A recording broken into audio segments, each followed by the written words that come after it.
ಸ್ನೇಹಿತರೆ, ಎಲ್ರಿಗೂ ನಮಸ್ಕಾರ. ಚೋಳ ಸಾಮ್ರಾಜ್ಯಕ್ಕೆ ನಿಮಗೆಲ್ಲ ಸ್ವಾಗತ ಮಾಡ್ತಾ ಇದ್ದೀನಿ. ನಮ್ಮ ವಂದ್ಯದೇವನವರು ಈಗ ಜೋಯಿಸ್ರ ಮನೆಗೆ ಬಂದಿದ್ದಾರೆ.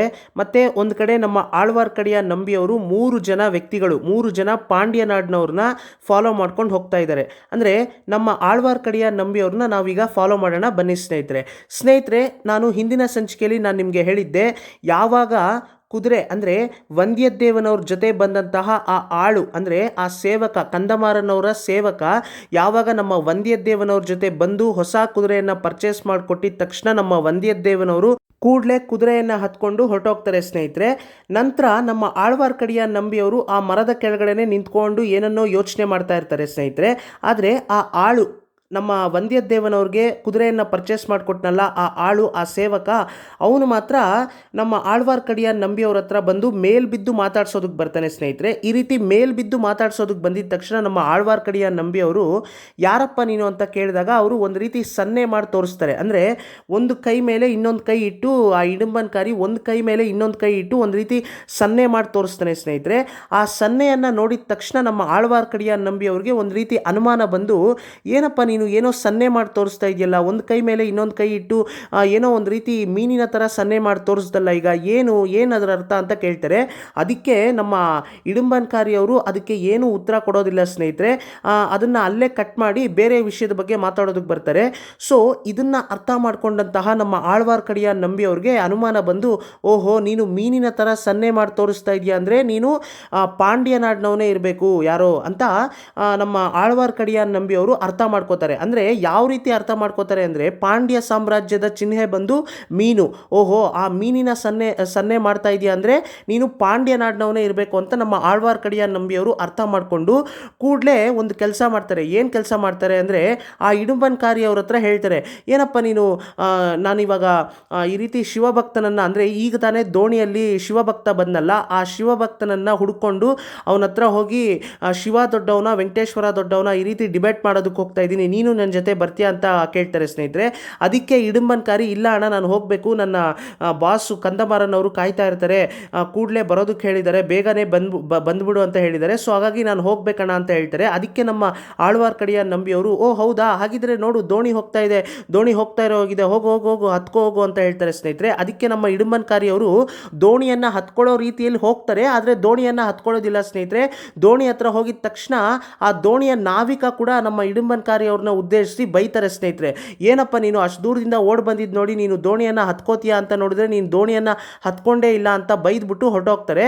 ಅಂದರೆ ಅವರು ಈ ರೀತಿ, ಅಂದರೆ ಈ ಸೈಕಲ್ ಗ್ಯಾಪು, ಅಂದರೆ ನಮ್ಮ ಇಡುಂಬನಕಾರಿ ದೋಣಿಯನ್ನು ಹತ್ಕೋಬೇಕು ಅಂತ ಆ ಕಡೆ ಓಡ್ ಹೋಗಿದ ತಕ್ಷಣ ನಮ್ಮ ಆಳ್ವಾರ್ ಕಡೆಯ ನಂಬಿಯವರು ಆ ಒಂದು ಗ್ಯಾಪ್ನಲ್ಲಿ ನಮ್ಮ ಆಳ್ವಾರ್ ಕಡೆಯ ನಂಬಿಯವರು ಮರವನ್ನು ಹತ್ಕೊಂಡು, ಅಂದರೆ ಅವರು ನಿಂತಂತ, ಅಂದರೆ ಅವರು ಯಾವ ಮರದ ಕೆಳಗಡೆ ನಿಂತ್ಕೊಂಡಿದ್ರೋ ಆ ಮರವನ್ನು ಹತ್ಕೊಂಡು, ಅಂದರೆ ಆ ಮರದ ಮೇಲೆ ಹತ್ಕೊಂಡು ಕುತ್ಕೊಂಡ್ಬಿಡ್ತಾರೆ ಸ್ನೇಹಿತರೆ.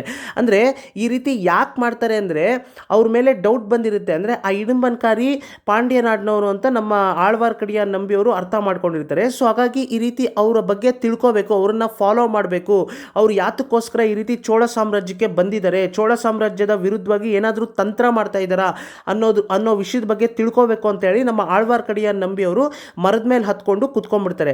ಸೊ ಹೀಗೆ ಮರದ ಮೇಲೆ ಹತ್ಕೊಂಡು ಕುತ್ಕೊಂಡಂತಹ ಆಳ್ವಾರ್ ಕಡೆಯ ನಂಬಿಯವರು ಇಡುಂಬನಕಾರಿಯವ್ರನ್ನೇ ಅಬ್ಸರ್ವ್ ಮಾಡ್ತಾ ಇರ್ತಾರೆ. ನಮ್ಮ ಇಡುಂಬನಕಾರಿ ಕೂಡ ಬೋಟನ್ನು ಹತ್ತೋದಿಲ್ಲ, ದೋಣಿಯನ್ನು ಹತ್ತಿದಿರ ವಾಪಸ್ ಬರ್ತಾ ಇರ್ತಾರೆ. ಇದನ್ನು ಅಬ್ಸರ್ವ್ ಮಾಡಿದಂತಹ ನಮ್ಮ ಆಳ್ವಾರ್ ಕಡೆಯ ನಂಬಿಯವರು, ಓಹೋ ನಾನು ಅರ್ಥ ಮಾಡ್ಕೊಂಡಿದ್ದು ಸರಿ ಹೊರಟೋಯ್ತು, ನನ್ನ ಹತ್ರ ಸುಳ್ಳು ಹೇಳಿದ್ಯಾ ನೀನು, ದೋಣಿಯನ್ನು ಹತ್ತೀನಿ ಅಂತ ಹೇಳಿ ದೋಣಿಯನ್ನು ಹತ್ತಿಲ್ಲ ಅಂದರೆ ನಿನಗೇನೋ ಬೇರೆ ಕೆಲಸ ಇರಬೇಕಿಲ್ಲಿ, ಏನೋ ಬೇರೆ ಕೆಲಸ ಇರೋ ಕಾರಣದಿಂದಾನೇ ನೀನು ಕಂದಮಾರನವ್ರ ಹತ್ರ ನೀನು ಏನೋ ನೆಪ ಹೇಳಿ, ಅಂದರೆ ಹೊಸ ಕುದುರೆ ಪರ್ಚೇಸ್ ಮಾಡಿಕೊಡೋ ಅಂತ ನೆಪದಲ್ಲಿ ನೀನು ಇಲ್ಲಿಗೆ ಬಂದಿದ್ಯಾ, ಓಹೋ ನಿನ್ನ ಫಾಲೋ ಮಾಡದೆ ಬಿಡಲ್ಲ, ನೀನು ಏನಿಗೆ ಬಂದಿದ್ಯಾ, ಮತ್ತು ನಿನ್ನ ಹಿಂದೆ ಎಷ್ಟು ಜನ ಇದ್ದಾರೆ ಎಲ್ಲವನ್ನೂ ನಾನು ತಿಳ್ಕೊತೀನಿ ಅಂತ ಹೇಳಿ ನಮ್ಮ ಆಳ್ವಾರ್ ಕಡೆಯ ನಂಬಿಯವರು ಯೋಚನೆ ಮಾಡ್ತಾ ಇರಬೇಕಾದ್ರೆ ಆ ಇಡುಂಬನಕಾರಿ ಆ ಮರದ ಕೆಳಗಡೆ ಬಂದು ನಿಂತ್ಕೋತಾರೆ. ಅಂದರೆ ಆ ಮರದ ಕೆಳಗಡೆ ಬರಬೇಕಾದ್ರೇ, ಆ ಮರದ ಹತ್ರ ಬರಬೇಕಾದ್ರೇ ದೂರದಿಂದನೇ ನಮ್ಮ ಇಡುಂಬನಕಾರಿಯವರು ಕನ್ಫರ್ಮ್ ಮಾಡ್ಕೋತಾರೆ, ಆಳ್ವಾರ್ ಕಡೆಯ ನಂಬಿ ಇದಾನ ಇಲ್ವಾ, ಆಳ್ವಾರ್ ಕಡೆಯ ನಂಬಿ ಹೊರಟೋದ್ನ ಇಲ್ವಾ ಅಂತ ಕನ್ಫರ್ಮ್ ಮಾಡಿಕೊಂಡು, ಓಹೋ ಆಳ್ವಾರ್ ಕಡೆಯ ನಂಬಿ ಇಲ್ಲ ಮರದ ಕೆಳಗಡೆ, ಓಹೋ ಹೊರಟೋದ ಅಂತ ಕಾಣಿಸುತ್ತೆ, ಈಗ ನಾನು ಆ ಮರದ ಕೆಳಗಡೆ ಹೋಗಿ ನಿಂತ್ಕೊಂಡು ಕಾಯ್ತೀನಿ, ಇನ್ನು ಇಬ್ಬರು ವ್ಯಕ್ತಿಗಳು ಬರಬೇಕಾಗಿದೆ ಅಂತ ಹೇಳಿ ಆ ಇಡುಂಬನಕಾರಿ ಬಂದು ಆ ಮರದ ಕೆಳಗಡೆ ಬಂದು ನಿಂತ್ಕೋತಾರೆ.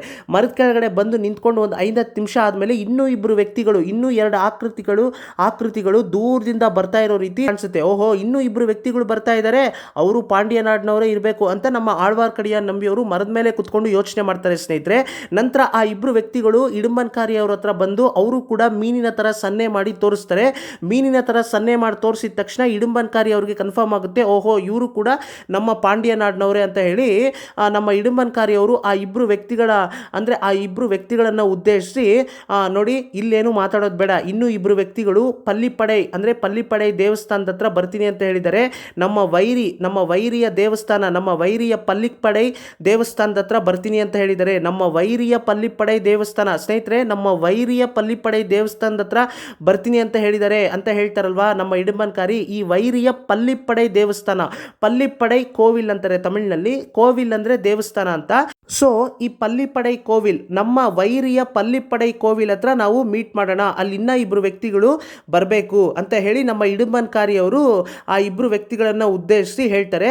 ನಂತರ ಈ 3 ಜನ ವ್ಯಕ್ತಿಗಳು ಕೂಡ ಪಲ್ಲಿಪಡೈ ಕೋವಿಲ್, ಅವರ ವೈರಿಯಾದಂತಹ ಪಲ್ಲಿಪಡೈ ಕೋವಿಲ್, ಪಲ್ಲಿಪಡೈ ದೇವಸ್ಥಾನಕ್ಕೆ ಹೋಗಬೇಕು ಅಂತ ಹೇಳಿ ಅವರು ಹೋಗ್ತಾರೆ ಸ್ನೇಹಿತರೆ. ನಮ್ಮ ಆಳ್ವಾರ್ಕಡಿಯ ನಂಬಿಯವರು ಇದನ್ನ ಕೇಳಿಸ್ಕೊಂಡು, ಓಹೋ ಪಲ್ಲಿಪಡೈ ಕೋವಿಲ್ಗೆ ಹೋಗ್ತಾ ಇದ್ದೀರಾ, ಅದು ನನಗೆ ಗೊತ್ತಿಲ್ಲದೆ ಇರೋ ಜಾಗನ, ನನಗೆ ಎಲ್ಲ ಜಾಗನೂ ಗೊತ್ತು ಚೋಳ ಸಾಮ್ರಾಜ್ಯದಲ್ಲಿ, ನೀವು ಅಲ್ಲಿ ಹೋಗಿ ಸೇರೋದಕ್ಕಿಂತ ಮುಂಚೆನೆ ನಾನು ಶಾರ್ಟ್ಕಟ್ ದಾರಿಯಲ್ಲಿ, ನಾನು ಬೇರೆ ದಾರಿಯಲ್ಲಿ, ನೀವು ಅಲ್ಲಿ ಹೋಗಿ ಸೇರೋದಕ್ಕಿಂತ ಮುಂಚೆನೆ ನಾನು ಅಲ್ಲಿ ಹೋಗಿ ಸೇರಿರ್ತೀನಿ, ಬನ್ರಿ ನನ್ನ ಮಕ್ಕಳ, ನೀವೇನು ಮಾತಾಡ್ಕೋತೀರಾ, ನೀವು ಇವತ್ತು ಏನು ಮೀಟಿಂಗ್ ಮಾಡ್ತೀರಾ ಅಂತ ನಾನೆಲ್ಲ ಕೇಳಿಸ್ಕೋತೀನಿ ಅಂತ ಹೇಳಿ ನಮ್ಮ ಆಳ್ವಾರ್ಕಡಿಯ ನಂಬಿಯವರು ಕೂಡ ಬೇರೆ ರೂಟನ್ನು ಸೆಲೆಕ್ಟ್ ಮಾಡಿ ಅವರು ಕೂಡ ಹೋಗೋದಕ್ಕೆ ಶುರು ಮಾಡ್ತಾರೆ. ನಂತರ ನಮ್ಮ ಆಳ್ವಾರ್ಕಡಿಯ ನಂಬಿಯವರು ಪಲ್ಲಿಪಡೈ ದೇವಸ್ಥಾನದ ಹತ್ರ, ಇವರೆಲ್ಲ ಬರೋದಕ್ಕಿಂತ ಮುಂಚೆನೆ ಪಲ್ಲಿಪಡೈ ದೇವಸ್ಥಾನದ ಹತ್ರ ಬಂದು ನಮ್ಮ ಆಳ್ವಾರ್ಕಡಿಯ ನಂಬಿಯವರು ಆ ಜಾಗಕ್ಕೆ ಬಂದು ಸೇರಿರ್ತಾರೆ ಸ್ನೇಹಿತರೆ. ನಂತರ ನಮ್ಮ ಆಳ್ವಾರ್ಕಡಿಯ ನಂಬಿಯವರು ಬಚ್ಚಿಟ್ಕೊಂಡು ಇವ್ರು ಏನನ್ನ ಮಾತಾಡ್ತಾರೆ, ಏನು ವಿಷಯದ ಬಗ್ಗೆ ಚರ್ಚೆ ಮಾಡ್ತಾರೆ ಅನ್ನೋದನ್ನ ಕೇಳಿಸ್ಕೊಳ್ಳೋದಕ್ಕೋಸ್ಕರನೇ ಬಚ್ಚಿಟ್ಕೋಬೇಕಲ್ವಾ. ಸೊ ಬಚ್ಚಿಟ್ಕೊಳ್ಳೋದಕ್ಕಂತಾನೆ ಒಂದು ಪ್ಲೇಸ್ ಅನ್ನ ಕೂಡ ಸೆಲೆಕ್ಟ್ ಮಾಡಿರ್ತಾರೆ. ಅದು ಯಾವ ಪ್ಲೇಸ್ ಅಂದ್ರೆ, ಅಲ್ಲೇ ಸಮೀಪದಲ್ಲೇ ಒಂದು ಆಲದ ಮರ ಇರುತ್ತೆ. ಆ ಆಲದ ಮರದ ಹತ್ರ ಒಂದು ಕಡೆ ಬಚ್ಚಿಟ್ಕೊಂಡು ನಿಂತ್ಕೊಳ್ಳೋದಕ್ಕೆ ಒಂದು ಪ್ಲೇಸ್ ಅನ್ನ ಕೂಡ ಇವರು ಸೆಲೆಕ್ಟ್ ಮಾಡಿರ್ತಾರೆ. ಅಂದ್ರೆ ಈಗ ಸ್ನೇಹಿತರೆ, ನಾವು ಪಲ್ಲಿಪಡೈ ಕೋವಿಲ್, ಪಲ್ಲಿಪಡೈ ದೇವಸ್ಥಾನ ಅಂತ ನಾನು ನಿಮ್ಮ ಹತ್ರ ಹೇಳಿದೆ.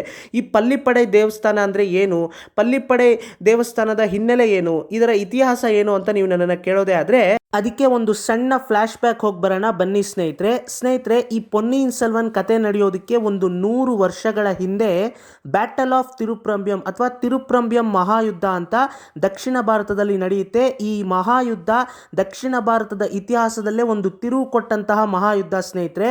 ಈ ಯುದ್ಧ ನಡೆಯುವಂಥ ಜಾಗ ಬಂದು ಕುಂಭಕೋಣಂನ ಸಮೀಪದಲ್ಲಿರ್ತಕ್ಕಂತಹ ತಿರುಪ್ರಂಬಿಯಂ ಅನ್ನೋ ಒಂದು ಊರಿನಲ್ಲಿ. ಸೊ ಹಾಗಾಗಿ ಇತಿಹಾಸಕಾರರು ಈ ಯುದ್ಧದ ಹೆಸರು ತಿರುಪ್ರಂಬಿಯಂ ಮಹಾಯುದ್ಧ ಅಂತ ಹೆಸರಿಸಿದ್ದಾರೆ. ಮತ್ತೆ ಈ ತಿರುಪ್ರಂಬಿಯಂ ಮಹಾಯುದ್ಧದ ಕುರಿತು ನಾನು ಕೂಡ ಇದೇ ಯೂಟ್ಯೂಬ್ ಚಾನಲ್ನಲ್ಲಿ ಒಂದು ವಿಡಿಯೋನ ಅಪ್ಲೋಡ್ ಮಾಡಿದ್ದೀನಿ. ಆ ವಿಡಿಯೋ ಹೆಸರು ಬ್ಯಾಟಲ್ ಆಫ್ ತಿರುಪ್ರಂಬಿಯಂ ವಾರ್ ಎಕ್ಸ್ಪ್ಲೈನ್ಡ್ ಅಂತ ಇದೆ. ಸೊ ಆ ವಿಡಿಯೋದ ಲಿಂಕ್ ಅನ್ನ ಇದೇ ಡಿಸ್ಕ್ರಿಪ್ಷನ್ ಅಲ್ಲಿ, ಅಂದ್ರೆ ಈ ವಿಡಿಯೋದ ಡಿಸ್ಕ್ರಿಪ್ಷನ್ ಅಲ್ಲಿ ಲಿಂಕ್ ಕೊಟ್ಟಿರ್ತೀನಿ. ದಯವಿಟ್ಟು ಆ ವಿಡಿಯೋ ನೋಡಿಲ್ಲ ಅಂದ್ರೆ ಖಂಡಿತ ಬ್ಯಾಟಲ್ ಆಫ್ ತಿರುಪ್ರಂಬಿಯಂ ಅನ್ನೋ ಒಂದು ವಿಡಿಯೋನ ನೋಡಿ, ತುಂಬಾನೇ ಡೀಟೇಲ್ ಆಗಿ ಅದರಲ್ಲಿ ಎಕ್ಸ್ಪ್ಲೈನ್ ಮಾಡಿರ್ತೀನಿ. ಸ್ನೇಹಿತರೆ, ಈ ಯುದ್ಧ ನಡೀದೇ ಹೋಗಿದ್ದಿದ್ರೆ ಚೋಳರು ಮತ್ತೆ ಸ್ವತಂತ್ರರಾಗಿ ಆಳ್ವಿಕೆ ನಡೆಸ್ತಾ ಇದ್ರಾ ಇಲ್ವಾ ಅನ್ನೋದೇ ಒಂದು ರೀತಿ ಯಕ್ಷ ಪ್ರಶ್ನೆ ಅನ್ಬೋದು ಸ್ನೇಹಿತರೆ. ಯಾಕಂತಂದ್ರೆ ಈ ಯುದ್ಧ ನಡೆಯೋದಕ್ಕಿಂತ ಮುಂಚೆ ಚೋಳರು ಪಲ್ಲವರಿಗೆ ಸಾಮಂತರಾಗಿರ್ತಾರೆ ಸ್ನೇಹಿತರೆ. ಸೊ ಈ ಯುದ್ಧ ನಡೆದ ನಂತರ ಅವರು ಸ್ವತಂತ್ರರಾಗ್ತಾರೆ. ಅದು ಹೇಗೆ ಅಂತ ನಾವಿವಾಗ ತಿಳ್ಕೊಳ್ಳೋಣ ಬನ್ನಿ ಸ್ನೇಹಿತರೆ. ಈ ಯುದ್ಧ ನಡೆಯೋದಕ್ಕಿಂತ ಮುಂಚೆ ಬ್ಯಾಟಲ್ ಆಫ್ ತಿರುಪ್ರಂಬಿಯಂ ಮಹಾಯುದ್ಧ ನಡೆಯೋದಕ್ಕಿಂತ ಮುಂಚೆ ಪಲ್ಲವರಿಗೆ ಚೋಳರು ಸಾಮಂತರಾಗಿರ್ತಾರೆ ಸ್ನೇಹಿತರೆ. ಸೊ ಹಾಗಾಗಿ ನಮ್ಮ ಚೋಳ ಸಾಮ್ರಾಜ್ಯ ತೀವ್ರವಾಗಿ ಅಂದ್ರೆ ಒಂದು ರೀತಿ ನಿದ್ದೆ ಮಾಡ್ತಾ ಇತ್ತು ಅಂತ ಹೇಳ್ಬೋದು. ಅಂದ್ರೆ ನಿದ್ದೆ ಮಾಡ್ತಾ ಇತ್ತು ಅಂತ ಹೇಳೋದಕ್ಕಿಂತ ಹೆಚ್ಚಾಗಿ ಅದು ಅಳಿವಿನ ಅಂಚಿನಲ್ಲಿತ್ತು ಸ್ನೇಹಿತರೆ. ಯಾಕಂತಂದ್ರೆ ಪಾಂಡ್ಯರ ಪ್ರಭಾವ, ಪಲ್ಲವರ ಪ್ರಭಾವ, ಮತ್ತೆ ಇನ್ನೂ ಹೇಳ್ಬೇಕಂದ್ರೆ ಪಾಂಡ್ಯರು ಅಷ್ಟು ತೊಂದರೆ ಕೊಡ್ತಾ ಇರ್ತಾರೆ. ಮತ್ತೆ ಚೋಳರು ಉರಯೂರ್ ಅಂದ್ರೆ ಅವರ ರಾಜಧಾನಿಯಾದಂತಹ ಉರಯೂರ್ನಿಂದ ಅವರು ಹೊರಗಡೆ ಬಂದು ಕುಂಭಕೋಣಂನ ಸಮೀಪದಲ್ಲಿರ್ತಕ್ಕಂತಹ ಪಳೆಯಾರೈಗೆ ಶಿಫ್ಟ್ ಮಾಡ್ಕೋತಾರೆ ಸ್ನೇಹಿತರೆ. ಅಂದ್ರೆ ಶಿಫ್ಟ್ ಆಗಿ ಅಲ್ಲಿ ಬಂದು ಅವರು ವಾಸ ಮಾಡೋದಕ್ಕೆ ಶುರು ಮಾಡ್ತಾರೆ ಸ್ನೇಹಿತರೆ. ಅಂದ್ರೆ ಪಾಂಡ್ಯರ ತೊಂದರೆ ತಡೆಯೋದಕ್ಕಾಗದೆ, ಅಂದ್ರೆ ತಡ್ಕೊಳ್ಳೋದಕ್ಕೆ ಸಾಧ್ಯ ಆಗದೆ ಈ ರೀತಿ ಪಳೆಯಾರೈಗೆ ಬಂದು ಅವರು ವಾಸ ಮಾಡೋದಕ್ಕೆ ಶುರು ಮಾಡ್ತಾರೆ. ಸೊ ಹೀಗಿರ್ಬೇಕಾದ್ರೆ ಅವರು ಕುಂಭಕೋಣಂನಲ್ಲಿ ಇರ್ತಕ್ಕಂತಹ ಪಳೆಯಾರೈ ಅನ್ನೋ ಒಂದು ಊರಿಗೆ ಬಂದು ವಾಸ ಮಾಡೋದಕ್ಕೆ ಶುರು ಮಾಡ್ತಾರೆ. ಸೊ ಈ ಯುದ್ಧ ನಡೆಯುವಂಥ ಕಾಲಘಟ್ಟದಲ್ಲಿ ಚೋಳ ಸಾಮ್ರಾಜ್ಯವನ್ನು ಆಳ್ವಿಕೆ ನಡೆಸ್ತಾ ಇದ್ದಂತಹ ರಾಜ ಯಾರಪ್ಪ ಅಂತಂದರೆ ವಿಜಯಾಲಯ ಚೋಳ ಅವರು. ಅಂದರೆ ಅವರಿಗೆ ತುಂಬಾ ವಯಸ್ಸಾಗಿರುತ್ತೆ ಮತ್ತು ಎಷ್ಟೋ ಯುದ್ಧಗಳಲ್ಲಿ ಭಾಗಿಯಾಗಿ ಅವರ ಮೈಯಲ್ಲಿ ಗಾಯಗಳು, ಅಂದರೆ ಯುದ್ಧದಲ್ಲಿ ಮಾಡಿಕೊಂಡಂತಹ ಗಾಯಗಳನ್ನು ಒಂದು ರೀತಿ ನೆನಪಿನ ಗುರುತುಗಳನ್ನಾಗಿ ಅವರು ಚಿಹ್ನೆಗಳನ್ನು ಇಟ್ಕೊಂಡಿರ್ತಾರೆ. ಅಂದರೆ ನೆನಪಿನ ಚಿಹ್ನೆಗಳನ್ನಾಗಿ ಇಟ್ಕೊಂಡಿರ್ತಾರೆ ಸ್ನೇಹಿತರೆ. ಆ ಮಟ್ಟಕ್ಕೆ ಅವರು ಎಷ್ಟೋ ಯುದ್ಧಗಳಲ್ಲಿ ಭಾಗಿಯಾಗಿ ವಿಜಯಾಲಯ ಚೋಳ ಅವರಿಗೆ ತುಂಬಾ ವಯಸ್ಸಾಗಿರುತ್ತೆ. ಸೊ ಹಾಗಾಗಿ ಅವರು ರಿಟೈರ್ಡ್ ಆಗಿ ಅವರು ಬದುಕಿದ್ದಾಗಲೇ ಅವರ ಮಗನನ್ನೇ ರಾಜನನ್ನಾಗಿ ಮಾಡಿ, ನೋಡಪ್ಪ, ಅಂದರೆ ಅವರ ಮಗನ ಹೆಸರು ಆದಿತ್ಯ ಚೋಳ ಅಂತ. ಸೊ ಅವರ ಮಗನನ್ನೇ ರಾಜನನ್ನಾಗಿ ಮಾಡಿ, ನೋಡಪ್ಪ, ನನಗೆ ವಯಸ್ಸಾಗಿದೆ, ನೀನೇ ಇನ್ನು ಈ ರಾಜ್ಯವನ್ನೆಲ್ಲ ನೋಡ್ಕೋಬೇಕು, ಈ ಚೋಳ ಸಾಮ್ರಾಜ್ಯವನ್ನು ನೀನೇ ನೋಡ್ಕೋಬೇಕು ಅಂತ ಹೇಳಿ ಚೋಳ ಸಾಮ್ರಾಜ್ಯದ ಜವಾಬ್ದಾರಿಯನ್ನು ಆದಿತ್ಯ ಚೋಳ ಅವರಿಗೆ ವಹಿಸಿ ಅವರು ರೆಸ್ಟ್ ತಗೋತಾ ಇರ್ತಾರೆ ಸ್ನೇಹಿತರೆ. ಅಂದರೆ ಅವ್ರಿಗೆ ಎದ್ದು ಓಡಾಡೋದಕ್ಕೂ ಸಾಧ್ಯ ಆಗೋದಿಲ್ಲ, ಅಂಥ ಒಂದು ಪರಿಸ್ಥಿತಿಲಿ ಇರ್ತಾರೆ ನಮ್ಮ ವಿಜಯಾಲಯ ಚೋಳ ಅವರು. ಸೊ ಹೀಗಿರಬೇಕಾದ್ರೆ ಪಲ್ಲವರಿಗೂ ಪಾಂಡ್ಯರಿಗೂ ತೀವ್ರವಾಗಿ ಯುದ್ಧ ನಡೆಯೋದಕ್ಕೆ ಶುರುವಾಗುತ್ತೆ. ಅಂದರೆ ಪಾಂಡ್ಯರು ಪಲ್ಲವರ ಮೇಲೆ ದಾಳಿ ಮಾಡ್ತಾ ಇರ್ತಾರೆ, ಕಂಟಿನ್ಯೂಸ್ಲಿ ದಾಳಿ ಮಾಡೋದಕ್ಕೆ ಬರ್ತಾ ಇರ್ತಾರೆ. ಸೊ ಹಾಗಾಗಿ ನಮ್ಮ ಚೋಳ ಸಾಮ್ರಾಜ್ಯದವರು ಇನ್ನೇನು ಮಾಡೋದಕ್ಕೆ ಸಾಧ್ಯ? ಚೋಳ ಸಾಮ್ರಾಜ್ಯ ಪಲ್ಲವರಿಗೂ ಪಾಂಡ್ಯರಿಗೂ, ಅಂದರೆ ಪಲ್ಲವ ಸಾಮ್ರಾಜ್ಯಕ್ಕೂ ಮತ್ತು ಪಾಂಡ್ಯ ಸಾಮ್ರಾಜ್ಯಕ್ಕೂ ನಡುವೆ ಇರ್ತಕ್ಕಂತಹ ಒಂದು ಸಾಮ್ರಾಜ್ಯ. ಸೊ ಹಾಗಾಗಿ ಇವರ ಮಧ್ಯೆ ಯುದ್ಧ ನಡಿಬೇಕಾದ್ರೆ ಎಲ್ಲ ಚೋಳ ಸಾಮ್ರಾಜ್ಯಕ್ಕೆ ತುಂಬಾ ಲಾಸ್ ಆಗ್ತಾಯಿತ್ತು, ತುಂಬಾ ಡ್ಯಾಮೇಜ್ ಆಗ್ತಾಯಿತ್ತು. ಅಂದರೆ ಅಲ್ಲಿರ್ತಕ್ಕಂತಹ ಸಾಮಾನ್ಯ ಜನರಿಗೆಲ್ಲ ತುಂಬಾ ತೊಂದರೆ ಆಗ್ತಾ ಇರುತ್ತೆ ಸ್ನೇಹಿತರೆ. ಹೀಗಿರಬೇಕಾದ್ರೆ, ಅಂದರೆ ಪ್ರತಿ ಯುದ್ಧ ನಡಿಬೇಕಾದ್ರೆ, ಪ್ರತಿ ಪಲ್ಲವರಿಗೂ ಪಾಂಡ್ಯರಿಗೂ ಯುದ್ಧ ನಡಿಬೇಕಾದ್ರೆ ಪಲ್ಲವರ ಪರವಾಗಿ ಪಾಂಡ್ಯರ ವಿರುದ್ಧ ಚೋಳರು, ಅಂದರೆ ಚೋಳ ಸಾಮ್ರಾಜ್ಯದ ರಾಜ ಆದಂತಹ ಆದಿತ್ಯ ಚೋಳ ಅವರು ಭಾಗಿಯಾಗ್ತಾ ಇರ್ತಾರೆ. ಪಾಂಡ್ಯರ ವಿರುದ್ಧ ಯುದ್ಧ ಮಾಡೋದಕ್ಕೆ ಭಾಗಿಯಾಗ್ತಾ ಇರ್ತಾರೆ, ಅಂದರೆ ಅವರು ಕೂಡ ಯುದ್ಧ ಮಾಡ್ತಾ ಇರ್ತಾರೆ. ಸೊ ಹೀಗಿರಬೇಕಾದ್ರೆ ಕುಂಭಕೋಣಂನ ಸಮೀಪದಲ್ಲಿರ್ತಕ್ಕಂತಹ ತಿರುಪ್ರಂಬಿಯಂ ಅನ್ನೋ ಒಂದು ಊರಿನಲ್ಲಿ ಯುದ್ಧ ತೀವ್ರವಾಗಿ ಪ್ರಾರಂಭವಾಗುತ್ತೆ ಸ್ನೇಹಿತರೆ. ಅಂದರೆ ಯಾವ ಮಟ್ಟಕ್ಕೆ ಯುದ್ಧ ಮಾಡ್ತಾರೆ ಅಂದರೆ ಎಷ್ಟೋ ಆನೆಗಳು, ಎಷ್ಟೋ ಕುದುರೆಗಳು ತೀರೋಗುತ್ತೆ ಸ್ನೇಹಿತರೆ. ಸೊ ಈ ಯುದ್ಧಕ್ಕೆ ಪಲ್ಲವರಿಗೆ ಸಪೋರ್ಟ್ ಮಾಡ್ತೀನಿ, ಪಲ್ಲವರಿಗೆ ಸಹಾಯವಾಗಿ ನಾನು ನಿಂತ್ಕೋತೀನಿ, ನಾನು ಕೂಡ ಪಲ್ಲವರ ಪರವಾಗಿ ಪಾಂಡ್ಯರ ವಿರುದ್ಧ ಹೋರಾಟ ಮಾಡ್ತೀನಿ ಅಂತ ಹೇಳಿ ನೀವು ಹೆಮ್ಮೆ ಪಡಬೇಕು ಸ್ನೇಹಿತರೆ. ಕನ್ನಡಿಗರೆಲ್ಲ ಹೆಮ್ಮೆ ಪಡುವಂಥ ಒಂದು ವಿಷಯ ನಡೆಯುತ್ತೆ. ಗಂಗ ಸಾಮ್ರಾಜ್ಯವನ್ನ ಆ ಒಂದು ಕಾಲಘಟ್ಟದಲ್ಲಿ ಆಳ್ವಿಕೆ ನಡೆಸ್ತಾ ಇದ್ದಂತಹ 1ನೇ ಪೃಥ್ವಿಪತಿಯವರು, ಅವರು ಕೂಡ ಈ ಯುದ್ಧದಲ್ಲಿ ಭಾಗಿಯಾಗ್ತೀನಿ ಅಂತ ಹೇಳಿ ಪಲ್ಲವರ ಪರವಾಗಿ ಪಾಂಡ್ಯರ ವಿರುದ್ಧ ಹೋರಾಡೋದಕ್ಕೆ, ಅಂದರೆ ಯುದ್ಧ ಮಾಡೋದಕ್ಕೆ ಬರ್ತಾರೆ ಸ್ನೇಹಿತರೆ. ಸೊ ಈಗ ಎಷ್ಟು ಜನ ರಾಜ ಆದರು ಸ್ನೇಹಿತರೆ? ಪಲ್ಲವ ಸಾಮ್ರಾಜ್ಯವನ್ನು ಆಳ್ವಿಕೆ ನಡೆಸ್ತಾ ಇದ್ದಂತಹ ಅಪರಾಜಿತ ವರ್ಮನ್ ಮತ್ತು ಆದಿತ್ಯ ಚೋಳ ಅವರು ಮತ್ತು ಗಂಗ ಸಾಮ್ರಾಜ್ಯದಿಂದ ಬಂದಂತಹ 1ನೇ ಪೃಥ್ವಿಪತಿಯವರು. ಸೊ ಈಗ ಎಷ್ಟು ಜನ ರಾಜ ಆದರು ಸ್ನೇಹಿತರೆ? ಚೋಳ ಸಾಮ್ರಾಜ್ಯದಿಂದ ಆದಿತ್ಯ ಚೋಳ ಅವರು, ಗಂಗ ಸಾಮ್ರಾಜ್ಯದಿಂದ 1ನೇ ಪೃಥ್ವಿಪತಿಯವರು ಮತ್ತು ಮುಖ್ಯವಾಗಿ ಪಲ್ಲವ ಸಾಮ್ರಾಜ್ಯದಿಂದ ಅಪರಾಜಿತ ವರ್ಮನ್ ಅವರು. ಸೊ ಈ 3 ಜನ ರಾಜರುಗಳು ಸೇರಿಕೊಂಡು ಪಾಂಡ್ಯ ಸಾಮ್ರಾಜ್ಯವನ್ನು ಆಳ್ವಿಕೆ ನಡೆಸ್ತಾ ಇದ್ದಂತಹ ವರಗುಣ ವರ್ಮನ್ ಅನ್ನೋ ಒಬ್ಬ ಪಾಂಡ್ಯ ರಾಜನ ವಿರುದ್ಧವಾಗಿ ಯುದ್ಧ ಮಾಡ್ತಾರೆ ಸ್ನೇಹಿತರೆ. ಈ ಯುದ್ಧ ಬಂದು ಸತತ 1 ವಾರ ಕಂಟಿನ್ಯೂಸ್ಲಿ ನಡೆಯುತ್ತೆ ಸ್ನೇಹಿತರೆ. 1 ವಾರ ಕಂಟಿನ್ಯೂಸ್ಲಿ ನಡೆಯುತ್ತೆ. ಎಷ್ಟೋ ಆನೆಗಳು, ಎಷ್ಟೋ ಕುದುರೆಗಳು ರಣರಂಗದಲ್ಲಿ ತೀರೋಗುತ್ತೆ ಸ್ನೇಹಿತರೆ.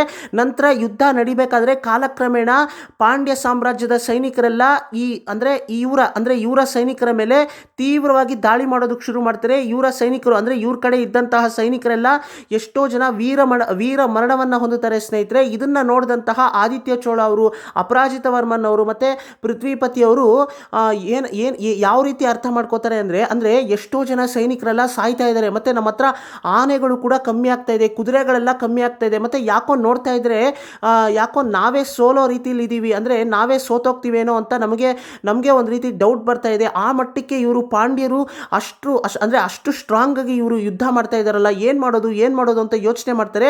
ಒಂದು ದಿನ ರಾತ್ರಿ ಏನು ಮಾಡ್ತಾರೆ, ಒಂದು ಕಡೆ ಇವರು ಮೀಟಿಂಗ್ ಮಾಡ್ತಾರೆ.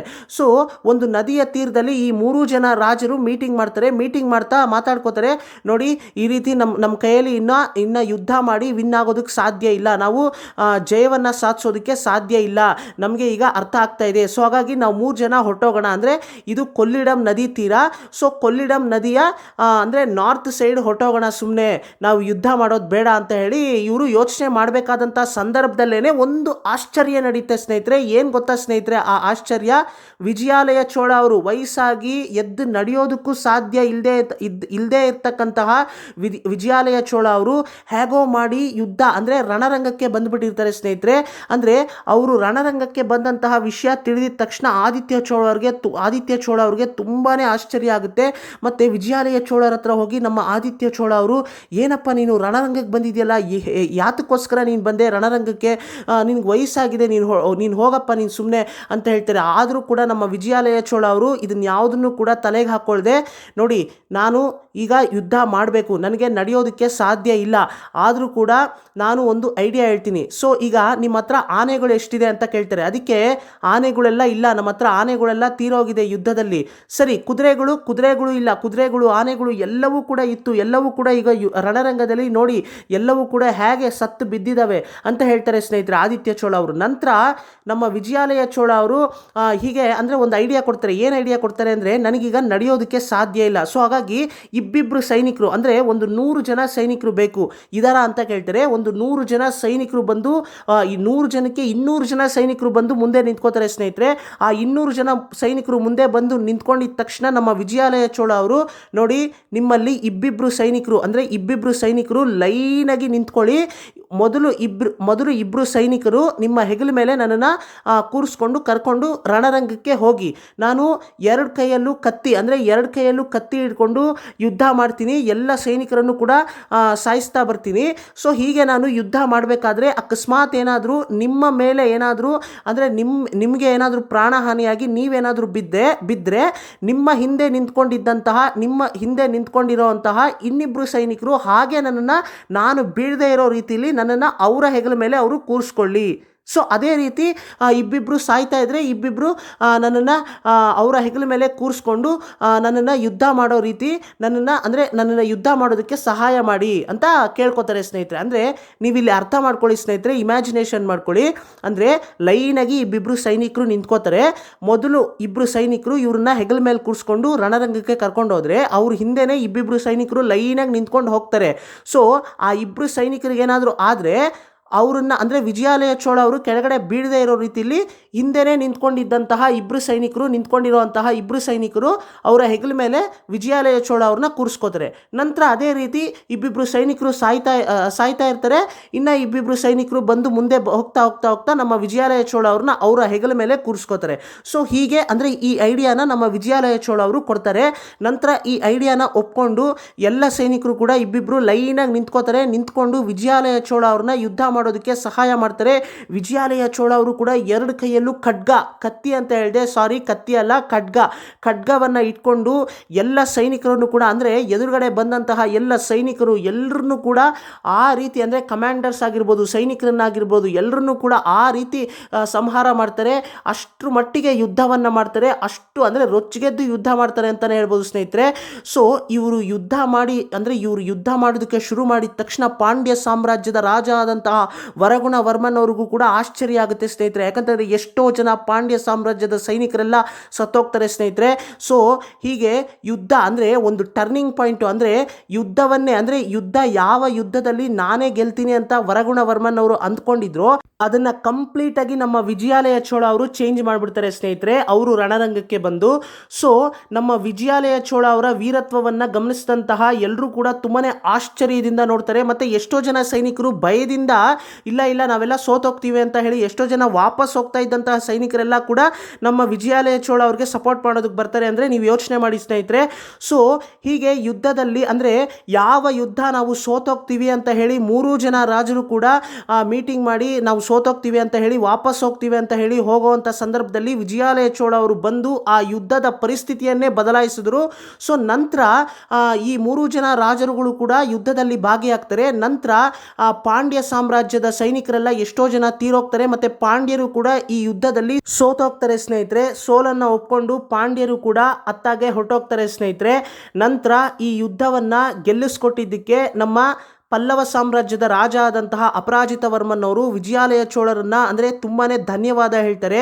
ನಂತರ ಇಲ್ಲಿ ಇನ್ನೊಂದು ಗಮನಿಸಬೇಕು ಸ್ನೇಹಿತರೆ, ಈ ಯುದ್ಧ ನಡಿಬೇಕಾದ್ರೆ ಯಾವಾಗ ವಿಜಯಾಲಯ ಚೋಳ ಅವರು ರಣರಂಗಕ್ಕೆ ಬಂದು ಯುದ್ಧ ಮಾಡೋದಕ್ಕೆ ಶುರು ಮಾಡ್ತಾರೋ ಆಗ ಅಪರಾಜಿತ ವರ್ಮನ್ನವರು ಮತ್ತೆ ಆದಿತ್ಯ ಚೋಳ ಅವರು ಮತ್ತೆ ಗಂಗ ಸಾಮ್ರಾಜ್ಯದ ರಾಜ ಆದಂತಹ ಪೃಥ್ವಿಪತಿಯವರು ಅಂದರೆ 1ನೇ ಪೃಥ್ವಿಪತಿಯವರು ಅವರು ಕೂಡ ಯುದ್ಧ ಮಾಡೋದಕ್ಕೆ ಶುರು ಮಾಡ್ತಾರೆ.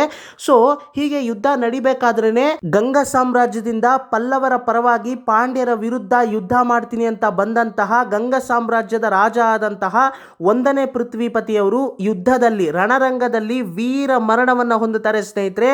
ಅವರ ನೆನಪಿನ ಚಿಹ್ನೆಯಾಗಿ ಅವರನ್ನು ಸಮಾಧಿ ಮಾಡಿದಂತಹ ಜಾಗದಲ್ಲೇ ಒಂದು ಶಿವಲಿಂಗವನ್ನು ಪ್ರತಿಷ್ಠಾಪನೆ ಮಾಡಿ ಶಿವನ ದೇವಸ್ಥಾನವನ್ನು ನಿರ್ಮಿಸ್ತಾರೆ ಸ್ನೇಹಿತರೆ. ಸೊ ಆ ದೇವಸ್ಥಾನಕ್ಕೆ ಅಂದರೆ ಈ ರೀತಿ ಯಾರಾದರೂ ಸೈನಿಕನೋ ಅಥವಾ ರಾಜನೋ ಈ ರೀತಿ ವೀರ ಮರಣವನ್ನು ಹೊಂದಿದ್ರೆ ಅವರ ಹೆಸರಿನಲ್ಲಿ ಅವರ ನೆನಪಿಗಾಗಿ ಅವರು ಸಮಾಧಿ ಅಂದರೆ ಅವರನ್ನು ಸಮಾಧಿ ಮಾಡಿದಂತಹ ಜಾಗದಲ್ಲೇ ಒಂದು ಶಿವಲಿಂಗವನ್ನು ಪ್ರತಿಷ್ಠಾಪನೆ ಮಾಡಿ ಅಥವಾ ಒಂದು ಶಿವನ ದೇವಸ್ಥಾನವನ್ನು ನಿರ್ಮಿಸಿದ್ರೆ ಅದನ್ನು ಪಲ್ಲಿಪ್ಪಡೈ ದೇವಸ್ಥಾನ ಅಂತ ಕರೀತಾರೆ ಸ್ನೇಹಿತರೆ. ಸೊ ಈಗ ನಾನು ಪಲ್ಲಿಪ್ಪಡೈ ದೇವಸ್ಥಾನ ಅಂದರೆ ಏನು, ಪಲ್ಲಿಪ್ಪಡೈ ಕೋವಿಲ್ ಅಂದರೆ ಏನು ಅಂತ ನಿಮ್ಗೆ ಅರ್ಥ ಆಗಿರ್ಬೋದು ಸ್ನೇಹಿತರೆ. ಇದನ್ನೇ ನಿಮಗೆ ಪಲ್ಲಿಪ್ಪಡೈ ಅಂತ ಹೇಳೋದು ತಮಿಳಿನಲ್ಲಿ. ಪಲ್ಲಿಪ್ಪಡೈ ಅಂದರೆ ಏನೂ ಇಲ್ಲ ಸ್ನೇಹಿತರೆ, ಯಾರಾದರೂ ಸೈನಿಕ ಅಥವಾ ರಾಜ ವೀರ ಮರಣವನ್ನು ಹೊಂದಿದ್ರೆ ಯುದ್ಧ ಮಾಡಬೇಕಾದ್ರೆ ಅವರ ನೆನಪಿನ ಚಿಹ್ನೆಯಾಗಿ ಅವ್ರನ್ನ ಸಮಾಧಿ ಮಾಡಿದಂತಹ ಜಾಗದಲ್ಲೇ ಒಂದು ಶಿವನ ದೇವಸ್ಥಾನವನ್ನು ನಿರ್ಮಿಸಿ ಅಲ್ಲಿ ಶಿವಲಿಂಗವನ್ನು ಪ್ರತಿಷ್ಠಾಪನೆ ಮಾಡೋದು. ಅಂದರೆ ಇದು ಮುಖ್ಯವಾಗಿ ಚೋಳರಲ್ಲಿ ಕಂಡು ಬರುತ್ತೆ ಸ್ನೇಹಿತರೆ. ಚೋಳ ಸಾಮ್ರಾಜ್ಯದ ರಾಜರುಗಳು ಈ ಪದ್ಧತಿಯನ್ನು ಫಾಲೋ ಮಾಡ್ತಾ ಇರ್ತಾರೆ. ಸೊ ಹಾಗಾಗಿನೇ ನಮ್ಮ ಚೋಳರೇ ಈ ರೀತಿ 1ನೇ ಪೃಥ್ವಿಪತಿಯವರು ಗಂಗ ಸಾಮ್ರಾಜ್ಯದಿಂದ ಬಂದಂತಹ ಕನ್ನಡಿಗರೆಲ್ಲ ಹೆಮ್ಮೆ ಪಡಬೇಕು ಸ್ನೇಹಿತರೆ. ಕನ್ನಡಿಗರೆಲ್ಲ ಹೆಮ್ಮೆ ಪಡಬೇಕು. ಗಂಗ ಸಾಮ್ರಾಜ್ಯದಿಂದ ಬಂದಂತಹ 1ನೇ ಪೃಥ್ವಿಪತಿಯವರು ವೀರ ಮರಣವನ್ನು ಹೊಂದುತ್ತಾರೆ. ಸೊ ಹಾಗಾಗಿ ಅವರ ನೆನಪಿನ ಚಿಹ್ನೆಯಾಗಿ ಪಲ್ಲಿಪ್ಪಡೈ ದೇವಸ್ಥಾನವನ್ನು ನಮ್ಮ ಚೋಳ ಸಾಮ್ರಾಜ್ಯದವರು ಆದಿತ್ಯ ಚೋಳ ಅವರು ಮತ್ತೆ ವಿಜಯಾಲಯ ಚೋಳ ಅವರು ಸೇರ್ಕೊಂಡು ಒಂದು ಶಿವನ ದೇವಸ್ಥಾನವನ್ನು ನಿರ್ಮಿಸ್ತಾರೆ. ಪಲ್ಲಿಪ್ಪಡೈ ದೇವಸ್ಥಾನ ಅಂದರೆ ಶಿವನ ದೇವಸ್ಥಾನ ಅಂದರೆ ನಮ್ಮ ಪೃಥ್ವಿಪತಿಯವ್ರನ್ನ ಸಮಾಧಿ ಮಾಡಿದಂತಹ ಜಾಗದಲ್ಲೇ ಒಂದು ಶಿವನ ದೇವಸ್ಥಾನವನ್ನು ನಿರ್ಮಿಸ್ತಾರೆ ಸ್ನೇಹಿತರೆ. ಸೊ ಹಾಗೆ ನಿರ್ಮಿಸಿದಂತಹ ಪಲ್ಲಿಪ್ಪಡೈ ದೇವಸ್ಥಾನಕ್ಕೇ ಈಗ ಈ 3 ಜನ ಪಾಂಡ್ಯ ಸಾಮ್ರಾಜ್ಯದ ವ್ಯಕ್ತಿಗಳು ಏನಿದ್ದಾರೆ ಈ 3 ಜನ ವ್ಯಕ್ತಿಗಳು ಕೂಡ ಈಗ ಹಾಗೆ ನಿರ್ಮಿಸಿದಂತಹ ದೇವಸ್ಥಾನಕ್ಕೇ ಈ 3 ಜನ ವ್ಯಕ್ತಿಗಳು ಕೂಡ ಹೋಗ್ತಾ ಇರೋದು. ಅವ್ರನ್ನ ಫಾಲೋ ಮಾಡಿಕೊಂಡೇ ನಮ್ಮ ಆಳ್ವಾರ್ಕಡಿಯ ನಂಬಿಯವರು ಕೂಡ ಹೋಗಿ ಈಗ ಆಲ್ರೆಡಿ ಆ ದೇವಸ್ಥಾನದ ಹತ್ರ ಹೋಗಿ ನಿಂತ್ಕೊಂಡ್ಬಿಟ್ಟಿದ್ದಾರೆ. ಅಂದರೆ ಅವ್ರಿಗಿನ್ನ ಮುಂಚೆನೇ ನಮ್ಮ ಆಳ್ವಾರ್ಕಡಿಯ ನಂಬಿಯವರು ಹೋಗಿ ಅಲ್ಲಿ ಬಚ್ಚಿಟ್ಕೊಂಡು ಕೇಳಿಸ್ಕೊಳ್ಳೋಣ ಅಂತ ಹೇಳಿ ಬಚ್ಚಿಟ್ಕೊಳ್ಳೋದಕ್ಕೂ ಕೂಡ ಅವರು ಒಂದು ಪ್ಲೇಸನ್ನು ಸೆಲೆಕ್ಟ್ ಮಾಡಿಕೊಂಡು ಒಂದು ಆಲದ ಮರದ ಹತ್ರ ಅವರು ಒಂದು ಪ್ಲೇಸನ್ನು ಕೂಡ ಬಚ್ಚಿಟ್ಕೊಂಡು ಕೇಳಿಸ್ಕೊಳ್ಳೋದಕ್ಕೆ ಸೆಲೆಕ್ಟ್ ಮಾಡಿ ಇಟ್ಕೊಂಡಿದ್ದಾರೆ. ಸೊ ಅಂದರೆ ಈ ಪಲ್ಲಿಪ್ಪಡೈ ದೇವಸ್ಥಾನ ಈಗ ದೇವಸ್ಥಾನ ಅಲ್ವಾ, ಅಲ್ಲಿ ಜನ ಎಲ್ಲ ಇರಲ್ವಾ ಅಂತ ನೀವು ನನ್ನನ್ನು ಕೇಳೋದೇ ಆದರೆ ಎಸ್, ಅಲ್ಲೇ ಇರೋದು ಮಾಹಿತಿ, ಅಂದರೆ ಅಲ್ಲೇ ಇರೋದು ವಿಷಯ ಸ್ನೇಹಿತರೆ. ಈ ಪಲ್ಲಿಪ್ಪಡೈ ದೇವಸ್ಥಾನ ಯಾವಾಗ ಈ ತಿರುಪ್ರಂಬಿಯಂ ಮಹಾಯುದ್ಧ ನಡೀತೋ, ಈ ತಿರುಪ್ರಂಬಿಯಂ ಮಹಾಯುದ್ಧ ನಡೆದ ನಂತರ ಈ ಯುದ್ಧದ ಪ್ರಭಾವದಿಂದ ಸುತ್ತಮುತ್ತ ತುಂಬಾನೇ ಅಂದರೆ ಬೆಳೆನೂ ಬೆಳೆಯೋದಕ್ಕೆ ಸಾಧ್ಯ ಇಲ್ಲ ಸ್ನೇಹಿತರೆ. ಆ ಮಟ್ಟಕ್ಕೆ ಈ ಯುದ್ಧ ನಡೆದಿರುತ್ತೆ ಸ್ನೇಹಿತರೆ. ತೀವ್ರವಾದಂತಹ ಯುದ್ಧ ನಡೆದಿರುತ್ತೆ. ಒಂದು ವಾರಗಳ ಮೇಲೆ ಕಂಟಿನ್ಯೂಸ್ಲಿ ನಡೆದಿರುತ್ತೆ. ಸೊ ಹಾಗಾಗಿ ಅಲ್ಲಿ ಎಷ್ಟೋ ಜನ ಆ ಯುದ್ಧ ನಡೆದ ನಂತರ ಅಲ್ಲಿ ವಾಸ ಮಾಡ್ತಾ ಇದ್ದಂತಹ ಎಷ್ಟೋ ಜನ ಅಲ್ಲಿಂದ ಆ ಲೊಕೇಶನಿಂದನೇ ಎಷ್ಟೋ ಜನ ಬೇರೆ ಲೊಕೇಶನ್ಗೆ ಹೋಗ್ಬಿಟ್ಟಿರ್ತಾರೆ. ನಂತರ ಅಲ್ಲಿ ಸುತ್ತಮುತ್ತ ಒಂದು ರೀತಿ ಯಾರು ವಾಸ ಮಾಡ್ತಾ ಇರಲ್ಲ. ಸೊ ಹಾಗಾಗಿ ಸುತ್ತಮುತ್ತ ಸಮೀಪದಲ್ಲೇ ಕಾಡಿರೋ ಕಾರಣದಿಂದ ಅಲ್ಲಿ ಆ ದೇವಸ್ಥಾನದ ಸುತ್ತಮುತ್ತ ಆ ದೇವಸ್ಥಾನದ ಮೇಲೆಲ್ಲ ಗಿಡಗಳು ಮರಗಳೆಲ್ಲ ಬೆಳ್ಕೊಂಡು ಆ ದೇವಸ್ಥಾನ ಪಾಳು ಬಿದ್ದೋಗಿರುತ್ತೆ ಸ್ನೇಹಿತರೆ. ಅಂದರೆ ಯಾರು ಕೂಡ ಅದನ್ನು ಮೇಂಟೈನ್ ಮಾಡ್ತಾ ಇರಲ್ಲ. ಸೊ ಯಾತಕ್ಕೋಸ್ಕರ ಮೇಂಟೈನ್ ಮಾಡ್ತಾ ಇರಲ್ಲ, ಯಾಕಂತಂದರೆ ಅಲ್ಲಿ ಸುತ್ತಮುತ್ತ ಕಾಡು ಪ್ರದೇಶ ಅದು. ಸೊ ಹಾಗಾಗಿ ಇಲ್ಲಿ ಯುದ್ಧ ನಡೆದಿರುತ್ತೆ. ಆ ಯುದ್ಧ ನಡೆದ ನಂತರ ಅಲ್ಲಿ ಬೆಳೆ ಬೆಳೆಯೋದಕ್ಕೂ ಸಾಧ್ಯ ಇಲ್ಲ, ಅಲ್ಲಿ ವಾಸ ಮಾಡೋದಕ್ಕೂ ಅದು ಪರ್ಫೆಕ್ಟ್ ಪ್ಲೇಸ್ ಅಲ್ಲ. ಸೊ ಹಾಗಾಗಿ ಅಲ್ಲಿ ಬೆಳೆ ಬೆಳೆಯೋದಕ್ಕೂ ಸಾಧ್ಯ ಇಲ್ಲ, ಅಗ್ರಿಕಲ್ಚರು ಮಾಡೋದಕ್ಕೆ ಸಾಧ್ಯ ಇಲ್ಲ. ಸೊ ಹಾಗಾಗಿ ಹೇಗೆ ವಾಸ ಮಾಡೋದು ಅಂತ ಹೇಳಿ ಅಲ್ಲಿರ್ತಕ್ಕಂತಹ ಜನ ಎಲ್ಲ ಬೇರೆ ಕಡೆ ಹೋಗಿರ್ತಾರೆ. ಸೊ ಹಾಗಾಗಿ ಅಲ್ಲಿ ಸುತ್ತಮುತ್ತ ಕಾಡು ಪ್ರದೇಶ ಬೇರೆ. ಸೊ ಹಾಗಾಗಿ ಅಲ್ಲಿ ಆ ದೇವಸ್ಥಾನವನ್ನು ದೇವಸ್ಥಾನವನ್ನ ಮೇಂಟೈನ್ ಮಾಡೋರು ಯಾರು ಇರೋದಿಲ್ಲ ಸ್ನೇಹಿತರೆ. ಸೊ ಹಾಗಾಗಿ ಹೀಗೆ ಆ ದೇವಸ್ಥಾನವನ್ನ ಯಾರು ಮೇಂಟೈನ್ ಮಾಡದೆ ಎಷ್ಟೋ ವರ್ಷಗಳ ಕಾಲ ಅದನ್ನ ಮೇಂಟೈನ್ ಮಾಡದೆ ಬಿಟ್ಟಿರೋದ್ರಿಂದ ಆ ದೇವಸ್ಥಾನ ಈಗ ಪಾಳು ಬಿದ್ದು ಅದ್ರ ಮೇಲೆಲ್ಲ ಎಷ್ಟೋ ಗಿಡಗಳು ಮತ್ತೆ ಎಷ್ಟೋ ಮರಗಳ ಕೊಂಬೆಗಳೆಲ್ಲ ಬೆಳ್ಕೊಂಡು ಅದು ಒಂದು ರೀತಿ ಪಾಳು ಬಿದ್ದೋಗಿರುತ್ತೆ ಸ್ನೇಹಿತರೆ. ಒಂದು ರೀತಿ ಸಣ್ಣ ದೇವಸ್ಥಾನ ಅದು ಅಷ್ಟೇ. ಸೊ ಈ ಪಲ್ಲಿಪ್ಪಡೆ ದೇವಸ್ಥಾನಕ್ಕೇನೆ ಈಗ ಈ 3 ಜನ ಪಾಂಡ್ಯ ಸಾಮ್ರಾಜ್ಯದವರು ಈ 3 ಜನ ಕೂಡ ಬಂದು ಏನೋ ಮೀಟಿಂಗ್ ಮಾಡಬೇಕು ಅಂತ ಬರ್ತಾ ಇದ್ದಾರೆ. ಸೊ ಹಾಗಾಗಿ ನಮ್ಮ ಆಳ್ವಾರ್ ಕಡಿಯ ನಂಬಿಯವರು ಆ 3 ಜನ ಬರೋದಕ್ಕಿಂತ ಮುಂಚೆನೆ ಈ ಜಾಗಕ್ಕೆ ಬಂದು ಬಚ್ಚಿಟ್ಕೊಳ್ಳೋದಕ್ಕೂ ಒಂದು ಪ್ಲೇಸ್ ಅನ್ನ ಸೆಲೆಕ್ಟ್ ಮಾಡ್ಕೊಂಡು ಅವರು ನಿಂತ್ಕೊಂಡಿರ್ತಾರೆ. ಸೊ ಈಗ ನಮ್ಮ ಆಳ್ವಾರ್ ಕಡಿಯ ನಂಬಿಯವ್ರಿಗೆ ಯೋಚನೆ ಮಾಡ್ತಾ ಇದ್ದಾರೆ, ಅಂದ್ರೆ ಎಲ್ಲಪ್ಪ ಈ 3 ಜನ ಬಂದೇ ಇಲ್ವಲ್ಲಪ್ಪ, ಈ ನನ್ನ ಮಕ್ಕಳು ಬೇರೆ ಬಂದಿಲ್ಲ, ರಾತ್ರಿ ಬೇರೆ ಆಯ್ತು, ಇಲ್ಲಿ ಬೇರೆ ಸೊಳ್ಳೆ ಕಾಟ ತಡ್ಕೊಳಕ್ಕಾಗ್ತಾ ಇಲ್ಲ, ಅದು ಬೇರೆ ಬಾವಲಿಗಳ ಕಾಟ ಬೇರೆ, ಇಲ್ಲಿ ಏನಪ್ಪ ಮಾಡೋದು, ಈ 3 ಜನ ಯಾವಾಗ ಬರ್ತಾರೋ ಗೊತ್ತಿಲ್ಲ, 3 ಜನ ಯಾವಾಗ ಬರ್ತೀರಪ್ಪ ನೀವು, ಇಡಂಬನ್ಕಾರಿ ಯಾವಾಗ ಬರ್ತೀಯ ನೀನು ಅಂತ ಒಂದು ರೀತಿ ಬೈಕೋತಾ ಇರ್ತಾರೆ ಸ್ನೇಹಿತರೆ. ನಂತರ ಈ ರೀತಿ ಇವರು ಬೈಕೋಬೇಕಾದ್ರೇನೆ 3 ಜನ ವ್ಯಕ್ತಿಗಳು ಅಂದ್ರೆ ದೂರದಲ್ಲಿ ಒಂದು ಇಬ್ರು ವ್ಯಕ್ತಿಗಳು ಬರೋ ರೀತಿ ಕಾಣಿಸುತ್ತೆ ನಮ್ಮ ಆಳ್ವಾರ್ ಕಡಿಯ ನಂಬಿ ಅವ್ರಿಗೆ. ಸೊ ಹಾಗಾಗಿ ದೂರದಲ್ಲಿ ಬರ್ತಾ ಇರ್ತಕ್ಕಂತಹ ಆ ಇಬ್ರು ವ್ಯಕ್ತಿಗಳನ್ನ ನೋಡಿ, ಓ ಅಬ್ಬಾ ಸದ್ಯ ಬರ್ತಾ ಇದಾರಲ್ಲ, ಬನ್ರಪ್ಪ ಬನ್ನಿ ಬನ್ನಿ ಬನ್ನಿ ಅಂತ ನಮ್ಮ ಆಳ್ವಾರ್ ಕಡಿಯ ನಂಬಿಯವರು ಮನಸ್ಸಿನಲ್ಲೇ ಅನ್ಕೋತಾರೆ. ನಂತರ ಆ ಇಬ್ರು ವ್ಯಕ್ತಿಗಳು ಪಲ್ಲಿಪ್ಪಡೆ ದೇವಸ್ಥಾನದ ಹತ್ರ ಬಂದು ಒಂದು ಕಂಬದ ಪಕ್ಕ ಅಂದ್ರೆ ಒಂದು ರೀತಿ ಮಂಟಪದ ತರ ಇರುತ್ತಲ್ಲ ಆ ದೇವಸ್ಥಾನ. ಸೊ ಆ ಮಂಟಪದ ಒಳಗಡೆ ಒಂದು ಗೋಡೆ ಮೇಲೆ ಅಂದ್ರೆ ಕೂತ್ಕೊಳ್ಳುವಂತ ಜಾಗ ಇರುತ್ತಲ್ವಾ ಒಂದು ಕಂಬದ ಪಕ್ಕ. ಸೊ ಆ ಕಂಬದ ಪಕ್ಕ ಕೂತ್ಕೊಳ್ಳುವಂತ ಜಾಗದಲ್ಲಿ ಕೂತ್ಕೋತಾರೆ ಸ್ನೇಹಿತರೆ. ಕೂತ್ಕೊಂಡು ಇನ್ನ ಇಬ್ರು ವ್ಯಕ್ತಿಗಳು ಬರ್ಬೇಕಲ್ಲ ಅಂತ ಇವರಿಬ್ರು ಮಾತಾಡ್ಕೋತಾರೆ. ನಂತರ ಆ ಇಬ್ರು ವ್ಯಕ್ತಿಗಳು ಕೂಡ ಬೇರೆ ಲೊಕೇಶನ್ ಇಂದ ಅಂದ್ರೆ ಬೇರೆ ಡೈರೆಕ್ಷನ್ ಇಂದ ಬರ್ತಾ ಇರೋದು ಕಾಣಿಸುತ್ತೆ, ಗಮನಿಸ್ತಾರೆ. ಓಹೋ ಬರ್ತಾ ಇದಾರೆ ಇರಪ್ಪ ಅಂತ ಇವರಿಬ್ರು ಮಾತಾಡ್ಕೋತಾರೆ. ನಂತರ ಆಳ್ವಾರ್ ಕಡಿಯ ನಂಬಿಯವರು ಇದನ್ನ ವೀಕ್ಷಿಸ್ತಾರೆ. ನಂತರ ಆ ಇಬ್ರು ವ್ಯಕ್ತಿಗಳು ಕೂಡ ಬರ್ತಾರೆ ಸ್ನೇಹಿತರೆ. ಆ ಇಬ್ರು ವ್ಯಕ್ತಿಗಳು ಕೂಡ ಬಂದು ಈಗ ಟೋಟಲ್ ಆಗಿ 4 ಜನ ವ್ಯಕ್ತಿಗಳು ಬಂದು ಸೇರಿದ್ದಾರೆ. ಈ 4 ಜನ ವ್ಯಕ್ತಿಗಳಲ್ಲಿ 4 ಜನ ವ್ಯಕ್ತಿಗಳ ಹೆಸರನ್ನ ನಾನು ಹೇಳ್ಬಿಡ್ತೀನಿ, ಕೇಳಿಸ್ಕೊಳ್ಳಿ ಸ್ನೇಹಿತರೆ. ಮೊದಲನೇ ಅಂದ್ರೆ ಒಬ್ಬನ ಹೆಸರು ಸೋಮನ್ ಸಾಂಬವನ್, ಇನ್ನೊಬ್ಬನ ಹೆಸರು ರವಿದಾಸನ್ ಅಂತ, ಇನ್ನೊಬ್ಬ ಹೆಸರು ಇಡಂಬನ್ಕಾರಿ ಅಂತ ಆಲ್ರೆಡಿ ನಾನು ಹೇಳಿದ್ದೀನಿ. ಸೊ ಇನ್ನೊಬ್ಬ ಹೆಸರು ಇನ್ನೊಬ್ಬ ಕೂಡ ಪಾಂಡ್ಯ ಸಾಮ್ರಾಜ್ಯದ ಒಬ್ಬ ವ್ಯಕ್ತಿ ಅಂತ ಅನ್ಕೊಳ್ಳಿ ಸಾಕು. ಸೊ 3 ಜನ ವ್ಯಕ್ತಿಗಳ ಹೆಸರು ಅಂದ್ರೆ ನೀವು ನೆನಪಲ್ಲಿ ಇಟ್ಕೋಬೇಕು. ಯಾಕಂತಂದ್ರೆ ಈ 3 ಜನ ವ್ಯಕ್ತಿಗಳು ಆಗಾಗ ಅಂದ್ರೆ ಇವರ ಹೆಸರುಗಳು ಆಗಾಗ ಕೇಳಿ ಬರ್ತಾ ಇರುತ್ತೆ. ಸೊ ಹಾಗಾಗಿ ಈ 3 ಜನ ವ್ಯಕ್ತಿಗಳ ಹೆಸರು ನೀವು ನೆನಪಲ್ಲಿ ಇಟ್ಕೊಳ್ಳಿ. ರವಿದಾಸನ್, ಸೋಮನ್ ಸಾಂಬವನ್, ಇಡಂಬನ್ಕಾರಿ ಮತ್ತೆ ಇನ್ನೊಬ್ಬ ವ್ಯಕ್ತಿ. ಆ ಇನ್ನೊಬ್ಬ ವ್ಯಕ್ತಿ ಯಾರು ಅಂತ ನೀವು ಕೇಳಿದ್ರೆ ಅಂದ್ರೆ ಅವನ ಹೆಸರು ಏನು ಅಷ್ಟೊಂದು ಅಗತ್ಯ ಇಲ್ಲ, ನೀವು ನೆನ್ಪಿಟ್ಕೊಳ್ಳೋಂಥ ಅಗತ್ಯ ಇಲ್ಲ. ಸೊ ಟೈಮ್ ಬಂದಾಗ ನಾನೇ ನಿಮ್ಗೆ ಹೇಳ್ತೀನಿ, ಆ ಹೆಸರು ಏನಾದರೂ ಅಗತ್ಯ ಇದ್ದರೆ ನಾನು ನಿಮಗೆ ನೆನ್ಪಿಟ್ಕೊಳ್ಳೋದಕ್ಕೆ ಹೇಳ್ತೀನಿ. ಸೊ ಈಗ ಈ 4 ಜನ ವ್ಯಕ್ತಿಗಳು ಕೂಡ ಈಗ ಸೇರಿದ್ದಾರೆ. ಈ 4 ಜನ ವ್ಯಕ್ತಿಗಳು ಸೇರಿದ ತಕ್ಷಣ ಅಲ್ಲಿ ರವಿದಾಸನ್ ಅಂತ ಒಬ್ಬ ಇದನ್ನಲ್ಲ, ಆ ರವಿದಾಸನು ಮಂತ್ರವಾದಿ ಅಂತ ನಾವು ಕರೆಯೋಣ ಸ್ನೇಹಿತರೆ. ಯಾಕಂತಂದರೆ ಅವರು ಯಾವಾಗಲೂ ಮಂತ್ರವಾದಿ ವೇಷದಲ್ಲೇ ಇರ್ತಾರೆ. ಸೊ ಹಾಗಾಗಿ ರವಿದಾಸನ್ ಮಂತ್ರವಾದಿ ಮಾತಾಡೋದಕ್ಕೆ ಶುರು ಮಾಡ್ತಾನೆ, ಇಡಂಬನ್ಕಾರಿ ಹತ್ರ ಮಾತಾಡೋದಕ್ಕೆ ಶುರು ಮಾಡ್ತಾನೆ.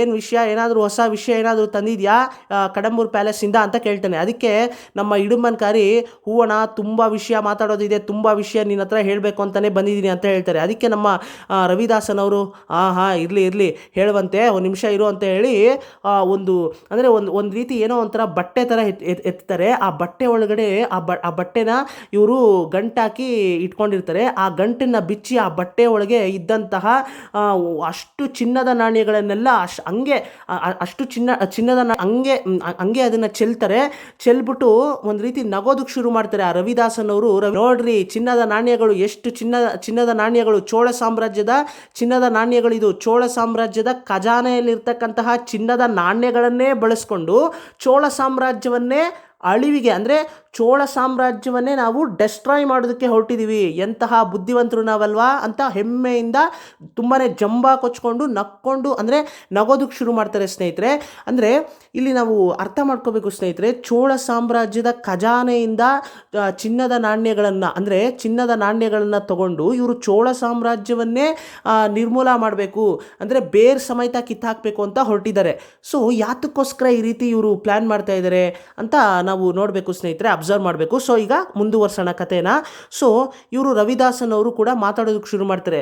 ನೋಡಿ, ಈಗ ನಾವು 4 ಜನ ಕರೆಕ್ಟಾಗಿ ಅಂದರೆ ನಮ್ಮಲ್ಲಿ ಇನ್ನೂ 2 ವ್ಯಕ್ತಿಗಳಿದ್ದಾರೆ. ಸೊ ನಾವೆಲ್ಲ 6 ಜನ ಕರೆಕ್ಟಾಗಿ ಪ್ಲ್ಯಾನ್ ಮಾಡಿದ್ದೀವಿ. ಈಗ ನಿಮ್ಮಲ್ಲಿ 2 ಕಾಂಜೀಪುರಂಗೆ ಹೋಗಬೇಕು, ಇನ್ನೂ 2 ಶ್ರೀಲಂಕಾಗೆ ಹೋಗಿ, ಸೊ ಇನ್ನೂ ಒಂದಿಬ್ಬರು ತಂಜಾವೂರು ಅರಮನೆಗೆ ಹೋಗಬೇಕು. ಸೊ 3 ಜನನ್ನ ಒಂದೇ ಟೈಮ್ನಲ್ಲಿ ಒಂದೇ ದಿನ 3 ಜನನ್ನು ನಾವು ಸಾಯಿಸಬೇಕು. ಸೊ ಟೈಮ್ ಮಾತ್ರ ಯಾವತ್ತೂ ಕೂಡ ಚೇಂಜ್ ಮಾಡಬಾರ್ದು.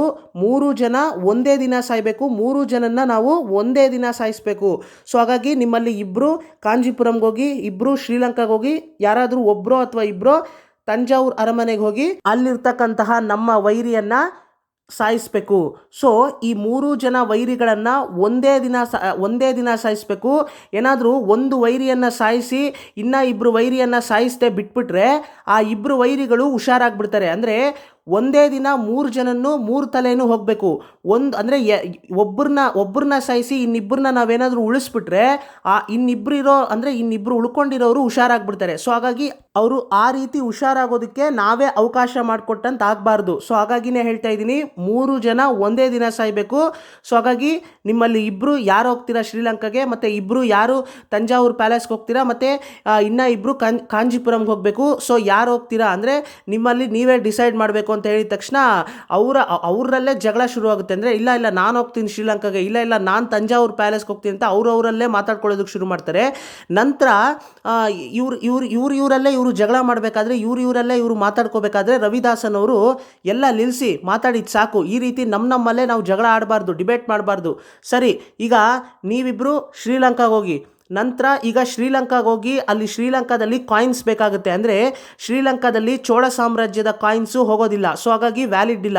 ಸೊ ಹಾಗಾಗಿ ಶ್ರೀಲಂಕಾದಲ್ಲಿ ಅಲ್ಲಿ ನೀವು ಸರ್ವೈವ್ ಆಗಬೇಕು. ಅಲ್ಲಿ ನೀವು ಏನಾದರೂ ಅಂದರೆ ನಿಮಗೆ ಖರ್ಚಿಗೆಲ್ಲ ಬೇಕಲ್ವಾ, ಸೊ ಖರ್ಚಿಗೆಲ್ಲ ದುಡ್ಡು ಬೇಕು. ಸೊ ಅಲ್ಲಿನ ಕಾಯಿನ್ಸೇ ಅಲ್ಲಿ ವ್ಯಾಲಿಡ್ ಇರೋದು. ಸೊ ಹಾಗಾಗಿ ಶ್ರೀಲಂಕನ್ ಕಾಯಿನ್ಸು ಇವಾಗ ನಮಗೆ ಅಗತ್ಯ ಇದೆ. ಸೊ ಹಾಗಾಗಿ ಆ ಶ್ರೀಲಂಕನ್ ಕಾಯಿನ್ಸ್ಗೆ ನಾನು ಅರೇಂಜ್ ಮಾಡ್ತೀನಿ, ನೀವೇನು ಯೋಚನೆ ಮಾಡಬೇಡಿ ಅಂತ ಹೇಳಿ ನಮ್ಮ ರವಿದಾಸನ್ ಅವರು ಅವ್ರಿಗೆ ಹೇಳ್ತಾರೆ. ನಂತರ ನೀವಿಬ್ರು ತಂಜಾವೂರು ಅಂದರೆ ನಾನು ಬರ್ತೀನಿ ನಿಮ್ಮ ಜೊತೆ, ನಾನು ಮತ್ತು ನೀನು ಇಬ್ರು ಸೇರಿಕೊಂಡು, ಅಂದರೆ ರವಿದಾಸನ್ ಅವ್ರು ಹೇಳ್ತಾ ಇರೋದು ನಾನು ನೀನು ಇಬ್ರು ಸೇರಿಕೊಂಡು ತಂಜಾವೂರು ಪ್ಯಾಲೇಸ್ಗೆ ಹೋಗೋಣ ಅಂತ ಹೇಳ್ತಾರೆ. ನಂತರ ನೀನು ಕಾಂಜೀಪುರಂಗೆ ಹೋಗು ಅಂತ ಹೇಳ್ತಾರೆ. ನಂತರ ಈ ರೀತಿ ಇವರು ಮಾತಾಡ್ಕೋಬೇಕಾದ್ರೆ ಆಳ್ವಾರ್ಕಡಿಯ ನಂಬಿ ಅವ್ರಿಗೆ ತುಂಬಾ ಆಶ್ಚರ್ಯ ಆಗುತ್ತೆ ಸ್ನೇಹಿತರೆ. ಅಂದರೆ ಏನು ಇವರು ಈ ರೀತಿ ಮಾತಾಡ್ಕೋತಾ ಇದ್ದಾರಲ್ಲ, ಶ್ರೀಲಂಕಾಗೆ ಇಬ್ರು ಹೋಗ್ತಾರೆ ಅಂತೆ, ಅಂದರೆ ಇನ್ನಿಬ್ರು ತಂಜಾವೂರು ಪ್ಯಾಲೇಸ್ಗೆ ಹೋಗ್ತಾರಂತೆ, ಕಾಂಜೀಪುರಂಗೂ ಹೋಗ್ತಾರಂತೆ. 3 ಜನನ ಒಂದೇ ದಿನ ಇವರು ಎತ್ತಾರಂತೆ. 3 ಜನ ಒಂದೇ, ಅಂದರೆ ಮೂರು ಜನನ ಒಂದೇ ದಿನ ಒಂದೇ ಟೈಮ್ಗೆ 3 ತಲೆಗಳು ಉರುಳಬೇಕಂತ ಮಾತಾಡ್ಕೋತಾ ಇದ್ದಾರಲ್ಲ, ಏನಿದು ನನಗೆ ತುಂಬಾ ಆಶ್ಚರ್ಯ ಆಗ್ತಾ ಇದೆಯಲ್ಲ. ಅಂದರೆ ಶ್ರೀಲಂಕಾದಲ್ಲಿರೋದು ಪೊನ್ನಿಯಿನ್ ಸೆಲ್ವನ್, ಕಾಂಜೀಪುರಂನಲ್ಲಿರೋದು ಆದಿತ್ಯ ಕರಿಕಾಲನ್ ಅವರು, ತಂಜಾವೂರು ಪ್ಯಾಲೇಸ್ನಲ್ಲಿರೋದು ಸುಂದರ ಚೋಳ ಅವರು. ಅಂದರೆ 3 ಜನ, ಈ 3 ಜನನ್ನೇ ಇವರು ಎತ್ತೋದಕ್ಕೆ ಹೋಗ್ತಾ ಇರಬೇಕು. ಅಂದರೆ ಈ 3 ಜನ ಮುಖ್ಯವಾದಂಥ ವ್ಯಕ್ತಿಗಳಲ್ವಾ, ಈ 3 ಜನನೇ ತಾನೇ ಇವರು ಮುಖ್ಯವಾಗಿ ಮರ್ಡರ್ ಮಾಡಬೇಕಾಗಿರೋದು, ಕೊಲೆ ಮಾಡಬೇಕಾಗಿರೋದು. ಅವರನ್ನೇ ಕೊಲೆ ಮಾಡ್ತಾರೆ. ಇನ್ಯಾರನ್ನ ಇವ್ರು ಕೊಲೆ ಮಾಡಿ ಇವ್ರಿಗೇನು ಲಾಭ ಇದೆ? ಇವ್ರು ಮಾತಾಡ್ಕೋತಾ ಇರೋದು ಅವ್ರ 3 ಜನದ ಬಗ್ಗೆನೇ.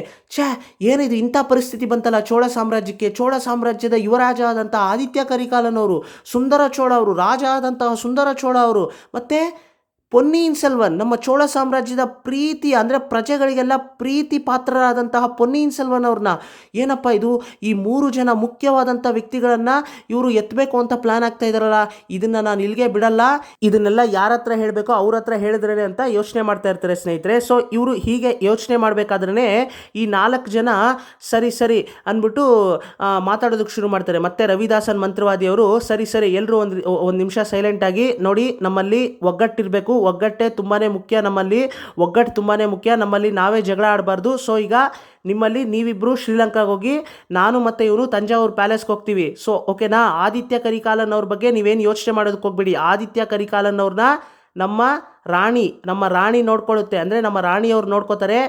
ನಮ್ಮ ರಾಣಿಯವ್ರು ಏನು ಹೇಳ್ತಾರೋ, ನಮ್ಮ ದೇವಿ ಅಂದರೆ ನಮ್ಮ ರಾಣಿ ಏನು ಹೇಳ್ತಾರೋ ಅವ್ರ ಮಾತು ನಾವು ಕೇಳಬೇಕು. ಸೊ ಆದಿತ್ಯ ಕರಿಕಾಲನ್ ಅವ್ರ ಬಗ್ಗೆ ಈಗ ಏನು ಯೋಚನೆ ಮಾಡೋದು ಬೇಡ ಅಂತ ಹೇಳ್ತಾರೆ ಸ್ನೇಹಿತರೆ ನಮ್ಮ ರವಿದಾಸನ್ ಮಂತ್ರವಾದಿಯವರು. ಅಂದರೆ ಇವರು ನಮ್ಮ ರಾಣಿ ಅಂತ ಹೇಳ್ಕೊತಾ ಇದ್ದಾರಲ್ಲ, ಇವ್ರುಗಳಿಗೆಲ್ಲ ರಾಣಿ ಯಾರು ಅಂತ ನಾವು ಯೋಚನೆ ಮಾಡಬೇಕು ಸ್ನೇಹಿತರೆ. ಸರಿ, ಅದು ಹಾಗಿರಲಿ ಸೈಡಲ್ಲಿ.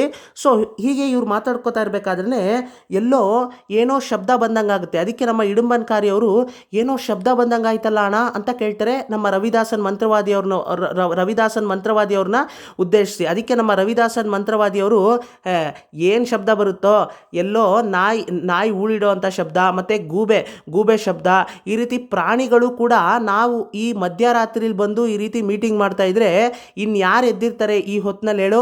ಪ್ರಾಣಿಗಳೇ ತಾನೇ ಎಚ್ಚರವಾಗಿರುತ್ತೆ. ಸೊ ಹಾಗಾಗಿನೇ ಅವರೆಲ್ಲ ನಮ್ಮ ಜೊತೆ ಅಂದರೆ ಅವರು ಕೂಡ ನಮ್ಮ ಜೊತೆ ಒಂದು ರೀತಿ ಮಾತಾಡ್ತಾ ಇರೋ ರೀತಿಯಲ್ಲಿ ಅವರು ಕೂಡ ನಮ್ಮ ಜೊತೆ ಎಚ್ಚರವಾಗಿದ್ದಾರೆ ಅಂತ ಒಂದು ರೀತಿ ತಮಾಷೆಯಿಂದ ಹೇಳ್ತಾರೆ ನಮ್ಮ ರವಿದಾಸನ್ ಮಂತ್ರವಾದಿಯವರು. ನಂತರ ನಮ್ಮ ರವಿದಾಸನ್ ಮಂತ್ರವಾದಿಯವರು ಇಡುಂಬನ್ಕಾರಿ ಅವ್ರನ್ನ ಉದ್ದೇಶಿಸಿ ಕೇಳ್ತಾರೆ, ಇಡುಂಬ ನೀನು ಏನೇನೆಲ್ಲ ವಿಷಯವನ್ನು ತಿಳ್ಕೊಂಡೆ ಹೇಳಪ್ಪ ಈಗ ಅಂತ ಕೇಳ್ತಾರೆ. ಅದಕ್ಕೆ ನಮ್ಮ ಇಡುಂಬನ್ಕಾರಿ ಅವರು ಮುಖ್ಯವಾದಂಥ ವಿಷಯನ ಕಡಂಬೂರ್ ಪ್ಯಾಲೇಸ್ನಲ್ಲಿ ನಿನ್ನೆ ಒಂದು ಒಳ್ಳೆ ಮೀಟಿಂಗ್ ನಡೀತು. ಆ ಮೀಟಿಂಗ್ನಲ್ಲಿ ಎಲ್ಲ ಸಾಮ್ರಾಜ್ಯದ ರಾಜರುಗಳು ಸೇರಿಕೊಂಡು ಮುಂದೆ ರಾಜ ಯಾರು ಆಗ್ತಾರೆ ಅನ್ನೋದ್ರ ಬಗ್ಗೆ ಡಿಸೈಡ್ ಮಾಡಿದ್ರು. ಅಂದರೆ ಮಧುರಾಂತಕ ಚೋಳ ಅವ್ರನ್ನೇ ಇವರು ರಾಜ ಮಾಡೋದಕ್ಕೆ ಹೊರಟಿದ್ದಾರೆ. ಮಧುರಾಂತಕ ಚೋಳ ಅವರು ಅದಕ್ಕೆ ಒಪ್ಕೊಂಡಿದ್ದಾರಣ.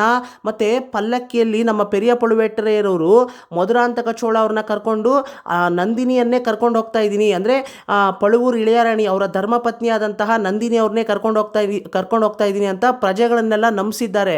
ಸೊ ಅಂದರೆ ಯಾತಕ್ಕೋಸ್ಕರ ಈ ರೀತಿ ಮಾಡ್ತಾ ಇದ್ದಾರೆ ಅಂದರೆ ಮಧುರಾಂತಕ ಚೋಳ ಅವ್ರಿಗೆ, ಅಂದರೆ ಮಧುರಾಂತಕ ಚೋಳ ಅವರು ರಾಜ ಆಗೋದು ಅವರ ತಾಯಿಗೆ ಇಷ್ಟ ಇಲ್ಲ. ಸೊ ಹಾಗಾಗಿ ಅವರ ತಾಯಿಗೆ ಗೊತ್ತಾಗದೇ ಇರಲಿ ಅಂತ ಹೇಳಿ ಈ ರೀತಿ ಪಲ್ಲಕ್ಕಿಯಲ್ಲಿ ಅವರ ಧರ್ಮಪತ್ನಿಯನ್ನು ಕರ್ಕೊಂಡು ಹೋಗೋ ರೀತಿಯಲ್ಲಿ ಪಲ್ಲಕ್ಕಿಯಲ್ಲಿ ಮಧುರಾಂತಕ ಚೋಳ ಅವ್ರನ್ನ ಕೂರಿಸ್ಕೊಂಡು ಕರ್ಕೊಂಡು ಹೋಗ್ತಾ ಇದ್ದಾರೆ.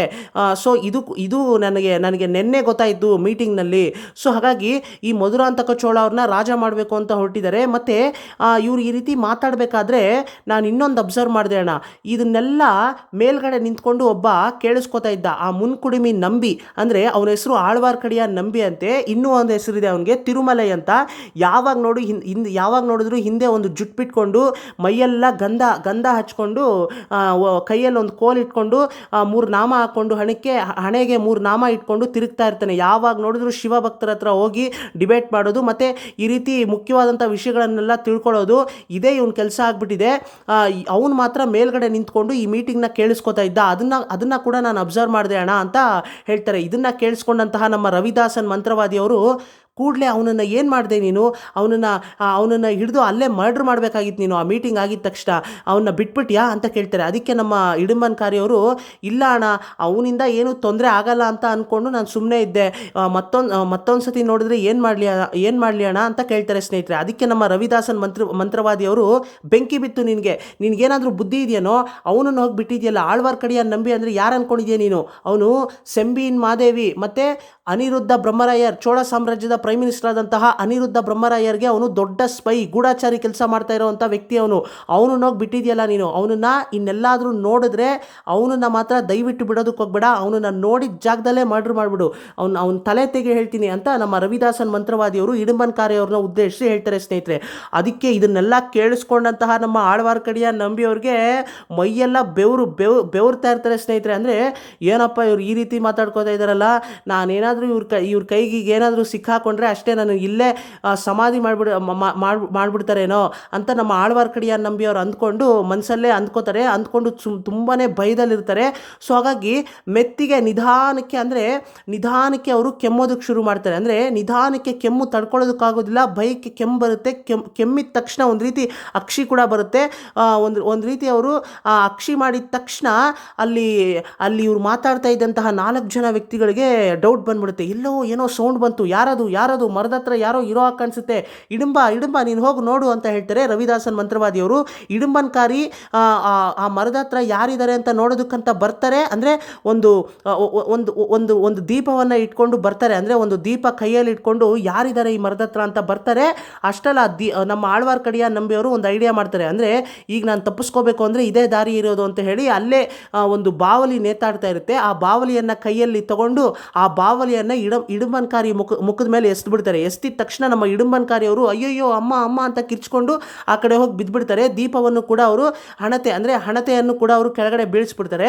ಸೊ ಬೀಳಿಸ್ಬಿಟ್ಟು ಅವರು ಕೂಡ ಅಲ್ಲಿ ಕೆಳಗಡೆ ಬಿದ್ದೋಗ್ತಾರೆ. ಅವರು ಬಿದ್ದಿದ್ದನ್ನು ನೋಡಿದಂತಹ ಈ 3 ಜನ ವ್ಯಕ್ತಿಗಳು, ರವಿದಾಸನ್ ಮಂತ್ರವಾದಿ ಮತ್ತು ಅವ್ರ ಟೀಮ್ ಎಲ್ಲ ಬಂದು ನಮ್ಮ ಇಡುಂಬನ್ಕಾರಿಯವ್ರ ಹತ್ರ ಅವ್ರ ಗಮನ ಎಲ್ಲ ಹೊರಟೋಗುತ್ತೆ. ಸೊ ಇಡುಂಬನ್ಕಾರಿ ಹತ್ರ ಬಂದು ಏನಾಯ್ತೋ ಇಡುಂಬ ಅಂತ ಅವ್ರ ಹತ್ರ ಇವರು, ಅಂದರೆ ಅವರ ಯೋಗಕ್ಷೇಮವನ್ನು ವಿಚಾರಿಸ್ತಾ ಇರಬೇಕಾದ್ರೆ ಅವ್ರ ಗಮನ ಎಲ್ಲ ಅವನ ಹತ್ರ ಇರಬೇಕಾದ್ರೆ ಇದೇ ಸೈಕಲ್ ಗ್ಯಾಪಲ್ಲಿ ನಮ್ಮ ಆಳ್ವಾರ್ ಕಡಿಯ ನಂಬಿ ಅಲ್ಲಿಂದ ತಪ್ಪಿಸ್ಕೊಂಡು ದೂರದಲ್ಲಿ ಓಡ್ತಾರೆ. ಯಾವ ಮಟ್ಟಕ್ಕೆ ಓಡ್ತಾರೆ ಅಂದರೆ ಆ ಮಟ್ಟಕ್ಕೆ ಓಡ್ತಾರೆ ಸ್ನೇಹಿತರೆ. ಓಡ್ತಾನೆ ಇರ್ತಾರೆ. ಸೊ ಆ ಸೀನನ್ನು ನಾವು ಅಲ್ಲೇ ಕಟ್ ಮಾಡೋಣ. ಈಗ ನಾವು ವಂದ್ಯದೇವನ ಹತ್ರ ಬರೋಣ.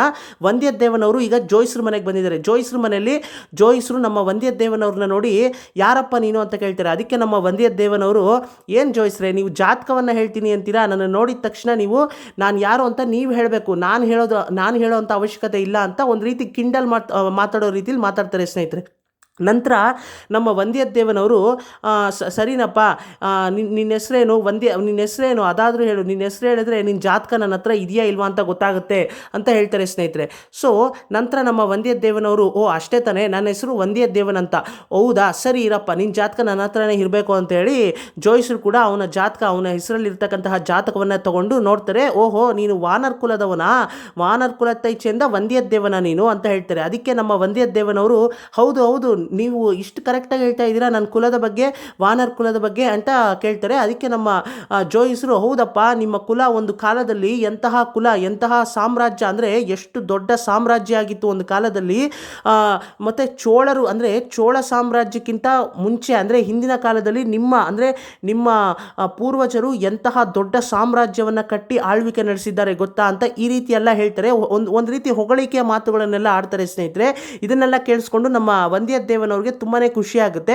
ನಂತರ ನಮ್ಮ ವಂದ್ಯದೇವನವರು ಜೋಯಿಸ್ರೆ ನಾನೀಗ ಇಲ್ಲಿ ಯಾತಕ್ಕೋಸ್ಕರ ಬಂದೆ ಅಂದರೆ ಮುಂದೆ ಚೋಳ ಸಾಮ್ರಾಜ್ಯಕ್ಕೆ ಏನಾದರೂ ಅಪಾಯ ಇದೆಯಾ ಮತ್ತು ಆಕಾಶದಲ್ಲಿ ಧೂಮಕೇತು ನಕ್ಷತ್ರ ಬೇರೆ ಕಾಣಿಸ್ತಾ ಇದೆ. ಈ ಧೂಮಕೇತು ನಕ್ಷತ್ರ ಕಾಣಿಸೋದ್ರಿಂದ ರಾಜಮನೆತನಕ್ಕೆ ಸೇರಿದಂತಹ ವ್ಯಕ್ತಿಗಳಿಗೆ ತುಂಬಾ ಅಪಾಯ ಇದೆ ಅಂತ ಹೇಳ್ತಾರಲ್ಲ, ಇದ್ರ ಬಗ್ಗೆ ನಿಮ್ಗೆ ಏನಾದರೂ ಗೊತ್ತಾ? ಮತ್ತು ಚೋಳ ಸಾಮ್ರಾಜ್ಯಕ್ಕೆ ಮುಂದೆ ಯಾರು ರಾಜ ಆಗ್ಬೋದು ಅಂತ ನಿಮ್ಗನ್ಸುತ್ತೆ? ನನಗೆ ಯಾಕೋ ತುಂಬ ಕನ್ಫ್ಯೂಸ್ ಆಗ್ತಾ ಇದೆ ಜೋಯಿಸ್ರೆ, ಇದ್ರ ಬಗ್ಗೆ ನಿಮ್ಗೆ ಏನಾದರೂ ಗೊತ್ತಾ ಅಂತ ಕೇಳ್ತಾರೆ ಸ್ನೇಹಿತರೆ. ಅದಕ್ಕೆ ನಮ್ಮ ಜೋಯಿಸರು ನೋಡಪ್ಪ, ಈ ರೀತಿ ನೀನು ಮಾತಾಡಬೇಕಾದ್ರೆ ಅಂದರೆ ಸ್ವಲ್ಪ ಈ ರೀತಿ ರಾಜಕೀಯಕ್ಕೆ ಸಂಬಂಧಪಟ್ಟಂಥ ವಿಷಯಗಳನ್ನೆಲ್ಲ ನೀನು ಸ್ವಲ್ಪ ಹುಷಾರಾಗಿ ಮಾತಾಡಬೇಕು. ಯಾರಾದರೂ ಕೇಳಿಸ್ಕೊಂಡ್ರೆ ನಿನ್ನನ್ನು ಜೈಲಿಗೆ ಹಾಕ್ಬಿಡ್ತಾರೆ. ಚೋಳ ಸಾಮ್ರಾಜ್ಯದ ಅಧಿಕಾರಿಗಳು ಕೇಳಿಸ್ಕೊಂಡ್ರೆ ನೀನು ಈ ರೀತಿ ಮಾತಾಡ್ತಾ ಇರೋದನ್ನೆಲ್ಲ ಏನಾದರೂ ಚೋಳ ಸಾಮ್ರಾಜ್ಯದ ಅಧಿಕಾರಿಗಳು ಕೇಳಿಸ್ಕೊಂಡ್ರೆ ನಿನ್ನನ್ನು ಜೈಲಿಗೆ ಹಾಕ್ಬಿಡ್ತಾರೆ. ಈ ರೀತಿ ಎಲ್ಲ ಮಾತಾಡೋದಕ್ಕೆ ಹೋಗ್ಬೇಡ, ಹುಷಾರಾಗಿ ಮಾತಾಡು. ಯಾರಾದರೂ ಅಕ್ಕಪಕ್ಕ ಇದಾರಾ ಇಲ್ವಾ ಅಂತ ನೋಡ್ಕೊಂಡು ಮಾತಾಡೋದನ್ನ ಕಲಿ. ಏನು ಈ ರೀತಿ ಆರಾಮಾಗಿ ಮಾತಾಡ್ತಾ ಇದೆಯಲ್ಲ ಇಂಥ ವಿಷಯಗಳನ್ನೆಲ್ಲ ನೋಡು. ಈಗ ನೀನು ಕೇಳೋವಂಥ ಪ್ರಶ್ನೆಗಳಿಗೆಲ್ಲ ನನಗೆ ಉತ್ತರ ಕೊಡೋದಕ್ಕೂ ಸಾಧ್ಯ ಇಲ್ಲ. ನನಗೆ ಆ ಪ್ರಶ್ನೆಗಳಿಗೆಲ್ಲ ಉತ್ತರ ಗೊತ್ತೂ ಇಲ್ಲ. ಯಾಕಂತಂದರೆ ನನಗೆ ರಾಜಕೀಯಕ್ಕೆ ಸಂಬಂಧಪಟ್ಟಂಥ ವಿಷಯಗಳೆಲ್ಲ ನನಗೆ ಗೊತ್ತಿಲ್ಲ. ಮತ್ತು ಗೊತ್ತಿಲ್ಲ ಆ ಧೂಮಕೇತು ನಕ್ಷತ್ರ, ಈ ನಕ್ಷತ್ರವನ್ನು ನೋಡಿಕೊಂಡು ಭವಿಷ್ಯ ಹೇಳೋದು ಇದನ್ನೆಲ್ಲ ನಾನು ಕಲ್ತಿಲ್ಲ. ಅದಕ್ಕೆ ಸಂಬಂಧಪಟ್ಟಂತಹ ವಿದ್ಯೆಯನ್ನು ಕಲ್ತಿರ್ತಕ್ಕಂತಹ ಗುರುಗಳು ಯಾರಾದರೂ ಇದ್ದರೆ ಅಥವಾ ಅದಕ್ಕೆ ಸಂಬಂಧಪಟ್ಟಂಥ ವಿದ್ಯೆಯನ್ನು ಕಲ್ತವ್ರು ಯಾರಾದರೂ ಇದ್ದರೆ ಅವರನ್ನೇ ಹೋಗಿ ನೀನು ಕಾಂಟ್ಯಾಕ್ಟ್ ಮಾಡಿ ಕೇಳಬೇಕಾಗುತ್ತೆ ಅಂತ ಹೇಳ್ತಾರೆ ಸ್ನೇಹಿತರೆ. ನಂತರ ನಮ್ಮ ವಲ್ಲವರಯ್ಯನ್ ವಂದ್ಯದೇವನು ಇನ್ನೂ ಒಂದು ಪ್ರಶ್ನೆ ಕೇಳ್ತಾರೆ ಸ್ನೇಹಿತರೆ. ಸರಿ ಜೋಯಿಸ್ರೆ, ಆ ವಿಷಯದ ಬಗ್ಗೆ ಏನೋ ಗೊತ್ತಿಲ್ಲ ಅಂತೀರಾ. ಸರಿ, ಈಗ ಈ ಚೋಳ ಸಾಮ್ರಾಜ್ಯದಲ್ಲಿ ನಡೀತಾ ಇರತಕ್ಕಂತಹ ಕೆಲವು ವಿಷಯಗಳು, ಅಂದರೆ ಮುಖ್ಯವಾಗಿ ಜನರೆಲ್ಲ ಈ ರೀತಿ ಮಾತಾಡ್ಕೋತಾ ಇದ್ದಾರಂತಲ್ಲ, ಅಂದರೆ ಪೆರಿಯ ಪಳುವೇಟರೆಯರವರು ಮತ್ತು ಚಿನ್ನ ಪಳುವೇಟರೆಯರವರು ಸುಂದರ ಚೋಳ ಅವ್ರನ್ನ ಜೈಲಲ್ಲಿ ಇಟ್ಟಿರೋ ರೀತಿ ಇಟ್ಟಿದ್ದಾರಂತಲ್ಲ, ಮತ್ತು ಅವ್ರ ಕಂಟ್ರೋಲಲ್ಲೇ ಈಗ ಚೋಳ ಸಾಮ್ರಾಜ್ಯ ಇರೋದಂತಲ್ಲ, ಅಂದರೆ ಅವರೇ ಕಂಟ್ರೋಲ್ ಮಾಡ್ತಾ ಇರೋದಂತಲ್ಲ, ಮತ್ತು ಅವರು ತುಂಬಾ ಅಧಿಕಾರ ಇದೆ ಅಂತ ಹೇಳಿ ಒಂದು ರೀತಿ ರಾಜ ಸುಂದರ ಚೋಳ ಅವರು ಹೆಸರಿಗಷ್ಟೇ ರಾಜ, ಆದರೆ ಎಲ್ಲವನ್ನು ಕೂಡ ಸುಂದರ ಚೋಳ ಅವರು ಅವ್ರ ಮೇಲೆ ಇಟ್ಟಿರ್ತಕ್ಕಂತಹ ನಂಬಿಕೆನ ಇವರು ದುರುಪಯೋಗ ಪಡಿಸ್ಕೊಂಡು ಇವರೇ ಕಂಟ್ರೋಲ್ ಮಾಡ್ತಾ ಇದ್ದಾರಂತಲ್ಲ ಚೋಳ ಸಾಮ್ರಾಜ್ಯವನ್ನ. ಈ ರೀತಿ ಎಲ್ಲ ಜನ ಮಾತಾಡ್ಕೋತಾರಲ್ಲ, ಇದ್ರ ಬಗ್ಗೆ ನಿಮ್ಗೆ ಏನು ಅನ್ಸುತ್ತೆ ಜೋಯಿಸ್ರೆ ಅಂತ ಕೇಳ್ತಾರೆ. ಅದಕ್ಕೂ ಕೂಡ ನಮ್ಮ ಜೋಯಿಸರು ನೋಡಪ್ಪ, ನಾನು ಹೇಳ್ತಾ ಇದ್ದೀನಿ, ದಯವಿಟ್ಟು ಎಚ್ಚರಿಕೆಯಿಂದ ಮಾತಾಡು. ನೀನು ಮಾತಾಡ್ತಾ ಇರ್ತಕ್ಕಂತಹ ಮಾತುಗಳೆಲ್ಲ ತುಂಬಾ ಕಾಂಟ್ರವರ್ಷಿಯಲ್ ಟಾಪಿಕ್ಕು, ದಯವಿಟ್ಟು ಸ್ವಲ್ಪ ಎಚ್ಚರಿಕೆಯಿಂದ ಮಾತಾಡು. ಈ ವಿಷಯಗಳನ್ನೆಲ್ಲ ನೀನು ನನ್ನ ಹತ್ರ ಕೇಳೋದು ಸರಿ ಇಲ್ಲ. ಈ ವಿಷಯಗಳ ಬಗ್ಗೆ ನಾನು ಏನನ್ನೂ ಹೇಳೋದಕ್ಕೂ ಸಾಧ್ಯ ಇಲ್ಲ, ನನಗೆ ಇದ್ರ ಬಗ್ಗೆ ಗೊತ್ತೂ ಇಲ್ಲ ಅಂತ ಹೇಳ್ತಾರೆ ಸ್ನೇಹಿತರೆ. ನಂತರ ನಮ್ಮ ವಂದ್ಯದೇವನವರು ಇವರು ಈ ರೀತಿ ಹೇಳಿದ್ರು ಕೂಡ ನಮ್ಮ ವಂದ್ಯದೇವನವರು ಸರಿ ಜೋಯಿಸ್ರೆ, ಈಗ ಈ ಚೋಳ ಸಾಮ್ರಾಜ್ಯದಲ್ಲಿ ಹೆಣ್ಣಿನ ಸಾಮ್ರಾಜ್ಯನೇ ನಡೀತಾ ಇರೋದಂತಲ್ಲ, ಅಂದರೆ ಕುಂದವೈ ಪಿರಾಟಿಯಾರವರ ಸಾಮ್ರಾಜ್ಯನೇ ನಡೀತಾ ಇರೋದಂತಲ್ಲ, ಅಂದರೆ ಕುಂದವೈ ಪಿರಾಟಿಯಾರವರು ಹೇಳಿದ್ದನ್ನು ಯಾವ ಅಧಿಕಾರಿಗಳು ಕೂಡ ಇಲ್ಲ ಅಂತ ಹೇಳೋದೇ ಇಲ್ವಂತಲ್ಲ. ಅವ್ರು ಹೇಳಿರೋ ಅಂದರೆ ಅವರು ಏನಾದರೂ ಡಿಸಿಷನ್ನ ತಗೊಂಡ್ರೆ ಆ ಡಿಸಿಷನ್ ಪ್ರಕಾರ ಫಾಲೋ ಮಾಡ್ತಾರಂತಲ್ಲ, ಅಂದರೆ ಇಲ್ಲಿ ಹೆಣ್ಣಿನ ಸಾಮ್ರಾಜ್ಯ ನಡೀತಾ ಇದೆಯಂತಲ್ಲ, ಇದೆಲ್ಲ ನಿಜಾನ ಅಂತ ಕೇಳ್ತಾರೆ ಸ್ನೇಹಿತರೆ. ಅದಕ್ಕೂ ಕೂಡ ನೋಡಪ್ಪ, ನೀನು ಕಂಟ್ರೋಲೇ ಇಲ್ಲ, ಎಷ್ಟು ಹೇಳ್ತಾ ಇದ್ದೀನಿ ನಾನು ಈ ವಿಷಯದ ಬಗ್ಗೆ, ರಾಜಕೀಯಕ್ಕೆ ಸಂಬಂಧಪಟ್ಟಂಥ ವಿಷಯಗಳನ್ನು ನನ್ನ ಹತ್ರ ಕೇಳಬೇಡ ಅಂತ ಹೇಳಿ, ಆದರೂ ಕೂಡ ನೀನು ಅದ್ರ ಬಗ್ಗೆನೇ ಕೇಳ್ತಾ ಇದೆಯಾ, ಯಾತಕ್ಕೋಸ್ಕರ ಈ ರೀತಿ ಕೇಳ್ತಾ ಇದೆಯಾ, ಯಾರು ನೀನು ಅಂತ ಸ್ವಲ್ಪ ರೇಗೋ ಥರ ಮಾತಾಡ್ತಾರೆ ಸ್ನೇಹಿತರೆ. ನಂತರ ನಮ್ಮ ವಂದ್ಯದೇವನವರು ಸರಿ ಜೋಯಿಸ್ರೆ, ಯಾಕೆ ಅಷ್ಟೊಂದು ಕೋಪ ಮಾಡ್ಕೋತೀರಾ, ಏನೋ ತಮಾಷೆ ಕೇಳಿದೆ ಅಷ್ಟೇ, ಸರಿ ಜೋಯಿಸ್ರೆ, ಸರಿ ನಾನು ಇವಾಗ ಇಲ್ಲಿಗೆ ಯಾಕೆ ಬಂದೆ ಗೊತ್ತಾ, ಹೇಗೆ ಬಂದೆ ಗೊತ್ತಾ, ನಿಮಗೆ ಹೇಗೆ ಬಂದೆ ಅಂತ ಕೇಳ್ತಾರೆ. ಅದಕ್ಕೆ ನಮ್ಮ ವಂದ್ಯದೇವನವರು ನೋಡಿ, ಒಬ್ಬ ನಿಮ್ಮನ್ನು ರೆಕಮೆಂಡ್ ಮಾಡಿದ್ರು, ಅಂದರೆ ನಿಮ್ಮ ಬಗ್ಗೆ ಹೇಳಿದ್ರು, ಈ ರೀತಿ ಜೋಯಿಸ್ರು ಇದ್ದಾರೆ ಇಲ್ಲೇ ಸಮೀಪದಲ್ಲಿ, ಅವ್ರ ಹತ್ರ ಹೋಗಿ ನಿನ್ನ ಡೌಟ್ಸ್ನೆಲ್ಲ ಕ್ಲಿಯರ್ ಮಾಡ್ಕೋಬೋದು. ನೀನು ಅಂದರೆ ರಾಜಕೀಯಕ್ಕೆ ಸಂಬಂಧಪಟ್ಟಂಥ ವಿಷಯಗಳ ಬಗ್ಗೆ ನಿನ್ಗೆ ಇಂಟ್ರೆಸ್ಟ್ ಇದೆಯಲ್ಲ, ಅದ್ರ ಬಗ್ಗೆ ನೀನು ಏನೇ ಡೌಟ್ಸ್ ಇದ್ದರೂ ಆ ಜೋಯಿಸ್ರ ಹತ್ರ ಹೋಗಿ ನೀನು ಕೇಳ್ಕೋಬೋದು. ಅವರು ಒಳ್ಳೆ ಜೋಯಿಸ್ರು ಅಂತ ಹೇಳಿ ನಿಮ್ಮ ಬಗ್ಗೆ ರೆಕಮೆಂಡ್ ಮಾಡಿದ್ರು ಅಂತ ಹೇಳ್ತಾರೆ ಸ್ನೇಹಿತರೆ ನಮ್ಮ ವಂದ್ಯದೇವನವರು. ಅದಕ್ಕೆ ನಮ್ಮ ಜೋಯಿಸ್ರು, ಹೌದಾ ಯಾರಪ್ಪ ಅವನು, ಯಾರ ವ್ಯಕ್ತಿ ನನ್ನನ್ನು ರೆಕಮೆಂಡ್ ಮಾಡಿದವನು ಅಂತ ಕೇಳ್ತಾರೆ. ಅದಕ್ಕೆ ಬೇರೆ ಯಾರೂ ಅಲ್ಲ ಜೋಯಿಸ್ರೆ, ಆಳ್ವಾರ್ಕಡಿಯ ನಂಬಿ ಅವನ ಹೆಸರೇ ಆಳ್ವಾರ್ಕಡಿಯ ನಂಬಿ ಅಂತ ಹೇಳ್ತಾರೆ. ಅದಕ್ಕೆ ನಮ್ಮ ಜೋಯಿಸ್ರು ಆಳ್ವಾರ್ಕಡಿಯ ನಂಬಿನ, ಆ ಹೆಸರನ್ನೇ ನಾನು ಕೇಳಿಲ್ವಲ್ಲ ಅಂತ ಹೇಳ್ತಾರೆ. ಅದಕ್ಕೆ ನಮ್ಮ ವಂದ್ಯದೇವನವರು, ಏನು ಜೋಯಿಸ್ರೆ ಹೀಗೆ ಹೇಳ್ಬಿಟ್ರಿ, ನಿಮಗೆ ಬೇಕಾದರೆ ಐಡೆಂಟಿಟಿ ಹೇಳ್ತೀನಿ ಕೇಳಿ ಅವ್ರು ಹೇಗಿರ್ತಾರೆ ಅಂತ. ನೋಡಿ, ಅವರು ಹಿಂದೆ ಒಂದು ಜುಟ್ಟು ಬಿಟ್ಕೊಂಡು ಕೈಯಲ್ಲಿ ಯಾವಾಗಲೂ ಒಂದು ಕೋಲ್ ಇಟ್ಕೊಂಡು ಮೈಯೆಲ್ಲ ಗಂಧವನ್ನು ಬಳ್ಕೊಂಡು ಹಣೆ ಮೇಲೆ 3 ನಾಮ ಇಟ್ಕೊಂಡು ಅವರು ತೀವ್ರವಾದಂಥ ವೆಂಕಟೇಶ್ವರ ಭಕ್ತ ಅಂತ ಹೇಳಿದ ತಕ್ಷಣ, ಓಹೋ ಅವನ ಮುನ್ಕುಡಿಮಿ ನಂಬಿ, ಅವನನ್ನೆಲ್ಲ ನಂಬೋಕ್ಕಾಗಲ್ಲ. ಅವನು ಊರಿಗೊಂದು ವೇಷ ಹಾಕ್ಕೊಂಡು ಹೋಗ್ತಾ ಇರ್ತಾನೆ, ಅವನನ್ನೆಲ್ಲ ನಂಬೋದಕ್ಕಾಗಲ್ಲ ತಮ್ಮ. ಅವನ ಮಾತು ಕೇಳ್ಕೊಂಡು ನೀನು ಬಂದಿದ್ಯಾ, ಓಕೆ ಆದರೂ ನನ್ನನ್ನು ಅವನು ರೆಕಮೆಂಡ್ ಮಾಡಿದ್ದಾನೆ ಅಂದರೆ ನನಗೂ ಆಶ್ಚರ್ಯ ಅನಿಸ್ತಾ ಇದೆ. ಸರಿ, ಅದು ಹಾಗಿರಲಿ. ಸರಿ, ಇನ್ನೇನಾದರೂ ನೀನು ವಿಷಯನ, ಅಂದರೆ ನೀನೇನಾದರೂ ಇನ್ನೂ ವಿಷಯದ ಬಗ್ಗೆ ಏನಾದರೂ ನೀನು ತಿಳ್ಕೊಬೇಕಾ ಅಂತ ನಮ್ಮ ಜೋಯಿಸ್ರು ವಂದ್ಯದೇವನವ್ರನ್ನ ಉದ್ದೇಶಿಸಿ ಕೇಳ್ತಾರೆ ಸ್ನೇಹಿತರೆ. ಅದಕ್ಕೆ ನಮ್ಮ ವಂದ್ಯದೇವನವರು ಜೋಯಿಸ್ರನ್ನ ಉದ್ದೇಶಿಸಿ, ಜೋಯಿಸ್ರೆ ಇವಾಗ ಕಡೆಯದಾಗ ಕೇಳ್ಬಿಡ್ತೀರಿ, ದಯವಿಟ್ಟು ನನ್ನ ಬಗ್ಗೆ ಆದರೂ ನೀವು ಹೇಳ್ತೀರಾ, ಅಂದರೆ ನನ್ನ ಫ್ಯೂಚರ್ ಹೇಗಿದೆ ಅಂತ ಹೇಳ್ತೀರಾ ಅಂತ ಕೇಳ್ತಾರೆ. ಅದಕ್ಕೆ ನಮ್ಮ ಜೋಯಿಸ್ರು, ಸರಿ ಇರಪ್ಪ ಹೇಳ್ತೀನಿ, ನಿನ್ನ ಜಾತಕ ನನ್ನ ಕೈಯಲ್ಲೇ ಇದೆಯಲ್ಲ ನೋಡ್ಬಿಟ್ಟು ಹೇಳ್ತೀನಿ ಅಂತ ಹೇಳಿ ಜಾತಕವನ್ನು ನೋಡಿ ಹೇಳ್ತಾರೆ ಸ್ನೇಹಿತರೆ. ನೋಡಪ್ಪ ತಮ್ಮ, ನಿನ್ನ ಫ್ಯೂಚರ್ ಸೂಪರಾಗಿದೆ. ಹೋಗ್ತಾ ನೀನು ತುಂಬಾ ಅಭಿವೃದ್ಧಿ ಆಗ್ತಾ ಹೋಗುತ್ತೆ ನಿನ್ನ ಜೀವನ. ಅಂದರೆ ಹೋಗ್ತಾ ನೀನು ಇನ್ನೂ ಮೇಲ್ಮಟ್ಟಕ್ಕೆ ಹೋಗ್ತಾ ಇರ್ತೀಯ, ದೊಡ್ಡ ವ್ಯಕ್ತಿಗಳನ್ನು ಮೀಟ್ ಮಾಡ್ತಾ ಇರ್ತೀಯ, ಮೀಟ್ ಮಾಡೋವಂಥ ಅವಕಾಶಗಳು ಸಿಗುತ್ತೆ. ಅದು ಮುಖ್ಯವಾಗಿ ಚೋಳ ಸಾಮ್ರಾಜ್ಯದ ಮುಖ್ಯವಾದಂಥ ವ್ಯಕ್ತಿಗಳನ್ನು ಮೀಟ್ ಮಾಡೋವಂಥ ಅವಕಾಶಗಳು ಸಿಗುತ್ತೆ ನಿನಗೆ ಮುಂದೆ. ಮತ್ತು ಮುಂದೆ ನಿನಗೆ ಇನ್ನೂ ನೀನು ಎಷ್ಟು ಡೆವಲಪ್ ಆಗ್ತೀಯ ಅಂದರೆ ತುಂಬಾ ಹೈಯೆಸ್ಟ್ ಲೆವೆಲ್ಗೆ ಹೋಗ್ತೀಯ ನೀನು, ತುಂಬಾ ಒಳ್ಳೆ ಸ್ಥಾನ ಕೂಡ ನಿನಗೆ ಮುಂದೆ ಫ್ಯೂಚರಲ್ಲಿ ಸಿಗುತ್ತೆ. ಈ ರೀತಿ ಎಲ್ಲ ಹೇಳ್ತಾರೆ ಸ್ನೇಹಿತರೆ ಜೋಯಿಸ್ರು ವಂದ್ಯದೇವನವ್ರನ್ನ ಉದ್ದೇಶಿಸಿ. ನಂತರ ಈ ರೀತಿ ಹೇಳಿದ ತಕ್ಷಣ ನಮ್ಮ ವಂದ್ಯದೇವನವ್ರಿಗೂ ಕೂಡ ಜೋಯಿಸ್ರು ಮಾತೆಲ್ಲ ನಿಜ ಅಂತ ಕಾಣಿಸುತ್ತಲ್ಲ, ಇವ್ರು ಹೇಳ್ತಿರೋ ಪ್ರಕಾರ ಮುಖ್ಯವಾದಂಥ ವ್ಯಕ್ತಿಗಳನ್ನೇ ನಾನು ಮೀಟ್ ಮಾಡೋದಕ್ಕೆ ಹೋಗ್ತಾ ಇರೋದು. 2 ಪತ್ರಗಳನ್ನು ತಗೊಂಡು, ಒಂದು ಪತ್ರ ಸುಂದರ ಚೋಳ ಅವ್ರಿಗೆ ಮತ್ತು ಇನ್ನೊಂದು ಅವರ ಪ್ರೀತಿಯ ಮಗಳಾದಂತಹ ಕುಂದವೈ ಪಿರಾಟಿಯರವ್ರಿಗೆ ಕೊಡೋದಕ್ಕೆ ಹೋಗ್ತಾ ಇರೋದು.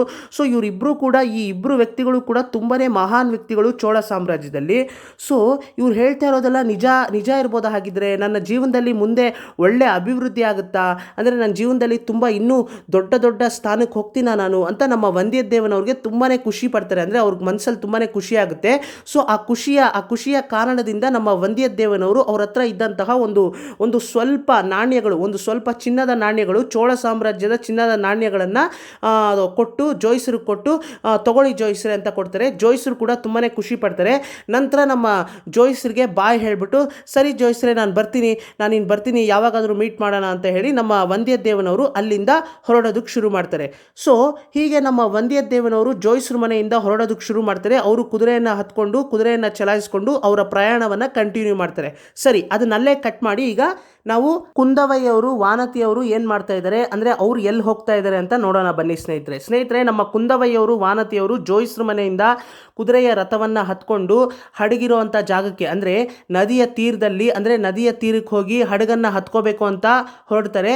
ಸೊ ಹೀಗೆ ಹೊರಡಬೇಕಾದ್ರೇ ಇನ್ನೊಂದು ವಿಷಯ ಹೇಳ್ತೀನಿ ಸ್ನೇಹಿತರೆ. ಇಲ್ಲಿ ಕುಂದವೈಯವರು ಜೋಯಿಸ್ರ ಮನೆಗೆ ಹೋಗೋದಕ್ಕಿಂತ ಮುಂಚೆನೇ ಅಲ್ಲಿರ್ತಕ್ಕಂತಹ ಉಳಿದಂತಹ ಯುವರಾಣಿಯರಿಗೆ ಒಂದು ಪ್ಲ್ಯಾನನ್ನು ಹೇಳಿರ್ತಾರೆ. ಏನು ಪ್ಲ್ಯಾನಪ್ಪ ಅಂತಂದರೆ ನೋಡಿ, ಅಂದರೆ ವಾನತಿಯವ್ರಿಗೆ ಗೊತ್ತಿಲ್ಲದೆ ಒಂದು ಪ್ಲ್ಯಾನನ್ನು ಹೇಳಿರ್ತಾರೆ. ಏನು ಪ್ಲ್ಯಾನಪ್ಪ ಅಂತಂದರೆ, ನೋಡಿ ನಾವು ಈಗ ಜೋಯಿಸ್ರ ಮನೆಗೆ ಹೋಗಿ ಬರೋಷ್ಟರಲ್ಲಿ ನೀವು ಒಂದು ಕೆಲಸ ಮಾಡಬೇಕು. ಏನು ಕೆಲಸ ಅಂದರೆ, ಇಲ್ಲೇ ಅಂದರೆ ಸತ್ತೋಗಿರೋ ಮೊಸಳೆ ಇರುತ್ತಲ್ಲ, ಆ ಮೊಸಳೆ ಒಳಗಡೆ ಹತ್ತಿನೆಲ್ಲ ನೀವು ತುಂಬಿ ಒಂದು ರೀತಿ ರಿಯಲ್ ಮೊಸಳೆ ರೀತಿ ಮಾಡಿ ಆ ಮೊಸಳೆಯನ್ನು ನೀವು ನೀರಿನಲ್ಲಿ ಬಿಟ್ಬಿಡಿ. ನಾವು ಬರೋಷ್ಟರಲ್ಲಿ ಆ ಮೊಸಳೆ ನೀರಿಂದ ಸ್ವಲ್ಪ ಮುಂದೆ ಬಂದಿರೋ ರೀತಿ ನದಿಯ ತೀರದಲ್ಲಿ ಅಂದರೆ ನದಿಯ ತೀರದಲ್ಲಿ ಅದು ಮಲ್ಕೊಂಡಿರೋ ರೀತಿ ಇರಬೇಕು, ಅಂದರೆ ನದಿಯ ತೀರದಲ್ಲಿ ಅದು ಇರೋ ರೀತಿ ಇರಬೇಕು. ನೀವು ನದಿಯ ತೀರದಲ್ಲಿ ಅದನ್ನು ಬಿಟ್ಬಿಡಿ. ಸೊ ನಂತರ ನಾವು ಬಂದಿದ ತಕ್ಷಣ ವಾನತಿಯವರು, ಅಂದರೆ ವಾನತಿಗೆ ನಾವೆಲ್ಲ ನೀರಿನಲ್ಲಿ ಸ್ವಲ್ಪ ಆಟ ಆಡೋಣ ಅಂತೇಳಿ ನಾವು ನೀರಿನಲ್ಲಿ ಇಳಿಯೋಣ. ನೀರಿನಲ್ಲಿ ಇಳಿದಿದ ತಕ್ಷಣ ವಾನತಿನೂ ನೀರಿನಲ್ಲಿ ಇಳಿತಾರೆ. ನೀರಿನಲ್ಲಿ ಇಳಿದಿದ ತಕ್ಷಣ ನಿಮ್ಮಲ್ಲಿ ಯಾರಾದರೂ ಒಬ್ಬರು ವಾನತಿನ ಆ ಮೊಸಳೆ ಹತ್ರ ಕರ್ಕೊಂಡೋಗಿ ಮಾತಾಡ್ಕೊಂಡೇ ಕರ್ಕೊಂಡೋಗಿ ನೀರಿನಲ್ಲಿ. ನಂತರ ಆ ಮೊಸಳೆ ಹತ್ರ ಕರ್ಕೊಂಡೋಗಿದ ತಕ್ಷಣ ನಿಮ್ಮಲ್ಲಿ ಯಾರಾದರೂ ಮೊಸಳೆ ಮೊಸಳೆ ಅಂತ ಕಿರ್ಚ್ಕೊಂಡು ನೀವು ದೂರ ಬಂದ್ಬಿಡಿ. ವಾನತಿ ಮಾತ್ರ ಮೊಸಳೆ ಹತ್ರನೇ ಇರೋ ರೀತಿ ನೀವು ಮಾಡಬೇಕು. ಸೊ ಈ ರೀತಿ ಮಾಡಿದ ತಕ್ಷಣ ಮೊಸಳೆಯನ್ನು ನೋಡಿ ನಮ್ಮ ವಾನತಿಯವರು ಹೆದರ್ಕೋತಾರ ಇಲ್ವಾ ಚೆಕ್ ಮಾಡಬೇಕು. ಯಾತಕ್ಕೋಸ್ಕರ ಈ ರೀತಿ ಪ್ಲಾನನ್ನು ಹೇಳ್ತಾರೆ ಅಂದರೆ ನಮ್ಮ ಕುಂದವಯ್ಯವರು ಯಾತಕ್ಕೋಸ್ಕರ ಅಂದರೆ ಅವರು ತುಂಬಾ ಭಯಭೀತರಾಗಿರ್ತಾರಲ್ವ, ಯಾವಾಗಲೂ ಕೂಡ ಭಯದ ಸ್ವಭಾವವನ್ನು ಹೊಂದಿರ್ತಾರಲ್ವ. ಸೊ ಆ ಭಯವನ್ನು ಹೋಗಿಸೋದಕ್ಕೋಸ್ಕರ, ಹಾಗಾದರೂ ಅವ್ರ ಭಯ ಹೋಗುತ್ತಾ ಅಂತ ಟೆಸ್ಟ್ ಮಾಡೋದಕ್ಕೋಸ್ಕರ ಈ ರೀತಿ ಒಂದು ಪ್ಲಾನನ್ನು ಡಿಸೈನ್ ಮಾಡಿರ್ತಾರೆ ನಮ್ಮ ಕುಂದವಯ್ಯವರು. ಸೊ ಹಾಗಾಗಿ ನಮ್ಮ ಕುಂದವಯ್ಯವರು ವಾನತಿಯವರು ಜೋಯಿಸ್ರ ಮನೆಗೆ ಹೋಗಿ ಬರೋಷ್ಟರಲ್ಲಿ ಈ ಪ್ಲಾನನ್ನು ಎಕ್ಸಿಕ್ಯೂಟ್ ಮಾಡಿರ್ತಾರೆ ಉಳಿದಂತಹ ಯುವರಾಣಿಯರು. ಸೊ ಅವರು ಕೂಡ ಈ ರೀತಿ ಡೂಪ್ಲಿಕೇಟ್ ಮೊಸಳೆಗೆ ಒಂದಷ್ಟು ಹತ್ತಿಯನ್ನು ತುರುಕಿ ಆ ಮೊಸಳೆಯನ್ನು, ಗೊಂಬೆ ಮೊಸಳೆಯನ್ನು, ಅಂದರೆ ನೋಡೋದಕ್ಕೆ ರಿಯಲ್ ಮೊಸಳೆ ಥರನೇ ಇರುತ್ತೆ ಸ್ನೇಹಿತರೆ. ಸೊ ಆ ಮೊಸಳೆಯನ್ನು ನೀರಿನಲ್ಲಿ, ಅಂದರೆ ನದಿಯ ತೀರದಲ್ಲಿ ಬಿಟ್ಟಿರ್ತಾರೆ ಸ್ನೇಹಿತರೆ. ಸೊ ನಮ್ಮ ವಾನತಿಯವರು ಕುಂದವಯ್ಯವರು ಕುದುರೆಯ ರಥದಲ್ಲಿ ಬಂದು ಕುದುರೆಯ ರಥದಿಂದ ಇಳಿದು ನಮ್ಮ ವಾನತಿಯವರು ಕುಂದವಯ್ಯವರು ಇನ್ನೇನು ಹಡಗನ್ನು ಹತ್ತಬೇಕು ಅಷ್ಟರಲ್ಲಿ ನಮ್ಮ ಕುಂದವಯ್ಯವರು ಹೇಳ್ತಾರೆ, ವಾನತಿ ಇಲ್ಲೇ ಸ್ವಲ್ಪ ಹೊತ್ತು ನೀರಿನಲ್ಲಿ ಆಟ ಆಡ್ಕೊಂಡು ಹೋಗೋಣ ಅಂತ ಕೇಳ್ತಾರೆ. ಅದಕ್ಕೆ ನಮ್ಮ ವಾನತಿಯವರು ಸರಿ ಅಕ್ಕ, ನೀವು ಹೇಗೆ ಹೇಳ್ತೀರೋ ಹಾಗೆ ಅಂತ ನಮ್ಮ ವಾನತಿಯವರು ಕೂಡ ಒಪ್ಕೋತಾರೆ. ನಂತರ ವಾನತಿಯವರು ಕೂಡ ನೀರಿನಲ್ಲಿ ಇಳಿತಾರೆ. ನೀರಿನಲ್ಲಿ ಇಳಿದು ಅಲ್ಲಿರ್ತಕ್ಕಂತಹ ಉಳಿದಂತಹ ಯುವರಾಣಿಯರೆಲ್ಲರೂ ಕೂಡ ನೀರಿನಲ್ಲಿ ಇಳಿದು ಆಟ ಆಡೋದಕ್ಕೆ ಶುರು ಮಾಡ್ತಾರೆ. ಸೊ ಆಟ ಆಡೋದಕ್ಕೆ ಶುರು ಮಾಡಿದಂಥ ಸಂದರ್ಭದಲ್ಲಿ ಸ್ವಲ್ಪ ಹೊತ್ತು ಆದ ನಂತರ ಅಲ್ಲಿರ್ತಕ್ಕಂತಹ ಯುವರಾಣಿಯರಲ್ಲಿ ಒಬ್ಬ ಯುವರಾಣಿ ವಾನತಿಯವ್ರ ಹತ್ರ ಹೋಗಿ ಅವ್ರನ್ನ ಒಂದು ರೀತಿ ಏನೋ ಒಂದು ನೆಪ ಹೇಳಿ ಆ ಮೊಸಳೆ ಇರ್ತಕ್ಕಂತಹ ಜಾಗಕ್ಕೆ ಕರ್ಕೊಂಡೋಗಿ ಆ ಮೊಸಳೆ ಪಕ್ಕ ಬಿಟ್ಟು ಆ ಯುವರಾಣಿ ಮಾತ್ರ ಕಿರ್ಚ್ಕೊಳ್ಳೋದಕ್ಕೆ ಶುರು ಮಾಡ್ತಾರೆ. ಅಯ್ಯೋ ಮೊಸಳೆ ಬಂದಿದೆ, ನೋಡಿ ಮೊಸಳೆ ಕಾಣಿಸ್ತಾ ಇದೆ, ಅಯ್ಯೋ ಮೊಸಳೆ ಅಂತ ಆ ಕಡೆ ಬಂದ್ಬಿಡ್ತಾರೆ. ಸೊ ಮೊಸಳೆ ಪಕ್ಕನೇ ಇದ್ದಂತಹ ವಾನತಿಯವರು ಇದನ್ನ ಗಮನಿಸಿ, ಓಹೋ ನನ್ನ ಪಕ್ಕನೇ ಮೊಸಳೆ ಇರೋ ಆಗಿದೆಯಲ್ಲ, ಈ ಯುವರಾಣಿ ಬೇರೆ ನನ್ನ ಪಕ್ಕನೇ ನೋಡ್ತಾ ಇದ್ದಾಳೆ, ನನ್ನ ಪಕ್ಕನೇ ಮೊಸಳೆ ಇದೆಯಲ್ಲ ಅಂತ ಹೇಳಿ ನಮ್ಮ ವಾನತಿಯವರು ಹೆದರ್ಕೋತಾರೆ ಅಂತ ಎಷ್ಟೋ ಜನ ಅಲ್ಲಿರ್ತಕ್ಕಂತಹ ಎಲ್ಲ ಯುವರಾಣಿಯರು ಮತ್ತು ಕುಂದವೈ ಪಿರಾಟಿಯರವರು ಕೂಡ ವಾನತಿಯವರು ಹೆದರ್ಕೋತಾರೆ ಅನ್ನೋ ಉದ್ದೇಶದಿಂದನೇ ಈ ರೀತಿ ಮಾಡಿಸಿರ್ತಾರೆ. ಸೊ ಹಾಗಾಗಿ ಹೆದರ್ಕೋತಾರೆ ಅಂತ ಇವ್ರು ನಿರೀಕ್ಷೆ ಮಾಡಿದ್ದು ಸುಳ್ಳಾಗೋಗುತ್ತೆ ಸ್ನೇಹಿತರೆ. ನಮ್ಮ ವಾನತಿಯವರು ಹೆದರ್ಕೊಳ್ಳೋದಿಲ್ಲ. ಮೊಸಳೆ ತೀರದಲ್ಲಿ ಇದೆಯಲ್ವಾ, ಅಂದರೆ ಅದು ಇವರು ನದಿ ಒಳಗಡೆ ಇವರೆಲ್ಲ ಸ್ನಾನ ಮಾಡ್ತಾ ಇರ್ತಾರೆ. ಬಟ್ ಮೊಸಳೆ ಬಂದು ನದಿ ತೀರದಲ್ಲಿ, ಅಂದರೆ ನದಿ ಒಳಗಡೆನೂ ಕೂಡ ಬಿಟ್ಟಿರಲ್ಲ, ಇವರು ನದಿ ತೀರದಲ್ಲಿ ಮಲಗಿಸಿರ್ತಾರೆ ಆ ಮೊಸಳೆಯನ್ನು. ಅಂದರೆ ನದಿ ತೀರದಲ್ಲಿ ಇರ್ತಕ್ಕಂತಹ ಒಂದು ಮರದ ಪಕ್ಕ ಇವರು ಆ ಮೊಸಳೆಯನ್ನು ಮಲಗಿಸಿರ್ತಾರೆ. ಆ ಮೊಸಳೆ ಕೂಡ ನೀರೊಳಗಡೆ ಇರೋದಿಲ್ಲ. ಸೊ ಇಲ್ಲಿ ನೀವು ಗಮನಿಸಬೇಕು, ನೀರು ಒಳಗಡೆ ಬಂದಿರೋದಿಲ್ಲ ಮೊಸಳೆ, ನದಿ ತೀರದಲ್ಲಿರುತ್ತೆ. ಬಟ್ ಇವರೆಲ್ಲ ನೀರು, ಅಂದರೆ ಸ್ವಲ್ಪ ನೀರಿನಲ್ಲಿರ್ತಾರೆ ಇವರೆಲ್ಲ. ಸೊ ಹಾಗಾಗಿ ನದಿ ತೀರದಲ್ಲಿ ಮೊಸಳೆ ಇರುತ್ತೆ. ಸೊ ಹಾಗಾಗಿ ನಮ್ಮ ವಾನತಿಯವರು ಹೆದರ್ಕೊಳ್ಳೋದಿಲ್ಲ. ಮತ್ತು ನಮ್ಮ ವಾನತಿಯವ್ರಿಗೆ ಕೇಳ್ತಾರೆ, ಈ ರೀತಿ ಹೆದರ್ಕೊಂಡಿಲ್ವಲ್ಲ ನಮ್ಮ ವಾನತಿಯವರು ಅಂತ ಹೇಳಿ ನಮ್ಮ ಕುಂದವೈ ಪಿರಾಟಿಯರವರು ವಾನತಿಯವ್ರನ್ನ ಉದ್ದೇಶಿಸಿ ಕೇಳ್ತಾರೆ, ಏನೇ ನಿನಗೆ ಭಯ ಆಗಿಲ್ವಾ ಮೊಸಳೆನ ನೋಡಿ? ಮೊಸಳೆ ನೋಡಿದ್ರೆ ಪಕ್ಕದಲ್ಲೇ ಇರೋ ಆಗಿದೆ, ನದಿ ತೀರದಲ್ಲೇ ಇದೆ, ನದಿ ತೀರದಿಂದ ಸ್ವಲ್ಪ ನದಿಯಲ್ಲಿ ಇದೆಯಾ ನೀನು, ಅಂದರೆ ನೀರಿನಲ್ಲಿದೆಯಾ ನೀನು? ಸೊ ಹಾಗಾಗಿ ನಿನಗೇನು ಭಯ ಇಲ್ವಾ ಅಂತ ಕೇಳ್ತಾರೆ. ಅದಕ್ಕೆ ನಮ್ಮ ವಾನತಿಯವರು, ಇಲ್ಲ ಅಕ್ಕ, ಮೊಸಳೆ ನೀರಿನಲ್ಲಿ ಇರಬೇಕಾದ್ರೆ ಅದು ಪವರು, ಈಗ ಮೊಸಳೆ ನದಿ ತೀರದಲ್ಲಿದೆ, ಸೊ ಹಾಗಾಗಿ ಅದಕ್ಕೆ ಪವರ್ ಇರೋದಿಲ್ಲ, ಮತ್ತು ಮೊಸಳೆಗೆಲ್ಲ ನಾನು ಭಯ ಪಡೋದಿಲ್ಲ ಅಕ್ಕ. ಸೊ ಹಾಗಾಗಿ ನೀವು ಯಾತಕ್ಕೋಸ್ಕರ ಭಯ ಪಡ್ತೀರಾ? ನೀವೇನು ಭಯ ಪಡಬೇಡಿ, ನನಗೇನು ಭಯ ಇಲ್ಲ ಅಂತಾರೆ. ಅಂದರೆ ಇದನ್ನು ಕೇಳಿದ ತಕ್ಷಣ ನಮ್ಮ ಕುಂದವೈ ಪಿರಾಟಿಯರವ್ರಿಗೆ ಮತ್ತು ಅಲ್ಲಿದ್ದಂತಹ ಎಲ್ಲ ಯುವರಾಣಿಯರಿಗೂ ಕೂಡ ತುಂಬಾ ಆಶ್ಚರ್ಯ ಆಗೋಗುತ್ತೆ ಸ್ನೇಹಿತರೆ.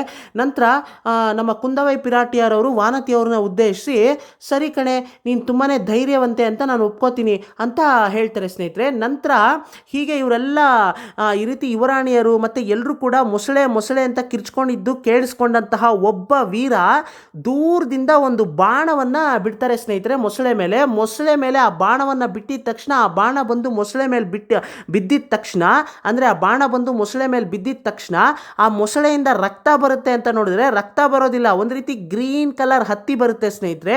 ಇದನ್ನು ಗಮನಿಸಿದಂತಹ ಎಲ್ಲ ಯುವರಾಣಿಯರು ಕೂಡ ತುಂಬಾ ನಗೋದಕ್ಕೆ ಶುರು ಮಾಡ್ತಾರೆ ಸ್ನೇಹಿತರೆ. ಅಂದರೆ ಅಲ್ಲಿದ್ದಂತಹ ಒಬ್ಬ ಯುವರಾಣಿ ಮಾತ್ರ ಮಾತಾಡೋದಕ್ಕೆ ಶುರು ಮಾಡ್ತಾರೆ. ಏನಂತ ಮಾತಾಡ್ತಾರೆ ಅಂದರೆ, ಯಾರಪ್ಪ ಈ ರೀತಿ ಬೊಂಬೆ ಮೊಸಳೆ ಮೇಲೆ ಹೋಗಿ ಬಾಣ ಬಿಡ್ತಾ ಇರೋದು, ಯಾರಪ್ಪ ವೀರ ಅಂತ ಒಂದು ರೀತಿ ಗೇಲಿ ಮಾಡೋ ರೀತಿಲಿ, ಕಿಂಡಲ್ ಮಾಡೋ ರೀತಿಲಿ ಮಾತಾಡ್ತಾರೆ ಸ್ನೇಹಿತರೆ.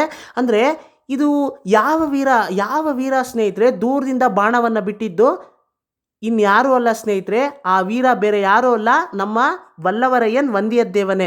ಸೊ ನಮ್ಮ ವಂದಿಯದ್ದೇವನವರು ಜೋಯಿಸ್ರ ಮನೆಯಿಂದ ಕುದುರೆಯನ್ನು ಹತ್ಕೊಂಡು ತಂಜಾವೂರು ಪ್ಯಾಲೇಸ್ಗೆ ಹೋಗೋವಂಥ ದಾರಿಯಲ್ಲಿ ಅಂದರೆ ಅವರು ಹೋಗಬೇಕಾದ್ರೇ ಇವ್ರಿಗೆ ಈ ರೀತಿ ದೂರದಲ್ಲಿ ಈ ರೀತಿ ಯಾರೋ ಕಿರ್ಚ್ತಾ ಇದ್ದಾರೆ, ಯಾರೋ ಅಂದರೆ ಈ ರೀತಿ ಅರ್ಚ್ಕೋತಾ ಇದ್ದಾರಲ್ಲ ಹೆಣ್ಣು ಮಕ್ಕಳೆಲ್ಲ, ಇಲ್ಲೇ ಸಮೀಪದಲ್ಲಿ ಮೊಸಳೆ ಮೊಸಳೆ ಅಂತ ಅರ್ಚ್ಕೋತಾ ಇದ್ದಾರೆ. ಸೊ ನಾನು ಕಾಪಾಡಬೇಕು ಅಂತೇಳಿ ನಮ್ಮ ವಂದಿಯದ್ದೇವನವರು ಕೂಡ ಬಂದಿರ್ತಾರೆ. ಬಂದು ಈ ರೀತಿ ಮೊಸಳೆ ಇದೆಯಲ್ಲ ಅಂತ ಹೇಳಿ ದೂರದಿಂದ ಮೊಸಳೆ, ನಿಜವಾದ ಮೊಸಳೆ ಅಂತ ಹೇಳಿ ಅವರು ಬಾಣವನ್ನು ಬಿಟ್ಟಿರ್ತಾರೆ. ಸೊ ಕರೆಕ್ಟಾಗಿ ಮೊಸಳೆ ಬೆನ್ನ ಮೇಲೆ ಬಂದು ಬಾಣ ಬಿದ್ದಿರುತ್ತೆ. ಬಿದ್ದಿದ ತಕ್ಷಣ ಮೊಸಳೆಯಿಂದ ರಕ್ತ ಬರುತ್ತೆ ಅಂತ ನೋಡಿದ್ರೆ ಗ್ರೀನ್ ಕಲರ್ ಹತ್ತಿ ಬರುತ್ತೆ. ಸೊ ಇದನ್ನು ಗಮನಿಸಿದಂತಹ ಯುವರಾಣಿಯರೆಲ್ಲ ನಗೋದಕ್ಕೆ ಶುರು ಮಾಡಿ ನಮ್ಮ ವಂದಿಯದ್ದೇವನವ್ರನ್ನ ಗೇಲಿ ಮಾಡೋದಕ್ಕೆ ಶುರು ಮಾಡ್ತಾರೆ.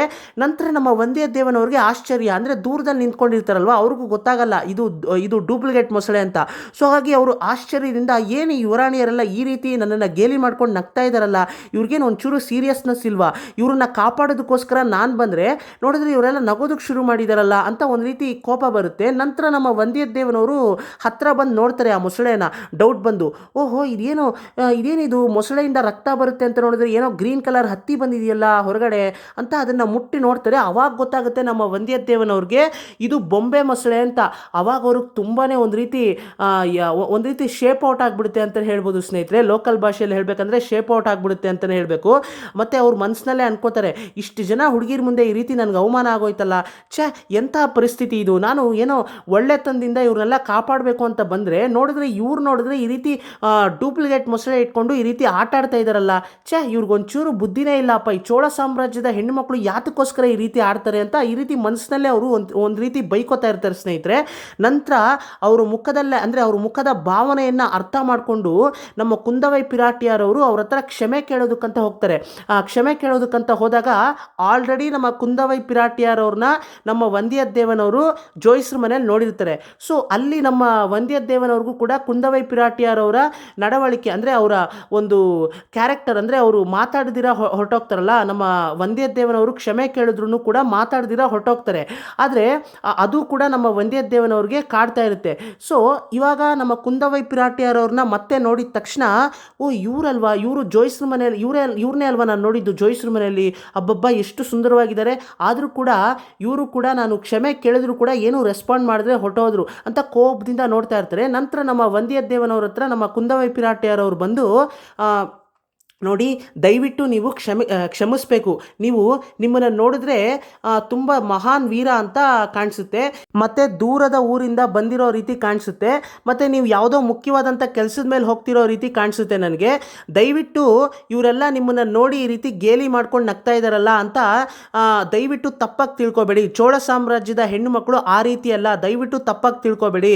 ತುಂಬಾ ಅಂದರೆ ನೀವು ದಯವಿಟ್ಟು ತಪ್ಪಾಗಿ ತಿಳ್ಕೊಬೇಡಿ. ಮತ್ತು ನಾನು ನೀವು ನನ್ನ ಹತ್ರ ಕ್ಷಮೆ ಕೇಳಿದಾಗ ನಾನು ಏನೂ ರೆಸ್ಪಾಂಡ್ ಮಾಡದೆ ಬಂದಲ್ಲ, ಸೊ ಅದಕ್ಕೂ ಕೂಡ ಕ್ಷಮೆ ಕೇಳ್ತೀನಿ. ಯಾಕಂತಂದರೆ ನಾನು ಯಾತಕ್ಕೋಸ್ಕರ ಜೋಯಿಸ್ರ ಮನೇಲಿ ನೀವು ನನ್ನ ಹತ್ರ ಕ್ಷಮೆ ಕೇಳಿದ್ರು ನಾನು ರೆಸ್ಪಾಂಡ್ ಮಾಡದೆ ಬಂದೆ ಅಂದರೆ ಅದಕ್ಕೂ ಕೂಡ ಕಾರಣ ಇದೆ. ಯಾಕಂತಂದರೆ ನನಗೆ ಆ ಒಂದು ಶಾಕ್ ಆಗಿತ್ತು. ಅಂದರೆ ಈ ವಾನತಿ ಬೇರೆ, ನನ್ನ ಸ್ನೇಹಿತೆ ಆದಂತಹ ವಾನತಿ ಬೇರೆ, ನನ್ನ ಗೆಳತಿ ವಾನತಿ ಬೇರೆ ಮೂರ್ಛೆ ಹೋಗಿ ಬಿದ್ದೋಗಿದ್ಲ, ಮತ್ತು ಸಡನ್ನಾಗಿ ನೀವು ಬೇರೆ ಬಾಗಿಲನ್ನ ಹೊಡೆದು ಒಳಗಡೆ ಬಂದ್ರಲ್ವ. ಸೊ ಇದೆಲ್ಲ ನನಗೆ ಆಶ್ಚರ್ಯದಿಂದ, ನನಗೆ ಆ ಶಾಕ್ನಲ್ಲಿ ನೀವು ಕ್ಷಮೆ ಕೇಳಿದ್ರು ಕೂಡ ನನಗೆ ಏನು ನನಗೆ ಅದಕ್ಕೆ ಏನು ರೆಸ್ಪಾಂಡ್ ಮಾಡಿದೆ, ನಾನು ಆ ಒಂದು ಯೋಚನೆಯಲ್ಲೇ ನಾನು ಸುಮ್ಮನೆ ಬಂದ್ಬಿಟ್ಟೆ.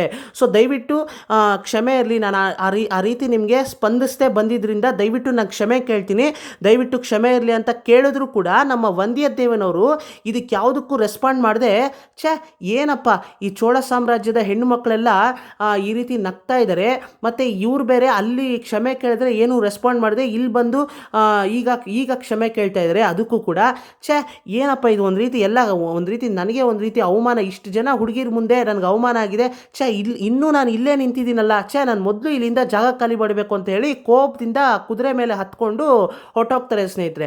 ಆದರೂ ಕೂಡ ನಮ್ಮ ವಂದಿಯದ್ದೇವನವರು ಕುದುರೆ ಮೇಲೆ ಹತ್ಕೊಂಡು ಹೊರಟೋಗ್ತಾರೆ ಕೋಪದಿಂದ. ಆದರೂ ಕೂಡ ನಮ್ಮ ಕುಂದವೈ ಪಿರಾಟಿಯಾರವರು ವಂದಿಯದ್ದೇವನವ್ರನ್ನ ಅಂದರೆ ಯೋಚನೆ ಮಾಡ್ತಾ ಅವರು ಅಂದ್ಕೋತಾರೆ, ಇವ್ರನ್ನ ಎಲ್ಲಿಂದ ಬಂದರೋ ಏನೋ, ಇವರು ನಮ್ಮ ಚೋಳ ಸಾಮ್ರಾಜ್ಯದ ಹೆಣ್ಣು ಮಕ್ಕಳ ಮಕ್ಕಳ ಬಗ್ಗೆ ಏನು ಅಂದ್ಕೋತಾರೋ ಏನೋ.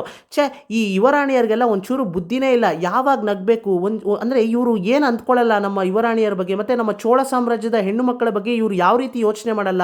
ನಾಗರಿಕತೆಯಲ್ಲಿ ಅಂದರೆ ನಾಗರಿಕತೆ ಅಂದರೆ ಏನು ಅಂತ ತೋರಿಸ್ಕೊಟ್ಟವರು. ಅಂದರೆ ನಾಗರಿಕತೆ ಅಂದರೆ ತುಂಬಾ ಅಷ್ಟು ನಾಗರಿಕತೆಯನ್ನು ಚೋಳ ಸಾಮ್ರಾಜ್ಯದ ಹೆಣ್ಣು ಮಕ್ಕಳನ್ನು ನೋಡಿ ಕಲಿಬೇಕು ಅಂತ ನಾವು ಹೇಳ್ಬೋದು. ಅಷ್ಟರ ಮಟ್ಟಿಗೆ ನಾಗರಿಕತೆಯಲ್ಲಿ ತುಂಬಾ ಕ್ವಾಲಿಟಿಯಾಗಿರ್ತಾರೆ ನಮ್ಮ ಚೋಳ ಸಾಮ್ರಾಜ್ಯದ ಹೆಣ್ಣು ಮಕ್ಕಳು. ಆ ಹೆಸರನ್ನೆಲ್ಲ ಇವರು ಕೆಡಿಸ್ಬಿಡೋ ರೀತಿಲಿ ಈ ರೀತಿ ನಗ್ತಾ ಇದ್ದಾರಲ್ಲ. ಸ್ವಲ್ಪ ಸುಮ್ಮನಿರ್ತೀರಾ ನೀವೆಲ್ಲ, ನಗೋದನ್ನ ಸ್ವಲ್ಪ ಸ್ಟಾಪ್ ಮಾಡಿ ಅಂತ ಹೇಳ್ತಾರೆ. ಸೊ ನಮ್ಮ ವಂದ್ಯದೇವನವರು ಈ ರೀತಿ ಕೋಪ ಮಾಡಿಕೊಂಡು ಹೊರಟೋಗ್ತಾರೆ ಸ್ನೇಹಿತರೆ. ಆದರೂ ಕೂಡ ನಮ್ಮ ವಂದ್ಯದೇವನವರು ಕುದುರೆಯನ್ನು ಚಲಾಯಿಸ್ಕೊಂಡು ಹೋಗಬೇಕಾದ್ರೆ ಕುದುರೆ ಕೂಡ ತುಂಬಾ ಸುಸ್ತಾಗಿರುತ್ತೆ. ಅದಕ್ಕೂ ಕೂಡ ಊಟ ಹಾಕಿರಲ್ಲ. ಸೊ ಹಾಗಾಗಿ ತುಂಬಾ ಸುಸ್ತಿನಿಂದ ಅದು ಫಾಸ್ಟಾಗಿ ಹೋಗ್ತಾ ಇರಲ್ಲ, ತುಂಬಾ ನಿಧಾನಕ್ಕೆ ಹೋಗ್ತಾ ಇರುತ್ತೆ. ನಮ್ಮ ವಂದ್ಯದೇವನವರು ಕೂಡ ನಿಧಾನಕ್ಕೆ ಅದನ್ನು ಚಲಾಯಿಸ್ಕೊಂಡು ಹೋಗ್ತಾ ಇರಬೇಕಾದ್ರೆ ಯೋಚನೆ ಮಾಡ್ತಾರೆ, ಇವರು ಅಂದರೆ ಈ ಹೆಣ್ಣು ಎಷ್ಟು ಸುಂದರವಾಗಿದ್ದಾಳೆ. ಅಂದರೆ ಕುಂದವೈ ಪಿರಾಟಿಯಾರವ್ರೆ ಅವ್ರ ಮುಖಾನೇ ನಮ್ಮ ವಂದ್ಯದೇವನವ್ರ ಮನಸ್ಸಿನಲ್ಲಿ ಬರ್ತಾ ಇದೆ. ಸೊ ಅದನ್ನೇ ನೆನೆಸ್ಕೊಂಡು ಈ ಹೆಣ್ಣು ಮಗಳನ್ನು ಅಂದರೆ ಇದು ಎಂತಹ ಒಂದು ಫೀಲ್ ಇದು. ಅಂದರೆ ಆ ಹೆಣ್ಣು ಮಗಳು ಅಂದರೆ ಆ ಹೆಣ್ಣಿನ ಮುಖಾನೇ ನನ್ನ ಮನಸ್ಸಲ್ಲಿ ಜ್ಞಾಪಕಕ್ಕೆ ಬರ್ತಾ ಇದೆಯಲ್ಲ. ಎಂತಹ ಸೌಂದರ್ಯ ಆಕೆ. ಮತ್ತು ನೋಡಿದ ತಕ್ಷಣ ನೋಡ್ತಾನೇ ಇದ್ದೆ, ಅಂದರೆ ಒಂದು ರೀತಿ ಮೈ ಮರೆತು ನೋಡ್ತಾನೆ ಇರೋವಂಥ ರೀತಿ ಆಕರ್ಷಣೆ ಆಯ್ತಲ್ಲ ನನಗೆ. ಎಂತಹ ಅಂದರೆ ಒಂದು ವೇಳೆ ಈಕೆನೇ ಕುಂದವೈ ಪಿರಾಟಿಯಾರವರಾಗಿದ್ದರೆ ನನಗೆ ಯಾಕೋ ಹಂಗೆ ಅನಿಸುತ್ತೆ. ನನ್ನ ಮನಸ್ಸು ಹೇಳ್ತಾ ಇದೆ ಈಕೆನೇ ಚೋಳ ಸಾಮ್ರಾಜ್ಯದ ಕುಂದವೈ ಪಿರಾಟಿಯಾರವ್ರು ಇರ್ಬೋದಾ ಅಂತ. ಒಂದು ವೇಳೆ ಆ ರೀತಿ ಏನಾದರೂ ಆದರೆ ನನ್ನಂತಹ ಮೂರ್ಖ ಮತ್ತೊಬ್ಬ ಇಲ್ಲ. ಮತ್ತು ಆ ರೀತಿ ಏನಾದರೂ ಆದರೆ ಕುಂದವೈ ಪಿರಾಟಿಯಾರವರು ನನ್ನನ್ನು ಸುಮ್ಮನೆ ಬಿಡ್ತಾರಾ? ಆ ರೀತಿ ಆದರೆ ನನ್ನ ಗತಿ ಏನು ಅಂತ ಒಂದು ರೀತಿ ಭಯ ಕೂಡ ಪಡ್ತಾರೆ ಸ್ನೇಹಿತರೆ ನಮ್ಮ ವಂದ್ಯದೇವನವರು. ಯಾಕೆ ಈ ರೀತಿ ಭಯ ಪಡ್ತಾರೆ ನೀವೇ ಯೋಚನೆ ಮಾಡಿ ಸ್ನೇಹಿತರೆ. ಈಗ ಕುಂದವೈ ಪಿರಾಟಿಯಾರವ್ರ ಹತ್ರನೇ ನಮ್ಮ ವಂದ್ಯದೇವನವರು ಆಲ್ರೆಡಿ 2 ಸತಿ ಮೀಟ್ ಮಾಡಿದ್ದಾರೆ. ಆದರೂ ಕೂಡ ಇವರೇ ಕುಂದವೈ ಪಿರಾಟಿಯಾರವರು ಅಂತ ನಮ್ಮ ಯಾರೋ ಸಾಮಾನ್ಯವಾದಂಥ ಹೆಣ್ಣುಮಗಳು ಅಥವಾ ಯಾರೋ ಹೆಣ್ಣುಮಗಳು ಅಂತ ಹೇಳಿ ನಮ್ಮ ವಂದ್ಯದೇವನವರು ಮಾಮೂಲಿಯಾಗಿ ಹೇಗೆ ನಡ್ಕೋಬೇಕೋ ಹಾಗೆ ನಡ್ಕೊಂಡು ಹೊರಟೋದ್ರು. ಬಟ್ ಆದರೂ ಕೂಡ ನಮ್ಮ ವಂದ್ಯದೇವನವ್ರಿಗೆ ಡೌಟ್ ಬರುತ್ತೆ. ಅಂದರೆ ಇಷ್ಟು ಸುಂದರವಾಗಿದ್ದಾರೆ, ಮತ್ತು ನೋಡೋದಕ್ಕೆ ಯಾರೋ ರಾಜಮನೆತನದ ಹೆಣ್ಣು ಮಗಳ ಥರ ಕಾಣಿಸ್ತಾರಲ್ಲ. ಸೊ ಅದು ಕೂಡ ನನಗೆ ಎಷ್ಟು ಆಕರ್ಷಣೆ ಆಯಿತು ಅಂದರೆ ಅವರ ಮುಖಾನೇ ನನಗೆ ಜ್ಞಾಪಕಕ್ಕೆ ಬರ್ತಾ ಇದೆ. ಮತ್ತು ಒಂದು ರೀತಿ ದೇವತೆ ಅಂತಲೇ ಹೇಳ್ಬೋದು. ಎಂತಹ ಆಕರ್ಷಣೆ ದೇವರೇ ಅಂದರೆ ನಿನ್ನ ಸೃಷ್ಟಿನೇ ಒಂದು ರೀತಿ ವಿಚಿತ್ರಪ್ಪ ಅಂತ ಈ ರೀತಿಯೆಲ್ಲ ಯೋಚನೆ ಮಾಡಿಕೊಂಡು ಕುದುರೆಯನ್ನು ಚಲಾಯಿಸ್ಕೊಂಡು ಹೋಗ್ತಾ ಇರ್ತಾರೆ ಸ್ನೇಹಿತರೆ ನಮ್ಮ ವಂದ್ಯದೇವನವರು. ಸೊ ಹೀಗೆ ಹೋಗಬೇಕಾದ್ರೆ ಒಂದು ಆಶ್ಚರ್ಯ ನಡೆಯುತ್ತೆ ಸ್ನೇಹಿತರೆ. ಅವರು ತಂಜಾವೂರು ಪ್ಯಾಲೇಸ್ ಹತ್ತತ್ರ ಇನ್ನೇನು ತಂಜಾವೂರು ಪ್ಯಾಲೇಸ್ ಬರ್ತಾ ಇದೆ. ಸೊ ಹೀಗೆ ಬರಬೇಕಾದ್ರೆ ಅವರು ಒಂದು ಕಡೆ ರೈಟ್ ಟರ್ನ ತಗೊಂಡು ಅವರು ಕುದುರೆಯನ್ನು ಚಲಾಯಿಸ್ಕೊಂಡು ಮುಂದಕ್ಕೆ ಹೋಗ್ತಾ ಇರ್ತಾರೆ. ನಂತರ ಅವರು ಒಂದು ಕಡೆ ಹೋಗಬೇಕಾದ್ರೆ ಒಂದು ಪಲ್ಲಕ್ಕಿ ಅವ್ರ ಮುಂದೆನೇ ಅಂದರೆ ಅವರು ಎದುರುಗಡೆನೆ ಲೆಫ್ಟ್ ಟರ್ನ್ ತಗೊಂಡು ಒಂದು ಪಲ್ಲಕ್ಕಿ ಹೋಗೋದನ್ನ ನಮ್ಮ ವಂದ್ಯದೇವನವರು ಅಬ್ಸರ್ವ್ ಮಾಡ್ತಾರೆ. ಇದೇನಿದು ಒಂದು ಪಲ್ಲಕ್ಕಿ ಯಾವುದೋ ಹೋಗ್ತಾ ಇದೆಯಲ್ಲ ಮುಂದೆ, ಸರಿ ಆ ಪಲ್ಲಕ್ಕಿಯನ್ನು ಫಾಲೋ ಮಾಡೋಣ. ಹೇಗಿದ್ರು ಆ ಪಲ್ಲಕ್ಕಿ ಕೂಡ ತಂಜಾವೂರು ಪ್ಯಾಲೇಸ್ಗೆ ಹೋಗ್ತಾ ಇರೋ ಆಗಿದೆ, ಆ ಪಲ್ಲಕ್ಕಿಯನ್ನು ಫಾಲೋ ಮಾಡೋಣ ಅಂತ ಹೇಳಿ ನಮ್ಮ ವಂದ್ಯದೇವನವರು ಆ ಪಲ್ಲಕ್ಕಿಯನ್ನು ಫಾಲೋ ಮಾಡ್ತಾರೆ. ಮತ್ತು ಇಲ್ಲಿ ಇನ್ನೊಂದು ಕಾರಣ ಇದೆ ಸ್ನೇಹಿತರೆ. ನಮ್ಮ ವಂದ್ಯದೇವನವರು ಆ ಪಲ್ಲಕ್ಕಿಯನ್ನು ಯಾತಕ್ಕೋಸ್ಕರ ಫಾಲೋ ಮಾಡ್ತಾರೆ ಅಂದರೆ ಆ ಪಲ್ಲಕ್ಕಿ ಬೇರೆ ಯಾವುದೂ ಅಲ್ಲ ಸ್ನೇಹಿತರೆ. ನಮ್ಮ ವಂದ್ಯದೇವನವರು ಕಡಂಬೂರು ಪ್ಯಾಲೇಸ್ನಲ್ಲಿ ನೋಡಿದ್ರಲ್ಲ, ನಮ್ಮ ಪೆರಿಯ ಪಳುವೇಟರೆಯವರ ಧರ್ಮಪತ್ನಿಯಾದಂತಹ ನಂದಿನಿಯವರು ಬಳಸಬೇಕಾದಂತಹ ಪಲ್ಲಕ್ಕಿ ಏನಿದೆ ಆ ಪಲ್ಲಕ್ಕಿನೇ ಸ್ನೇಹಿತರೆ. ಸೊ ಹಾಗಾಗಿ ಆ ಪಲ್ಲಕ್ಕಿಯಲ್ಲಿ ಈಗಲೂ ಕೂಡ ನಂದಿನಿ ದೇವಿ ಅಂತ ಹೇಳಿ ಜನರನ್ನೆಲ್ಲ ನಂಬಿಸ್ಕೊಂಡು ಮಧುರಾಂತಕ ಚೋಳ ಅವ್ರು ಏನಾದರೂ ಹೋಗ್ತಾ ಇದ್ರೆ ಅವರನ್ನು ನಾನು ಹೇಗಾದರೂ ಮಾಡಿ ಅವರನ್ನು ನಾನು ಮೀಟ್ ಮಾಡಿಬಿಟ್ರೆ ಅವರ ಸಹಾಯದಿಂದ ನಾನು ಈಸಿಯಾಗಿ ತಂಜಾವೂರು ಪ್ಯಾಲೇಸ್ ಒಳಗಡೆ ಹೋಗ್ಬೋದು ಅನ್ನೋ ಒಂದು ಉದ್ದೇಶದಿಂದ ಈ ರೀತಿ ಯೋಚನೆ ಮಾಡಿ ಈ ರೀತಿ ಲೆಕ್ಕಾಚಾರ ಹಾಕಿ ನಮ್ಮ ವಂದ್ಯದೇವನವರು ಆ ಪಲ್ಲಕ್ಕಿಯನ್ನು ಫಾಲೋ ಮಾಡೋದಕ್ಕೆ ಹೋಗ್ತಾರೆ. ಸೊ ಹೀಗೆ ನಮ್ಮ ವಂದ್ಯದೇವನವರು ಆ ಪಲ್ಲಕ್ಕಿಯನ್ನು ಫಾಲೋ ಮಾಡೋದಕ್ಕೆ ಹೋಗ್ತಾರೆ. ಪಲ್ಲಕ್ಕಿಯನ್ನು ಫಾಲೋ ಮಾಡಿಕೊಂಡೇ ಸ್ವಲ್ಪ ದೂರ ಹೋಗ್ತಾರೆ. ಸೊ ಹೀಗೆ ಅಂದರೆ ಆ ಪಲ್ಲಕ್ಕಿನ ಎತ್ಕೊಂಡು ಹೋಗ್ತಾ ಇರ್ತಕ್ಕಂತಹ ಸೇವಕರು ಮತ್ತು ಅಲ್ಲೇ ಹಿಂದೆ ಒಂದಷ್ಟು ಸೈನಿಕರು ಕೂಡ ಹೋಗ್ತಾ ಇರ್ತಾರೆ ಆ ಪಲ್ಲಕ್ಕಿಯ ಹಿಂದ್ಗಡೆ. ಸೊ ಆ ಸೈನಿಕರು ಕೂಡ ನಮ್ಮ ವಂದ್ಯದೇವನವ್ರ ಕುದುರೆ ಹಿಂದೆ ಬರ್ತಾ ಇರೋದನ್ನೇ ನೋಡ್ತಾರೆ. ಒಬ್ಬ ಸೈನಿಕ ಮಾತ್ರ ನಮ್ಮ ವಂದ್ಯದೇವನವ್ರನ್ನ ಉದ್ದೇಶಿಸಿ ಕೇಳ್ತಾರೆ, ಏನಪ್ಪ ನಾನು ತಿರುವಾರೂರಿಂದ ನೋಡ್ತಾ ಇದ್ದೀನಿ, ತಿರುವಾರೂರಿಂದ ನೀನು ನಮ್ಮನ್ನೇ ಫಾಲೋ ಮಾಡ್ಕೊಂಡು ಬರ್ತಾ ಇದೆಯಲ್ಲ, ಯಾತಕ್ಕೋಸ್ಕರ ನೀನು ನಮ್ಮನ್ನೇ ಫಾಲೋ ಮಾಡ್ಕೊಂಡು ಬರ್ತಾ ಇದೆಯಾ, ಏನು ಉದ್ದೇಶ ಅಂತ ಕೇಳ್ತಾರೆ. ಅಯ್ಯೋ ನಾನು ಎಲ್ಲಣ ನಿಮ್ಮನ್ನು ಫಾಲೋ ಮಾಡ್ಕೊಂಡು ಬರ್ತಾ ಇದ್ದೀನಿ, ನನ್ನ ಕುದುರೆ ತುಂಬಾ ಸುಸ್ತಾಗಿದೆ, ಊಟ ಬೇರೆ ಹಾಕಿಲ್ಲ ಈ ಕುದುರೆಗೆ, ಅದು ಸುಸ್ತಾಗಿರೋ ಕಾರಣದಿಂದ ಅದು ನಿಧಾನಕ್ಕೆ ಹೋಗ್ತಾ ಆಗ್ತಾ ಇದೆ. ಸೊ ಹಾಗಾಗಿ ನಾನು ನಿಮ್ಮ ಹಿಂದೆನೇ ಬರ್ತಾ ಇದ್ದೀನಿ. ಇಲ್ಲಾಂದಿದ್ರೆ ನಾನು ನಿಮ್ಮ ಮುಂದೆನೇ ಫಾಸ್ಟಾಗಿ ಈ ಕುದುರೆಯನ್ನು ಚಲಾಯಿಸ್ಕೊಂಡು ಹೊರಟೋಗ್ತಾ ಇದ್ದೆ. ಇದು ಸುಸ್ತಾಗಿದೆಯಲ್ಲ, ಸೊ ಹಾಗಾಗಿ ನಾನು ನಿಮ್ಮ ಹಿಂದೆನೇ ನಿಧಾನಕ್ಕೆ ಚಲಾಯಿಸ್ಕೊಂಡು ಬರ್ತಾ ಇದ್ದೀನಿ ಅಂತ ಹೇಳ್ತಾರೆ ಸ್ನೇಹಿತರೆ. ಅಂದರೆ ಸುಳ್ಳು ಕಾರಣ ಕೊಡ್ತಾರೆ. ನಂತರ ನಮ್ಮ ವಂದ್ಯದೇವನವರು ಒಂದು ಪ್ಲ್ಯಾನ್ ಮಾಡ್ತಾರೆ. ಇದೇ ರೀತಿ ಇವ್ರ ಹಿಂದೆನೇ ಹೋದರೆ ನನ್ನ ಕೆಲಸ ಆಗೋದಿಲ್ಲ, ಏನಾದರೂ ಪ್ಲ್ಯಾನ್ ಮಾಡಬೇಕು ಅಂತ ಹೇಳಿ ನಮ್ಮ ವಂದ್ಯದೇವನವರು ಒಂದು ಕೆಲಸ ಮಾಡ್ತಾರೆ. ಏನು ಕೆಲಸ ಮಾಡ್ತಾರೆ ಅಂದರೆ ಆ ಪಲ್ಲಕ್ಕಿ ಪಕ್ಕ ಹೋಗಿ ಆ ಪಲ್ಲಕ್ಕಿನ ಸ್ವಲ್ಪ ಅಂದರೆ ಆ ಪಲ್ಲಕ್ಕಿ ಹಿಂಗೆ ಹೋಗ್ತಾ ಇದೆ ಅಂದರೆ ಆ ಪಲ್ಲಕ್ಕಿ ಪಕ್ಕ ಹೋಗಿ ಇವರು ಆ ಪಲ್ಲಕ್ಕಿಗೆ ಡ್ಯಾಶ್ ಹೊಡೆಯೋ ಥರ ಮಾಡ್ತಾರೆ. ಅಂದರೆ ಕುದುರೆಯ ಮುಖಾಂತರ ಸ್ವಲ್ಪ ಡ್ಯಾಶ್ ಹೊಡೆದು ಆ ಪಲ್ಲಕ್ಕಿನ ಸ್ವಲ್ಪ ಅಲ್ಲಾಡಿಸಿ ನಮ್ಮ ವಂದ್ಯದೇವನವರು ಆ ಪಲ್ಲಕ್ಕಿನ ಯಾವಾಗ ಅಲ್ಲಾಡಿಸೋದಕ್ಕೆ ಶುರು ಮಾಡ್ತಾರೋ ಆಗ ನಮ್ಮ ವಂದ್ಯದೇವನವರೇ ಕಿರ್ಚ್ಕೊಳ್ಳೋದಕ್ಕೆ ಶುರು ಮಾಡ್ತಾರೆ. ಏನಂತ ಕಿರ್ಚ್ಕೊಳ್ಳೋದಕ್ಕೆ ಶುರು ಮಾಡ್ತಾರೆ ಅಂದರೆ, ಅಯ್ಯೋ ನಿಮ್ಮ ಪಲ್ಲಕ್ಕಿ ಎತ್ಕೊಂಡು ಬರ್ತಾ ಇರ್ತಕ್ಕಂತಹ ಸೇವಕರು ಪಲ್ಲಕ್ಕಿಯಿಂದ ನನ್ನ ಕುದುರೆನ ಹೊಡಿತಾ ಇದ್ದಾರೆ, ಅಂದರೆ ನನ್ನ ಕುದುರೆ ಮೇಲೆ ನನ್ನ ಕುದುರೆಗೆ ನೋವಾಗೋ ರೀತಿಲಿ ಹೊಡಿತಾ ಇದ್ದಾರೆ, ಅಂದರೆ ಟಚ್ ಮಾಡ್ತಾ ಇದ್ದಾರೆ ನನ್ನ ಕುದುರೆಗೆ.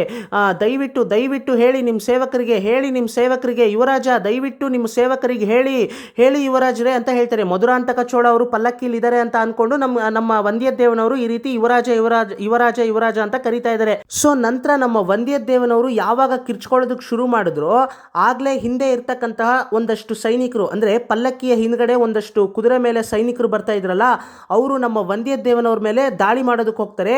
ಹೇ ಹಿಡೀರಿ ಇವನ್ ಯಾರೋ ಕಳ್ಳನ ಥರ ಕಾಣಿಸ್ತಾನೆ, ಯಾರೋ ಸ್ಪೈ ಥರ ಕಾಣಿಸ್ತಾನೆ, ಹಿಡೀರಿ ಗೂಢಾಚಾರಿ ಇರಬೇಕು, ಹಿಡೀರಿ ಅಂತ ಹೇಳಿ ಅವನನ್ನು ಕಂಟ್ರೋಲ್ ಮಾಡೋದಕ್ಕಂತ ಅವನ ಸುತ್ತಕೊಂಡು ಅವನ ಕುದುರೆಯನ್ನು ಕಂಟ್ರೋಲ್ ಮಾಡೋದಕ್ಕಂತ ಅವನನ್ನು ಕೂಡ ಕೆಳಗಡೆ ಬೀಳ್ಸೋ ರೀತಿಲಿ ಅವನ ಮೇಲೆ ದಾಳಿ ಮಾಡೋದಕ್ಕೆ ಹೋಗ್ತಾರೆ ಸ್ನೇಹಿತರೆ. ಅಷ್ಟರಲ್ಲಿ ನಮ್ಮ ವಂದ್ಯದೇವನವರು ಕುದುರೆಯನ್ನು ಸ್ವಲ್ಪ ಫಾಸ್ಟಾಗಿ ಚಲಾಯಿಸ್ಕೊಂಡು ಪಲ್ಲಕ್ಕಿ ಮುಂದ್ಗಡೆ ಹೋಗಿ ನಿಂತ್ಕೋತಾರೆ ಸ್ನೇಹಿತರೆ.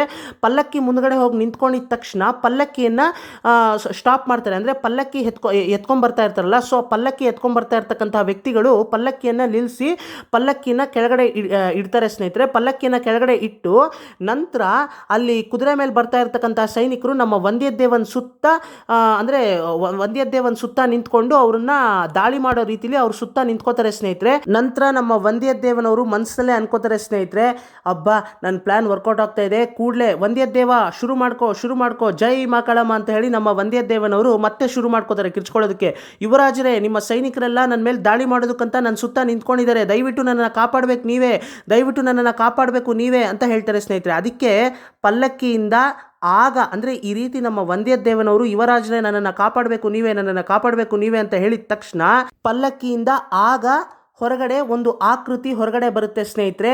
ಅದು ಮಧುರಾಂತಕ ಚೋಳ ಅಂತ ನಮ್ಮ ವಂದ್ಯದೇವನವರು ಅಂದ್ಕೊಂಡಿರ್ತಾರೆ. ಅವರ ನಿರೀಕ್ಷೆ ತಪ್ಪಾಗುತ್ತೆ, ಸುಳ್ಳಾಗುತ್ತೆ ಸ್ನೇಹಿತರೆ. ಅದು ಮಧುರಾಂತಕ ಚೋಳ ಅವರಾಗಿರಲ್ಲ. ಅದರಿಂದ ಆ ಪಲ್ಲಕ್ಕಿಯಿಂದ ಹೊರಗಡೆ ಬಂದಂತಹ ಒಂದು ಹೊಸ ಕ್ಯಾರೆಕ್ಟರ್ ಅದು ನಮ್ಮ ನಂದಿನಿ ದೇವಿಯವರು ಸ್ನೇಹಿತರೆ. ನಂದಿನಿ ದೇವಿ ಪೊನ್ನಿಯಿನ್ ಸೆಲ್ವನ್ನಲ್ಲೇ ತುಂಬಾನೇ ಮುಖ್ಯವಾದಂಥ ಕ್ಯಾರೆಕ್ಟರು ಈ ನಂದಿನಿ ದೇವಿ ಸ್ನೇಹಿತರೆ. ದಯವಿಟ್ಟು ನೆನ್ಪಿಟ್ಕೊಳ್ಳಿ, ನಂದಿನಿ ದೇವಿ ಇವ್ರ ಹೆಸರು. ನಂದಿನಿ ದೇವಿಯವರು ಪಲ್ಲಕ್ಕಿಯಿಂದ ಹೊರಗಡೆ ಬಂದಿದ ತಕ್ಷಣ ಅವರ ಮುಖದ ಸೌಂದರ್ಯಕ್ಕೆ ನಮ್ಮ ವಂದ್ಯದೇವನವರೇ ತುಂಬಾನೇ ಆಕರ್ಷಣೆಗೊಳ್ತಾರೆ ಸ್ನೇಹಿತರೆ. ಮತ್ತೆ ಅವರ ಮುಖದ ಸೌಂದರ್ಯವನ್ನು ನೋಡಿ ಒಂದು ನಿಮಿಷ ನಿಬ್ಬೆರಗಾಗಿ ನಮ್ಮ ವಂದ್ಯದೇವನವರು ಅವರ ಮೈಯನ್ನು ಅವರೇ ಮರ್ತೋಗ್ತಾರೆ ಸ್ನೇಹಿತರೆ.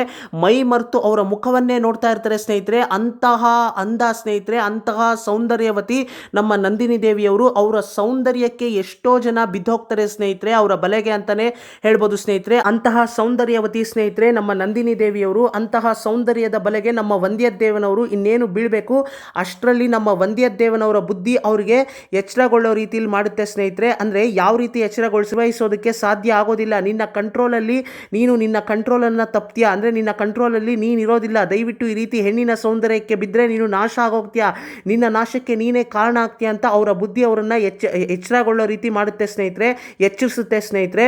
ಸೊ ಇದನ್ನ ಅರ್ಥ ಮಾಡಿಕೊಂಡು ನಮ್ಮ ವಂದ್ಯದೇವನವರು ಕೂಡಲೇ ಅಂದರೆ ಅವರು ಮೈ ಮರ್ತಿರ್ತಾರಲ್ಲ, ಅದರಿಂದ ಹೊರಗಡೆ ಬಂದು ಕೂಡಲೇ ದೇವಿ ನೀವಾ ಅಂತ ಕೇಳ್ತಾರೆ ಸ್ನೇಹಿತರೆ. ಅದಕ್ಕೆ ನಮ್ಮ ನಂದಿನಿ ದೇವಿಯವರು ಹೌದು ನಾನೇ, ನೀನು ಯಾರಂತ ಅಂದ್ಕೊಂಡೆ ಅಂತ ಕೇಳ್ತಾರೆ. ಅದಕ್ಕೆ ನಮ್ಮ ವಂದ್ಯದೇವನವರು ನಾನು ನಮಸ್ಕಾರ ದೇವಿ ಅಂತ ಮಾತನ್ನು ಮರೆಸ್ಬಿಡ್ತಾರೆ, ಅಂದರೆ ಮಾತನ್ನು ಡೈವರ್ಟ್ ಮಾಡ್ತಾರೆ. ಸೊ ಅಂದರೆ ಅವರು ಮಧುರಾಂತಕ ಚೋಳ ಅವ್ರನ್ನ ಅಂದ್ಕೊಂಡ್ರು, ಮಧುರಾಂತಕ ಚೋಳ ಅವ್ರು ಬರ್ತಾ ಇದ್ದಾರೆ ಅಂತ ಅವ್ರಿಗೆ ಗೊತ್ತಾಗಿದೆ ಫಸ್ಟೇ ಅಂತ ಗೊತ್ತಾಗಬಾರ್ದು ಅಂತ ಹೇಳಿ ನಮ್ಮ ವಂದ್ಯದೇವನವರು ಈ ರೀತಿ ಮಾತನ್ನು ಡೈವರ್ಟ್ ಮಾಡಿಸ್ತಾರೆ ನಮ್ಮ ನಂದಿನಿ ದೇವಿಯವ್ರ ಹತ್ರ. ನಂತರ ನಮ್ಮ ನಂದಿನಿ ದೇವಿಯವರು ವಂದ್ಯದೇವನವ್ರನ್ನ ಉದ್ದೇಶಿಸಿ, ಸರಿ ಏನಕ್ಕೆ ಈ ರೀತಿ ಪಲ್ಲಕ್ಕಿ ಹತ್ರ ಬಂದು ಈ ರೀತಿ ಪಲ್ಲಕ್ಕಿ ನಿಲ್ಲೋ ರೀತಿಲಿ ನೀನು ಮಾಡಿದೆ, ಮತ್ತು ಯಾತಕ್ಕೋಸ್ಕರ ಈ ರೀತಿ ಕಲಹವನ್ನು ಸೃಷ್ಟಿ ಮಾಡಿದೆ, ಯಾತಕ್ಕೋಸ್ಕರ ನೀನು ನನ್ನನ್ನು ಮೀಟ್ ಮಾಡಬೇಕು ಅಂತ ಬಂದಿದ್ಯಾ ಅಂತ ಕೇಳ್ತಾರೆ. ಅದಕ್ಕೆ ನಮ್ಮ ವಂದ್ಯದೇವನವರು, ದೇವಿ, ನಿಮ್ಮ ಅಣ್ಣ ಆಳ್ವಾರ್ ಕಡೆಯ ನಂಬಿ ನಿಮ್ಮ ಹತ್ರ ಮುಖ್ಯವಾದಂಥ ವಿಷಯ ಹೇಳಬೇಕು ಅಂತ ಹೇಳಿದ್ದ. ಸೊ ಆ ವಿಷಯವನ್ನು ತಲುಪಿಸ್ಬೇಕು ಅಂತಲೇ ನಾನು ನಿಮ್ಮ ಹತ್ರ ಬಂದಿದ್ದೀಗ, ನಿಮ್ಮನ್ನು ಮೀಟ್ ಮಾಡಬೇಕು ಅಂತ ಬಂದಿದ್ದು. ಸೊ ಹಾಗಾಗಿ ಆ ಆಳ್ವಾರ್ ಕಡೆಯ ನಂಬಿ ನಿಮ್ಮನ್ನು ಮೀಟ್ ಮಾಡಬೇಕು ಅಂತಲೂ ಇದ್ದಾನೆ. ಸೊ ಹಾಗಾಗಿ ಅಂತ ಹೇಳಿದ ತಕ್ಷಣ, ಆಳ್ವಾರ್ ಕಡೆಯ ನಂಬಿ ಅಂತ ಹೆಸರು ಕೇಳಿದ ತಕ್ಷಣ ನಮ್ಮ ನಂದಿನಿ ದೇವಿಯವರು, ಸರಿ ಸರಿ, ಇಲ್ಲಿ ಏನನ್ನು ಹೇಳಬೇಡ, ಇಲ್ಲಿ ಏನರ ಬಗ್ಗೆನೂ ಹೇಳಬೇಡ, ಆ ವಿಷಯದ ಬಗ್ಗೆ ಎಲ್ಲ ನೀನೇನೇ ಹೇಳಬೇಕು ಅಂತಿದ್ರು ನನ್ನ ಮಾಳಿಗೆ ಅರಮನೆ, ತಂಜಾವೂರು ಅರಮನೆಯಲ್ಲಿರ್ತಕ್ಕಂತಹ ನನ್ನ ಮಾಳಿಗೆಗೆ ಬಂದು ನೀನು ಹೇಳಬೇಕಾಗುತ್ತೆ ಅಂತ ಹೇಳ್ತಾರೆ. ಅದಕ್ಕೆ ನಮ್ಮ ವಂದ್ಯದೇವನವರು, ದೇವಿ, ತಂಜಾವೂರು ಅರಮನೆಗೆ ನನ್ನಂಥವ್ರನ್ನೆಲ್ಲ ಬಿಡ್ತಾರಾ ಹೇಳಿ, ನಾನು ಹೇಗೆ ನಿಮ್ಮ ಮಾಳಿಗೆಗೆ ಬರಲಿ ಅಂಥದ್ರಲ್ಲಿ, ತಂಜಾವೂರು ಅರಮನೆ ಒಳಗಡೆ ಬರೋದೇ ಕಷ್ಟ, ಇನ್ನು ನಿಮ್ಮ ಮಾಳಿಗೆಗೆ ಬರೋದಕ್ಕೆ ಸಾಧ್ಯನಾ ಅಂತ ಹೇಳ್ತಾರೆ. ಅದಕ್ಕೆ ನಮ್ಮ ನಂದಿನಿ ದೇವಿಯವರು ಅವ್ರ ಹತ್ರ ಇದ್ದಂತಹ ಒಂದು ಉಂಗುರ, ಅಂದರೆ ಒಂದು ಉಂಗುರ, ಆ ಉಂಗುರದ ಮೇಲೆ ಇದು ಒಂದು ಸಿಂಬಲ್ ಇರುತ್ತೆ. ಏನು ಸಿಂಬಲ್ಲು? ಪೆರಿಯ ಪಳುವೇಟರೆಯವರ ಸಾಮ್ರಾಜ್ಯ, ಅಂದರೆ ಪಳುವೂರು ಸಾಮ್ರಾಜ್ಯ ಅನ್ನೋದು ಒಂದು ಸಾಮಂತ ಸಾಮ್ರಾಜ್ಯ. ಸೊ ಆ ಸಾಮಂತ ಸಾಮ್ರಾಜ್ಯದ ಒಂದು ಸಿಂಬಲ್, ಅಂದರೆ ಆ ಸಾಮಂತ ಸಾಮ್ರಾಜ್ಯದ ಸಿಂಬಲ್ ಏನೋ ಆ ಸಿಂಬಲ್ ಇರುತ್ತೆ. ಅಂದರೆ ಪಳುವೂರು ಸಾಮ್ರಾಜ್ಯದ ಚಿಹ್ನೆ ಏನು ಅಂತ ನಾನು ನಿಮ್ಗೆ ಆಲ್ರೆಡಿ ಹೇಳಿರ್ತೀನಿ, ಬಟ್ ಇನ್ನೊಂದ್ಸತಿ ಹೇಳ್ತೀನಿ, ಕೇಳಿಸ್ಕೊಳ್ಳಿ. ಪಳುವೂರು ಸಾಮ್ರಾಜ್ಯದವರ ಸಿಂಬಲ್ ಏನಪ್ಪ ಅಂತಂದರೆ ತಾಳೆ ಮರದ ಚಿಹ್ನೆ. ಅವರ ಸಾಮ್ರಾಜ್ಯದ ಸಿಂಬಲ್ಲು ತಾಳೆ ಮರದ ಚಿಹ್ನೆ. ಸೊ ಹಾಗಾಗಿ ಆ ತಾಳೆ ಮರದ ಚಿಹ್ನೆ ಇರ್ತಕ್ಕಂತಹ ಒಂದು ಉಂಗುರವನ್ನು ನಮ್ಮ ನಂದಿನಿ ದೇವಿಯವರು ನಮ್ಮ ವಂದ್ಯದೇವನವ್ರ ಕೈಗೆ ಕೊಡ್ತಾರೆ. ಕೊಟ್ಬಿಟ್ಟು, ನೋಡು, ಈ ಉಂಗುರವನ್ನು ನೀನು ತೋರಿಸಿದ್ರೆ ನಿನ್ನನ್ನು ತಂಜಾವೂರು ಅರಮನೆಗೆ ಎಲ್ಲಿಗೆ ಬೇಕಾದರೂ ಪ್ರವೇಶ ಸಿಗುತ್ತೆ, ನಿನಗೇನು ತೊಂದರೆ ಆಗಲ್ಲ, ನನ್ನ ಮಾಳಿಗೆಗೆ ನೀನು ಈಸಿಯಾಗಿ ಬರ್ಬೋದು ಈ ಉಂಗುರವನ್ನು ತೋರಿಸಿ ಅಂತ ಹೇಳಿಬಿಟ್ಟು ನಮ್ಮ ನಂದಿನಿಯವರು ಕೂಡಲೇ ಇಮಿಡಿಯೇಟಾಗಿ ಅಲ್ಲಿಂದ ಹೊರಟೋಗ್ತಾರೆ ಸ್ನೇಹಿತರೆ. ನಂತರ ನಮ್ಮ ವಂದ್ಯದೇವನವರು ಕೂಡ ಅಲ್ಲಿಂದ ಕುದುರೆಯನ್ನು ಚಲಾಯಿಸಿಕೊಂಡು ಅವರ ಪ್ರಯಾಣವನ್ನು ಕಂಟಿನ್ಯೂ ಮಾಡ್ತಾರೆ. ಅಂದರೆ ನಂತರ ನಮ್ಮ ವಂದ್ಯದೇವನವ್ರ ಕೆಲಸ ಆಯ್ತಲ್ಲ, ಅವ್ರಿಗಿನ್ನೇನು ಅವಶ್ಯಕತೆ ಇಲ್ಲ, ನಂದಿನಿ ದೇವಿಯವ್ರ ಹತ್ರ ಮಾತಾಡಬೇಕು ಅನ್ನೋ ಒಂದು ಅವಶ್ಯಕತೆಯೂ ಇಲ್ಲ. ಸೊ ಹಾಗಾಗಿ ನಮ್ಮ ನಂದಿನಿ ದೇವಿಯವರು ಹೋಗ್ತಾ ಇದ್ರೆ ನಮ್ಮ ವಂದ್ಯದೇವನವರು ಕೂಡ ಸುಮ್ಮನೆ ಇರ್ತಾರೆ. ಸೊ ಅಂದರೆ ನಮ್ಮ ವಂದ್ಯದೇವನವ್ರಿಗೆ ಏನು ಬೇಕು, ಅವನಿಗೆ ಬೇಕಾಗಿದ್ದು ಉಂಗುರ. ಅಂದರೆ ಆ ಉಂಗುರ ಅಂದರೆ ಅವನಿಗೊಂದು ಫೆಸಿಲಿಟಿ ಬೇಕಿತ್ತು, ಏನಾದರೂ ಒಂದು ಸಹಾಯ ಬೇಕಿತ್ತು, ತಂಜಾವೂರು ಅರಮನೆಗೆ ಪ್ರವೇಶ ಮಾಡೋದಕ್ಕೆ ಅವನಿಗೆ ಏನಾದರೂ ಒಂದು ಸಹಾಯ ಬೇಕಿತ್ತು. ಆ ಸಹಾಯ ಈಗ ನಂದಿನಿ ದೇವಿಯವ್ರ ಮುಖಾಂತರ ಸಿಕ್ಕಿದೆ. ಸೊ ಈಗ ಅವನ ಕೆಲಸ ಆಯ್ತಲ್ಲ. ಸೊ ಈಗ ಅವರು ಪ್ರಯಾಣವನ್ನು ಕಂಟಿನ್ಯೂ ಮಾಡ್ತಾರೆ ನಮ್ಮ ವಂದ್ಯದೇವನವರು. ಸೊ ಈಗ ಇಲ್ಲಿವರೆಗೂ ಕಥೆಯನ್ನು ನೀವು ಕೇಳಿದ್ದೀರಾ. ಈಗ ಒಂದು ಕಡೆ ಪಾಂಡ್ಯ ಸಾಮ್ರಾಜ್ಯದ ಒಂದಷ್ಟು ವ್ಯಕ್ತಿಗಳು ಚೋಳ ಸಾಮ್ರಾಜ್ಯದಲ್ಲಿ ಸೇರಿಕೊಂಡು ಚೋಳ ಸಾಮ್ರಾಜ್ಯಕ್ಕೆ ವಿರುದ್ಧವಾಗಿ ಚೋಳ ಸಾಮ್ರಾಜ್ಯವನ್ನು ಬೇರ್ ಸಮೇತ ಕಿತ್ತಾಕಬೇಕು ಅಂತ ಹೇಳಿ ಚೋಳ ಸಾಮ್ರಾಜ್ಯದ ಯುವರಾಜ ಆದಂತಹ ಆದಿತ್ಯ ಕರಿಕಾಲನ್ ಅವ್ರನ್ನ, ಮತ್ತು ರಾಜ ಆದಂತಹ ಸುಂದರ ಚೋಳ ಅವ್ರನ್ನ, ಮತ್ತು ಒಂದು ಕಡೆ ಪೊನ್ನಿಯಿನ್ ಸೆಲ್ವನ್ ಅವ್ರನ್ನ, ಅಂದರೆ ಸುಂದರ ಚೋಳ ಅವರ ಪ್ರೀತಿಯ ಮಗ, ಕೊನೆ ಮಗ ಆದಂತಹ, ಮತ್ತು ಚೋಳ ಸಾಮ್ರಾಜ್ಯದ ಪ್ರಜೆಗಳೆಲ್ಲ ತುಂಬಾ ಪ್ರೀತಿಸುವಂತಹ ಪೊನ್ನಿಯಿನ್ ಸೆಲ್ವನ್ ಅವ್ರನ್ನ, ಇವ್ರನ್ನೆಲ್ಲ ಒಂದೇ ದಿನ ಮರ್ಡರ್ ಮಾಡಬೇಕು ಅಂತ ಹೇಳಿ ತಂತ್ರ ಮಾಡ್ತಾ ಇದ್ದಾರೆ. ಅಂದರೆ ಚೋಳ ಸಾಮ್ರಾಜ್ಯದ ಖಜಾನೆಯಿಂದಾನೇ ನಾಣ್ಯಗಳನ್ನು ಬಳಸ್ಕೊಂಡು, ಚಿನ್ನದ ನಾಣ್ಯಗಳನ್ನು ಬಳಸ್ಕೊಂಡು ಇವರು ಚೋಳ ಸಾಮ್ರಾಜ್ಯವನ್ನೇ ನಿರ್ಮೂಲ ಮಾಡಬೇಕು, ಅಂದರೆ ಬೇರ್ ಸಮೇತ ಕಿತ್ತಾಕಬೇಕು ಅಂತ ಪ್ಲಾನ್ ಮಾಡ್ತಾ ಇದ್ದಾರೆ. ಮತ್ತು ಇವ್ರಿಗೆ ಹೇಗೆ ಚೋಳ ಸಾಮ್ರಾಜ್ಯದ ಖಜಾನೆಯಿಂದಾನೇ ಚಿನ್ನದ ನಾಣ್ಯಗಳು ಸಿಗ್ತಾ ಇದೆ, ಯಾರಾದರೂ ಕೊಡ್ತಾ ಇರಬೇಕಲ್ಲ, ಆ ವ್ಯಕ್ತಿ ಯಾರು? ಮತ್ತು ಇವರು ಮಾತಾಡ್ಕೋಬೇಕಾದ್ರೆ, ಇವರು ತಂತ್ರ ಮಾಡ್ಕೋಬೇಕಾದ್ರೆ, ಅಂದರೆ ಇವ್ರು ತಂತ್ರ ಮಾಡಬೇಕಾದ್ರೆ ಪಲ್ಲಿಪಡೆ ದೇವಸ್ಥಾನದಲ್ಲಿ ಇವರು ತಂತ್ರ ಮಾಡಬೇಕಾದ್ರೆ ನಮ್ಮ ರಾಣಿ ನೋಡ್ಕೋತಾರೆ ಆದಿತ್ಯ ಕರಿಕಾಲನ್ ಅವರ ಮರ್ಡರ್ ಬಗ್ಗೆ, ಅಂದರೆ ಆದಿತ್ಯ ಕರಿಕಾಲನ್ ಅವ್ರನ್ನ ಮರ್ಡರ್ ಮಾಡೋದ್ರ ಬಗ್ಗೆ ನಮ್ಮ ರಾಣಿ ನೋಡ್ಕೋತಾರೆ, ಅದ್ರ ಬಗ್ಗೆ ನಾವೇನು ಯೋಚನೆ ಮಾಡೋದು ಬೇಡ ಅಂತ ಮಾತಾಡ್ಕೋತಾರಲ್ಲ. ಅಂದರೆ ಇವರ ರಾಣಿ ಯಾರು ಅಂತ ನಾವು ಯೋಚನೆ ಮಾಡಬೇಕು ಸ್ನೇಹಿತರೆ. ಮತ್ತು ಇನ್ನೊಂದು ಕಡೆ ಪೆರಿಯ ಪಳುವೇಟರೆಯರವರು ಬೇರೆ ಎಲ್ಲ ಚೋಳ ಸಾಮ್ರಾಜ್ಯದ ಸಾಮಂತ ಸಾಮ್ರಾಜ್ಯದ ರಾಜರುಗಳನ್ನೆಲ್ಲ ಸೇರಿಸ್ಕೊಂಡು ಮುಂದೆ ಆದಿತ್ಯ ಕರಿಕಾಲನ್ ಅವರು ರಾಜ ಆಗಬಾರ್ದು, ಮಧುರಾಂತಕ ಚೋಳ ಅವರೇ ಪ್ರಾಸೆಸ್ ಪ್ರಕಾರ, ಅಂದರೆ ರೂಲ್ಸ್ ಪ್ರಕಾರ ಅವರೇ, ಪದ್ಧತಿ ಪ್ರಕಾರ, ರೂಲ್ಸ್ ಪ್ರಕಾರ ಅವರೇ ರಾಜ ಆಗಬೇಕು ಅಂತ ಹೇಳಿ ಇವರು ತಂತ್ರ ಮಾಡ್ತಾ ಇದ್ದಾರೆ. ಒಂದು ಕಡೆ ಆದಿತ್ಯ ಕರಿಕಾಲನ್ ಅವರು ರಾಜ ಆಗಬಾರ್ದು ಅಂತ ಹೇಳಿ ಪೆರಿಯ ಪಳುವೇಟರೆಯರವರು ಎಲ್ಲ ಸಾಮಂತ ಸಾಮ್ರಾಜ್ಯದ ರಾಜರುಗಳನ್ನೆಲ್ಲ ಸೇರಿಸ್ಕೊಂಡು ತಂತ್ರ ಮಾಡಿದ್ರು. ಇನ್ನೊಂದು ಕಡೆ ಚೋಳ ಸಾಮ್ರಾಜ್ಯದ ಚಿನ್ನದ ನಾಣ್ಯಗಳನ್ನೇ ಉಪಯೋಗಿಸ್ಕೊಂಡು, ಖಜಾನೆಯಲ್ಲಿರ್ತಕ್ಕಂತಹ ಚಿನ್ನದ ನಾಣ್ಯಗಳನ್ನೇ ಉಪಯೋಗಿಸ್ಕೊಂಡು ಚೋಳ ಸಾಮ್ರಾಜ್ಯವನ್ನೇ ನಿರ್ಮೂಲ ಮಾಡಬೇಕು, ಬೇರ್ ಸಮೇತ ಕಿತ್ತಾಕಬೇಕು ಅಂತ ಹೇಳಿ ಪಾಂಡ್ಯ ಸಾಮ್ರಾಜ್ಯದ ಒಂದಷ್ಟು ವ್ಯಕ್ತಿಗಳು, ಒಂದಷ್ಟು 5-6 ಜನ ವ್ಯಕ್ತಿಗಳು ಪಲ್ಲಿಪಡೆ ದೇವಸ್ಥಾನದಲ್ಲಿ ಕೂತ್ಕೊಂಡು ತಂತ್ರ ಮಾಡಿದ್ದನ್ನು ನಾವು ನೋಡಿದ್ವಿ. ಸೊ ಅಂದರೆ ಇವರು ಪಲ್ಲಿಪಡೆ ದೇವಸ್ಥಾನದಲ್ಲಿ ಕೂತ್ಕೊಂಡು ಇವ್ರು ಮಾತಾಡಿದಂಥ ವಿಷಯಗಳು ತುಂಬಾ ಆಶ್ಚರ್ಯ ಆಗುತ್ತೆ ಸ್ನೇಹಿತರೆ. ಆಳ್ವಾರ್ ಕಡೆಯ ನಂಬಿಯವ್ರಿಗೆ ಸ್ವಲ್ಪ ಭಯ ಆಯಿತು. ಅಂದರೆ ಯಾತಕ್ಕೋಸ್ಕರ ಭಯ ಆಯಿತು? ಒಂದು ಕಡೆ ಆಳ್ವಾರ್ ಕಡೆಯ ನಂಬಿಯವ್ರನ್ನ ಎಲ್ಲಿ ನೋಡಿದ್ರು ಅಲ್ಲೇ, ಅಂದರೆ ಎಲ್ಲಿ ನೋಡಿದ್ರು ಎಲ್ಲಿ ನೋಡಿದ್ರು ನೀವು ಅಲ್ಲೇ ಮರ್ಡರ್ ಮಾಡಿಬಿಡಿ ಆಳ್ವಾರ್ ಕಡೆಯ ನಂಬಿನ ಅಂತ ರವಿದಾಸನ್ ಮಂತ್ರವಾದಿ ಹೇಳೋದನ್ನ ಕೇಳಿ ಆಳ್ವಾರ್ ಕಡೆಯ ನಂಬಿಯವರು ಹೆದರ್ಕೊಂಡ್ರು. ಮತ್ತು ಇನ್ನೂ ಒಂದು ವಿಷಯ ಶಾಕ್ ಆಗಿದೆ, ಏನಪ್ಪ ಅಂತಂದರೆ ಚೋಳ ಸಾಮ್ರಾಜ್ಯದ ಮುಖ್ಯವಾದಂಥ ವ್ಯಕ್ತಿಗಳು ಯುವರಾಜ ಆದಿತ್ಯ ಕರಿಕಾಲನ್ ಅವರು, ರಾಜ ಆದಂಥ ಸುಂದರ ಚೋಳ ಅವರು, ಮತ್ತು ಅವರ ಪ್ರೀತಿಯ ಮಗ ಆದಂತಹ ಪೊನ್ನಿಯಿನ್ ಸೆಲ್ವನ್ ಅವರು. ಅಂದರೆ ಚೋಳ ಸಾಮ್ರಾಜ್ಯದ ಪ್ರಜೆಗಳೆಲ್ಲ ತುಂಬಾ ಪ್ರೀತಿಸುವಂಥ ಪೊನ್ನಿಯಿನ್ ಸೆಲ್ವನ್ ಅವರು ಅಥವಾ ಅರುಳ್ಮೊಳಿವರ್ಮನ್ ಅವ್ರನ್ನೇ ಮರ್ಡರ್ ಮಾಡಬೇಕು ಅಂತೇಳಿ ಇವರೆಲ್ಲ ಪ್ಲ್ಯಾನ್ ಮಾಡ್ತಾ ಇರೋದು. ಸೊ ಅಂದರೆ ಮುಖ್ಯವಾದಂಥ 3 ಜನ ವ್ಯಕ್ತಿಗಳನ್ನು ಇವರು ಒಂದೇ ದಿನ ಎತ್ತಬೇಕು, ಒಂದೇ ದಿನ ಮರ್ಡರ್ ಮಾಡಬೇಕು ಅಂತ ಇವರೆಲ್ಲ ಪ್ಲ್ಯಾನ್ ಮಾಡ್ತಾ ಇರೋವಂಥದ್ದು. ಮತ್ತು ಇವ್ರಿಗೆ ಯಾರೋ ರಾಣಿ ಬೇರೆ ಇದ್ದಾರಂತೆ. ಇವರ ರಾಣಿ ಯಾರು? ಸೊ ಈ ರೀತಿ ಎಷ್ಟೋ ಪ್ರಶ್ನೆಗಳು ನಮ್ಮಲ್ಲಿ ಕಾಡ್ತಾ ಇದೆ. ಮತ್ತು ಚೋಳ ಸಾಮ್ರಾಜ್ಯದಲ್ಲಿ ಈಗ ಒಂದು ರೀತಿ ಗೊಂದಲವಾದಂಥ ಪರಿಸ್ಥಿತಿ ಇದೆ ಅಂತಲೇ ಹೇಳ್ಬೋದು ಸ್ನೇಹಿತರೆ. ಸೊ ಮುಂದೆ ಏನಾಗ್ಬೋದು? ಕುಂದವೈ ಪಿರಾಟಿಯಾರವರು ಇದ್ರ ಬಗ್ಗೆ ಏನಾದರೂ ಯೋಚನೆ ಮಾಡ್ತಾರಾ? ಇದ್ರ ಬಗ್ಗೆ ಅವ್ರಿಗೇನಾದರೂ ವಿಷಯ ಗೊತ್ತಾಗುತ್ತಾ? ಮತ್ತು ನಮ್ಮ ವಂದ್ಯದೇವನವರು ಈಗ 2 ಪತ್ರಗಳನ್ನು ತೊಗೊಂಡು ಬರ್ತಾ ಇದ್ದಾರೆ. ನಮ್ಮ ಆದಿತ್ಯ ಕರಿಕಾಲನ್ ಅವರು 2 ಪತ್ರಗಳನ್ನು ಕೊಟ್ಟಿದ್ದಾರೆ. ಯಾತಕ್ಕೋಸ್ಕರ ನಮ್ಮ ಆದಿತ್ಯ ಕರಿಕಾಲನ್ ಅವರು ಈ ರೀತಿ 2 ಪತ್ರಗಳನ್ನು ನಮ್ಮ ವಂದ್ಯದೇವನವ್ರ ಮುಖಾಂತರ ಅವರ ತಂದೆ ಸುಂದರ ಚೋಳ ಅವ್ರಿಗೊಂದು ಮತ್ತು ಅವರ ಪ್ರೀತಿಯ ತಂಗಿಯಾದಂತಹ ಕುಂದವೈ ಪಿರಾಟಿಯಾರವ್ರಿಗೊಂದು ಅಂತ ಕೊಟ್ಟು ಕಳಿಸಿದ್ದಾರೆ? ಇದರ ಉದ್ದೇಶ ಏನು? ಸೊ ಹೀಗೆ ಹಲವಾರು ಪ್ರಶ್ನೆಗಳು ನಮ್ಮಲ್ಲಿ ಕಾಡ್ತಾ ಇದೆ. ಯಾವ ಪ್ರಶ್ನೆಗಳಿಗೂ ಉತ್ತರ ಇನ್ನೂ ಸಿಕ್ಕಿಲ್ಲ. ಕತೆ ಕೇಳ್ತಾ ಕೇಳ್ತಾ ಒಂದೊಂದು ಪ್ರಶ್ನೆಗಳಿಗೂ ಉತ್ತರ ಸಿಗ್ತಾ ಹೋಗುತ್ತೆ ಅಂತ ಹೇಳ್ತಾ ಈ ಒಂದು ಸಂಚಿಕೆನ ಇಲ್ಲಿಗೆ ಮುಗಿಸ್ತಾ ಇದ್ದೀನಿ ಸ್ನೇಹಿತರೆ. ಈ ಕತೆಗೆ ಸಂಬಂಧಪಟ್ಟಂತಹ ಏನೇ ಅನುಮಾನಗಳು, ಏನೇ ಡೌಟ್ಸ್ ಬಂದರೂ ನೀವು ಕಮೆಂಟ್ ಸೆಕ್ಷನಲ್ಲಿ ನೀವು ನನ್ನ ಹತ್ರ ಕೇಳ್ಬೋದು ಅಂತ ಹೇಳ್ತಾ ನಾನು ಆ ಪ್ರಶ್ನೆಗಳಿಗೆಲ್ಲ ಉತ್ತರ ಕೊಡ್ತೀನಿ ಸ್ನೇಹಿತರೆ. ಕಮೆಂಟ್ ಸೆಕ್ಷನಲ್ಲಿ ನೀವು ಕೇಳಿದರೆ. ಸೊ ಒಳ್ಳೊಳ್ಳೆ ವಿಷಯಗಳನ್ನು ಮಾತಾಡಿ, ಒಳ್ಳೊಳ್ಳೆ ವಿಷಯಗಳನ್ನು ಶೇರ್ ಮಾಡೋಣ. ಪಾಸಿಟಿವ್ ಆಗಿರಿ, ಕಂಟಿನ್ಯೂಸ್ಲಿ ನಾಲೆಜ್ನ ಗೈನ್ ಮಾಡ್ತಾ ಇರಿ ಅಂತ ಹೇಳ್ತಾ ಈ ಒಂದು ಸಂಚಿಕೆನ ಇಲ್ಲಿಗೆ ಮುಗಿಸ್ತಾ ಇದ್ದೀನಿ ಸ್ನೇಹಿತರೆ. Stay tuned for Ponniyin Selvan episode 5 ಅಂತ ಹೇಳ್ತಾ ಎಲ್ರಿಗೂ ನಮಸ್ಕಾರ.